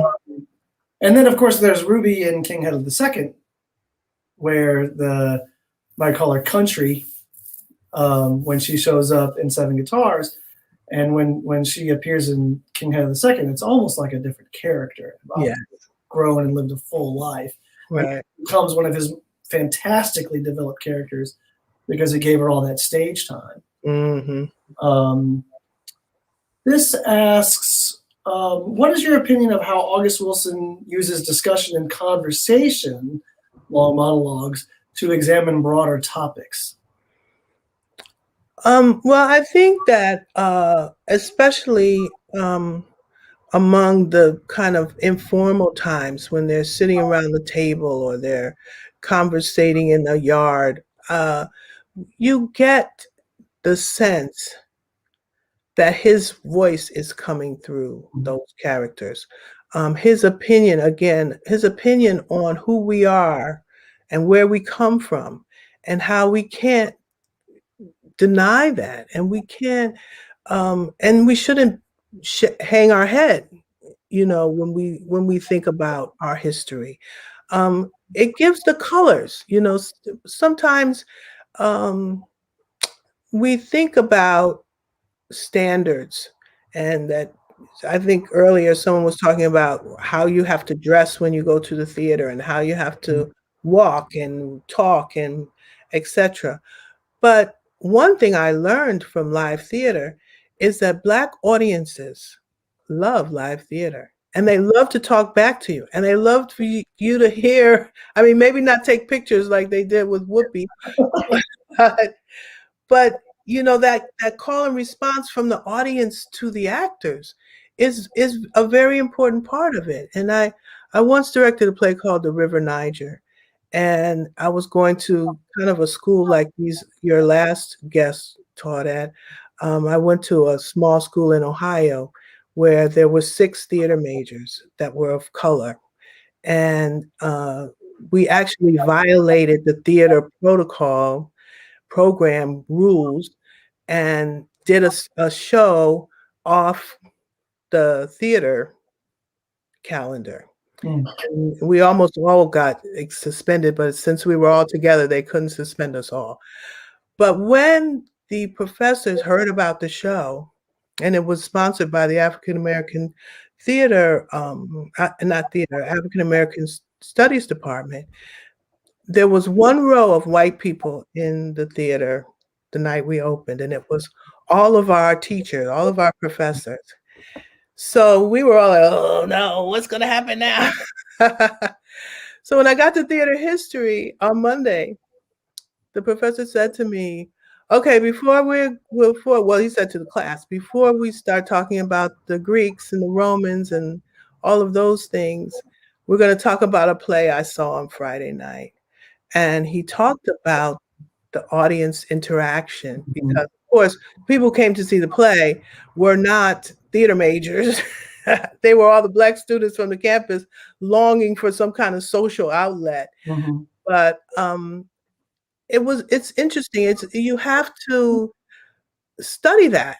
You have to understand that. It's a different dynamic. It's a different culture. I worked for a independent producer here in New York who did a show called Mama, I Want to Sing. And the people who came off those buses had their chicken dinners in their lap.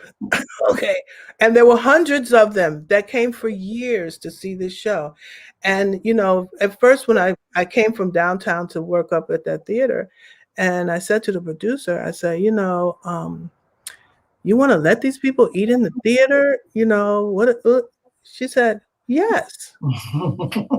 Yes. They're hungry. They just got off the bus.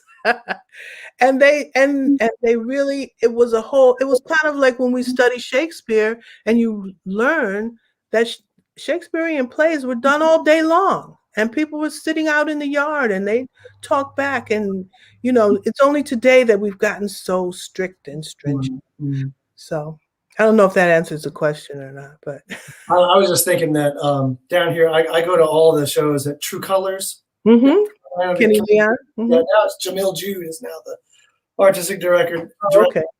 And I can say that usually a pretty educated audience in terms of they know what they know. But when you know there is somebody who has never seen it before, there's nothing like it to get to experience that with someone who's seeing it for the first time. It's what got me into this in the first place. Well, it's very important. I mean, now we're learning the importance of contact, of people contact. And that's one of the things that theater brings us, even when we don't know maybe what's going on with the people next to us. Mm-hmm. Sometimes their reaction helps us understand what's going on, or maybe sharing that.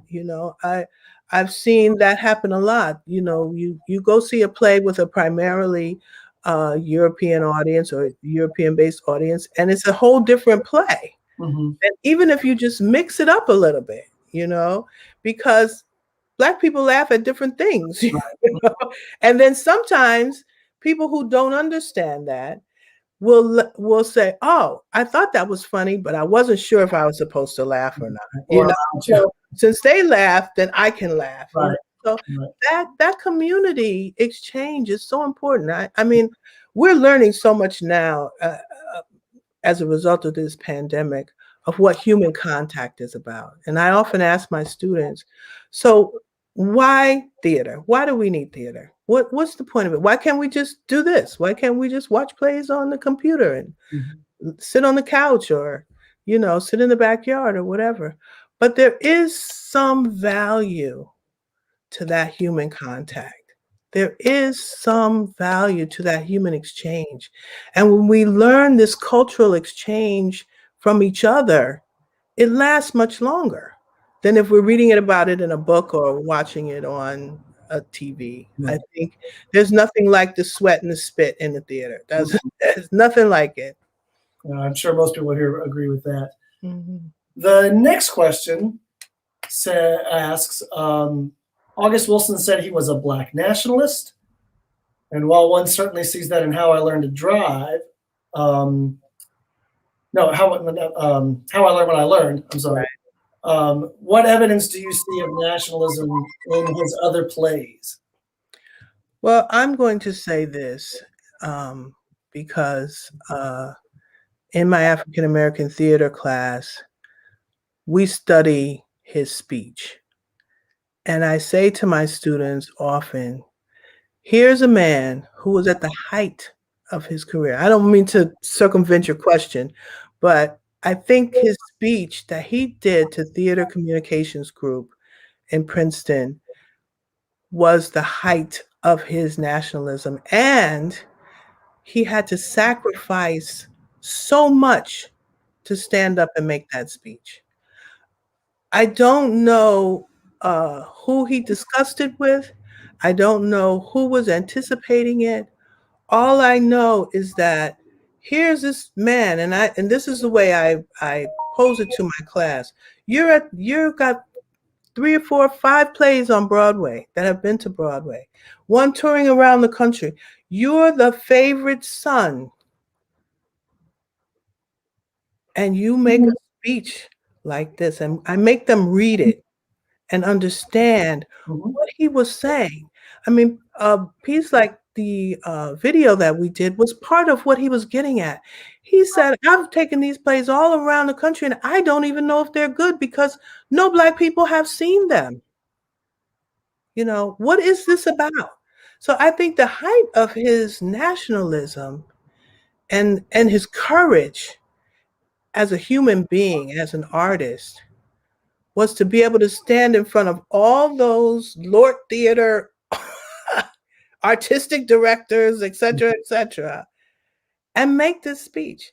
And then the subsequent debate that came up after it.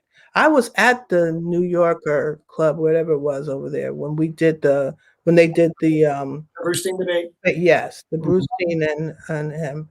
And to have that kind of discussion on that level in America, in New York City, in the height of the theater district, was something that, you know, no one could do. No one, all the articles we write, all the films, all of that, no one could have done that but him at that juncture, you know, and then to stand with Brustein toe to toe, you know, that was significant. And it didn't go, and this is what I say to my students, it didn't go without sacrifice, because certainly we know that the repercussions, even though people won't admit it, the repercussions of that speech on his career were major. They were major. So his work certainly demonstrates and shows where his head was. But I think more significant than that is him standing up and making that speech. Well, if we wanted to try to add it to this play, since this is on 7 guitars, would you consider Headley to be a Black nationalist kind of character figure? I think so. Yes. Yes, I think so. I think so. I think he used the characters almost as a springboard to doing that speech. Because a lot of his characters, even if you listen to oh gosh, George Wolfe talk about his directing of Ma Rainey, and he said that he had kind of tilted it a little bit, that made Ma Rainey more of an activist. I think in all of his characters, Joe Turner's Come and Gone, all of them, there's that thread is there. You know, he wasn't writing, you know, slapstick comedy. He was making some real comments on America and from Pittsburgh, from the version of Pittsburgh and from the POV of Pittsburgh, but America, because, you know, when you get to the Midwest, that's where they say America is represented, and so Mhm. I think he had a lot of the mixtures of those elements there. But yes, I do think so, yes. Okay. I've always wondered, it's not so much words sometimes for all of August Wilson's words, Sterling Johnson's actions at the end of Two Trains Running. Yeah. I'm gonna take it. Yes. That's I think that's as Black nationalist as you can get. It's about it. Right. Yeah. The next one asks, can you speak to the importance of setting in August Wilson plays, both in terms of time period and location? I would say maybe keep it to 7 guitars since to start. Well, okay. I think that the fact that he did this chronicle of the years over those period of years is very important. It captures a time in history I've noticed that a lot of my students now coming out of high school have read August Wilson plays, and they study those periods of history as a reflection in whichever one they may have experienced in English class, which is a beautiful thing because it also helps history get in their head. Where did the whole civil rights movement fit in? Where did the Great Migration from the South to the North and the result of that when they arrived in the North, where does that fit in? I think that's the most important part of the settings and the periods, and that it covers such a span. And as everyone has talked about today about the 10 years, 10 years, 10 years, it captures some really significant points in history. Okay. Mhm. Let's see this next, because I got one that kind of repeats. I'm going to jump ahead here. Okay. We just talked about musicality, and movement, the last presentation. Mhm. How does that theme weave itself through August Wilson's work, and what does that do to create appeal? Well, certainly, he was a blues. He loved the blues.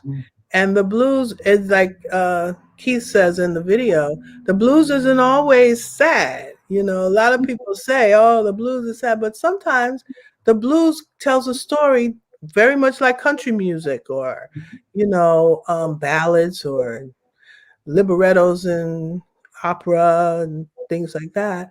So I think the fact that the blues was his favorite, and when actors and directors approach his work, if you can sense and swallow and interpret the rhythmic measures of the blues, you can get his work correct.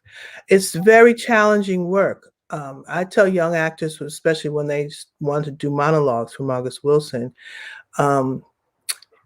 get ready. And I see one question there about the comparisons between Wilson and Shakespeare, because he is a wordsmith. He loved words. And even when I went to see Ruben Santiago Hudson do his How I Learned What I Learned. And he talks about that in there. He's a wordsmith.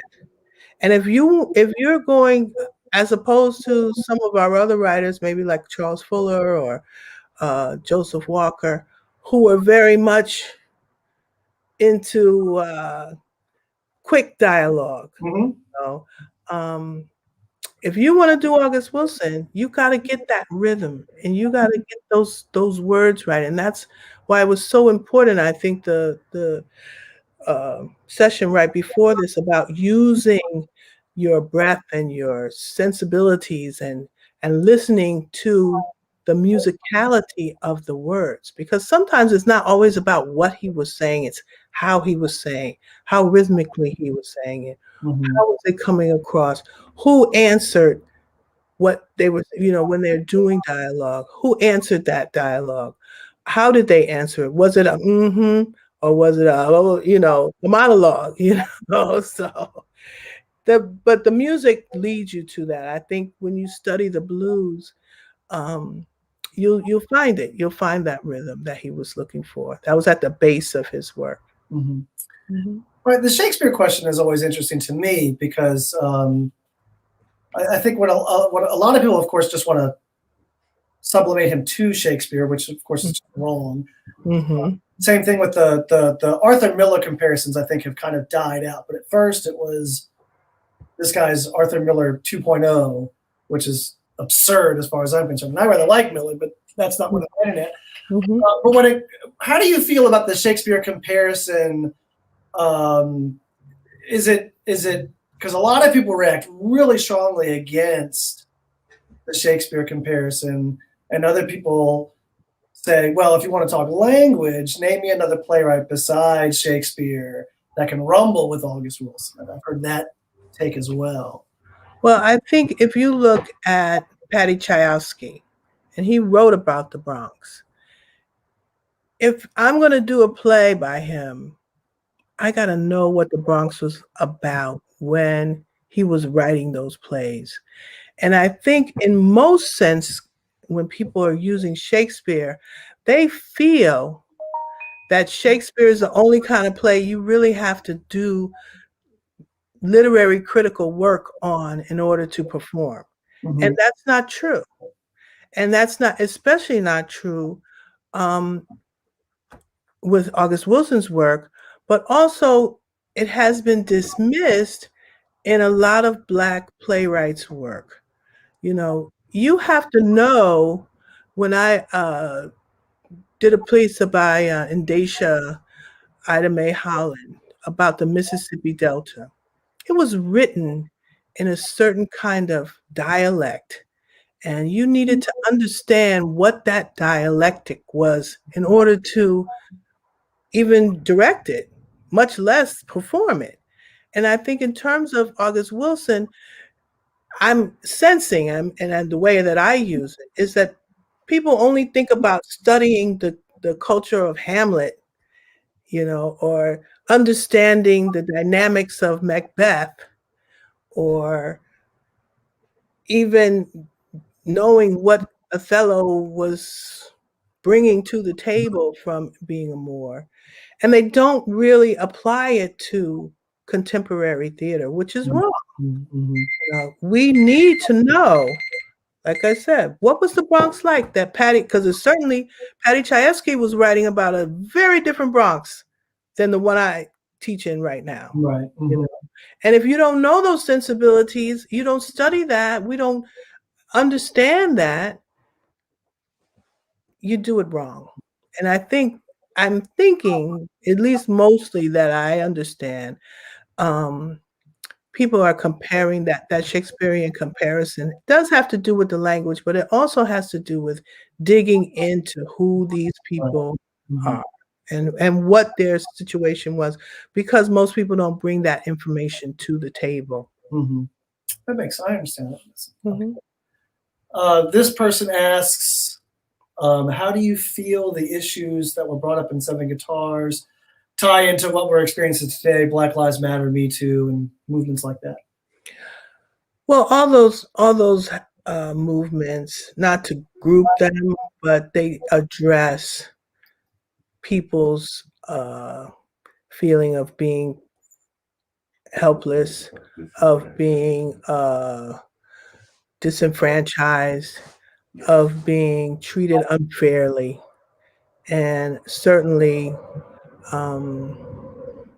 what we see in the play is, has that to do with it, and speaking out and standing up for what it is that you feel is not correct. This feel is not, I don't know, been addressed, calling attention to it. Yeah. Okay. Another one, the film was used as an audience development tool. Did it have an impact on ticket sales? That's a good question. I'm not sure. I'm not sure, really. That was certainly the goal. And it was more so, again, as I said in the beginning, it was more a community outreach. I think August was concerned, especially when the play came to Broadway, that it was going to be another exclusive kind of audience that didn't reach into the communities, that didn't bring the kids from the Bronx, that didn't bring the kids from Queens and Brooklyn, and that when they came, they were adequately prepared. We did a lot of workshops during the pre-production time before they came into Broadway, of going out. The actors went out, the staff went out to talk about the plays, and so I guess I will say that yes, it did have something to do with it, but a lot of those community groups were coming free, so I don't know if it really boosted the box office, but it certainly did start to spread, very much like what they did with Hamilton. We had a lot of high school groups that came and, you know, prepare, getting the word out because, this is true. As much as we love Broadway, there is an exclusivity to it, and who knows what the ticket prices will be when they come back because of moving chairs and things like that. So I'm hoping that we can continue to reach out to our communities like that. I thought it was interesting to see David Keith and Viola Davis in particular. Keith David, yeah. They were quite. I don't know if David Keith's a household name yet, but I think you know what I mean. Just before they'd kind of blown up. Right. Look, probably got time for one more. This one asks, what is your favorite August Wilson play? Or what are some of your favorite aspects of August Wilson's plays and why? What is my favorite? I think Joe Turner is probably my favorite. I think it had to do with the fact that I was sitting very close to the front and I could see all of the little intricacies, and it just sometimes things stick in your head, from the theatrical experience. I love the whole, you talked about supernatural before. I love the whole supernatural kind of sensations that went into that. One of my favorite actresses, L. Scott Caldwell, was doing a role in that piece, and she was fabulous.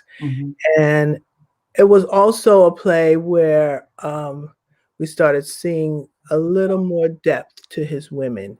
And so that did kind of stick with me. I love Fences, I love Ma Rainey. But I think your favorite child. Yeah, right. Well, you can't have favorite children. There's no favorite children. They're all different. So that's probably it. And this has been great. Thank you so much for allowing me to share with you today. I see we're getting our 5-minute call. So I really enjoyed it. I want to stress to all my colleagues out there, digitize your work. I know it's important to be in print and we have to publish, but this film was done in the 90s. And in fact, it was shot on beta. If any of you are filmmakers, I had to really go through a lot of changes, and I apologize for the sound being a little bit shaky in the beginning, to actually get it converted from beta to something that I could digitize. I kept pounding on my tech people at school a few years ago to actually help me convert it. And so once we got it on, they bounced it to VHS, which the quality doesn't transfer very well. But please, please, please hook up with your librarians, understand, how this work has to be chronicled properly and in a manner that we can see it again, 30 years from now. We'll still be able to watch Michelle Shea talk about going upstairs and learning a monologue on, but right before opening night and doing it, or the door sticking on Viola, because those are things that we can find in other cultures, but we don't find in ours. And so much of our history is not finding a home. It's not finding a place. And so I'm so happy that, all Dr. Shannon and all of you, Dr. Green, are doing this August Wilson chronicle, but we need to do it across the scope, across the span of work. You know, I love to see some of those plays I grew up on that you just don't see them anymore. People don't do them. And even when I teach them, it's hard to find them in print. So thank you very much. I really appreciate it. All right. Well, thank you. I think we're going to move on to Dr. Shannon, I think, is going to take us out in a minute. So thanks, everyone, once again. All righty. Thank you so much.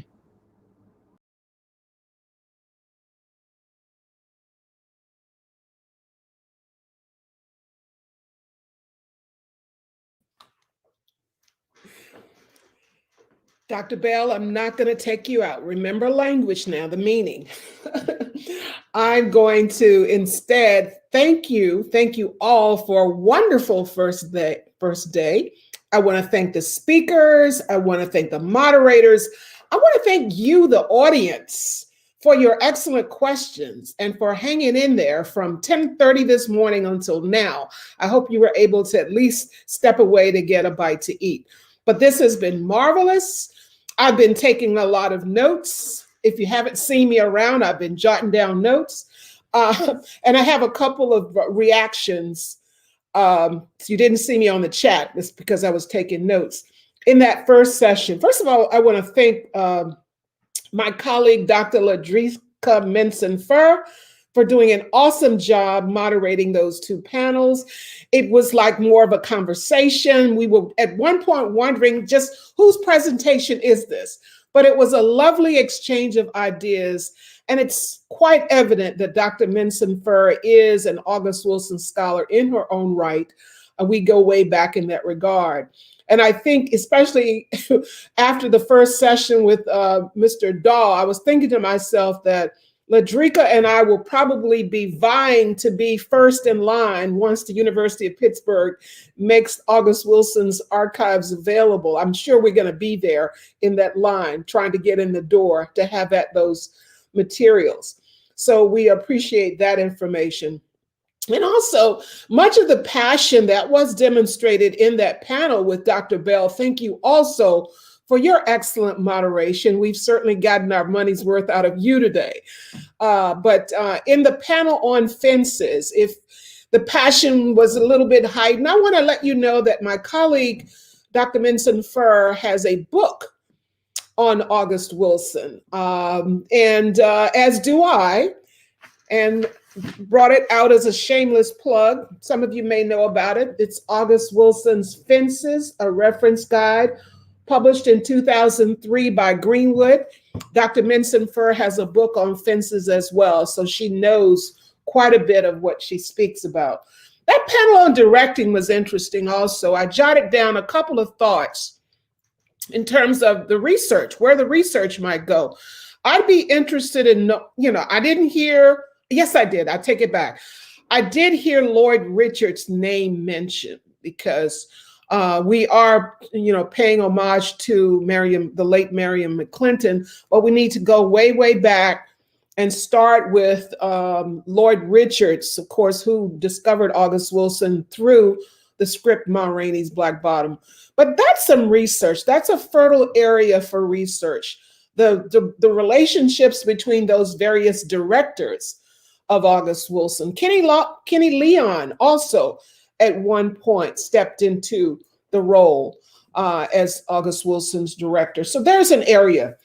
I want to thank the individuals who gave the workshop on the physical dramaturgy of August Wilson. That was quite interesting, quite innovative, and quite enlightening.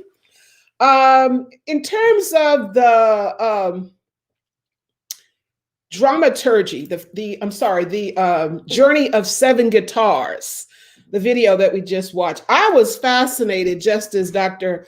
Bell was, to see all of these young actors, and especially to see our keynote speaker, a slightly younger version of our keynote speaker tomorrow, Michelle Shea, in that role, as well as Viola Davis, a young Viola Davis, Roz Coleman, Keith David, and Tommy Hollis, just to name a few. That was quite refreshing to see that.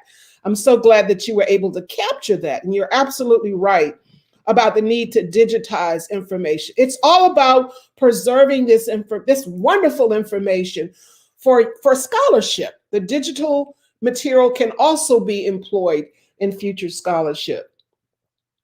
I want to also remind you of something that I said earlier today. I'm not sure how many of you were checked in early to hear my challenge to you, or my request to you, is that as we go through each day, what I want you to do in the chat, of course, I want you to continue posing questions to our speakers, but if you would just drop a topic of something, it doesn't have to be anything referenced during the 2 days, but if there's a research area that you're curious about and you think more research should be done in that area, if you could just drop that in the chat, and I'm collecting those and I'm going to share those at the end of day 2.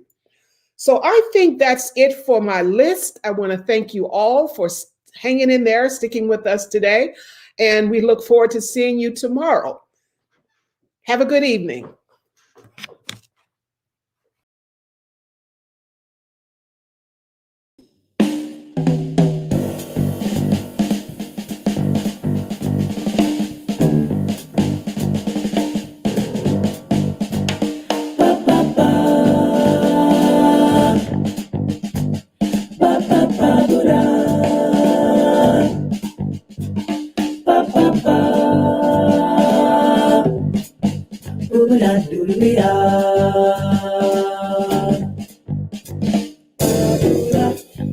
We shall overcome. We shall overcome. We shall overcome someday. Oh, deep in my heart, now I do believe, I really, really do believe we shall overcome.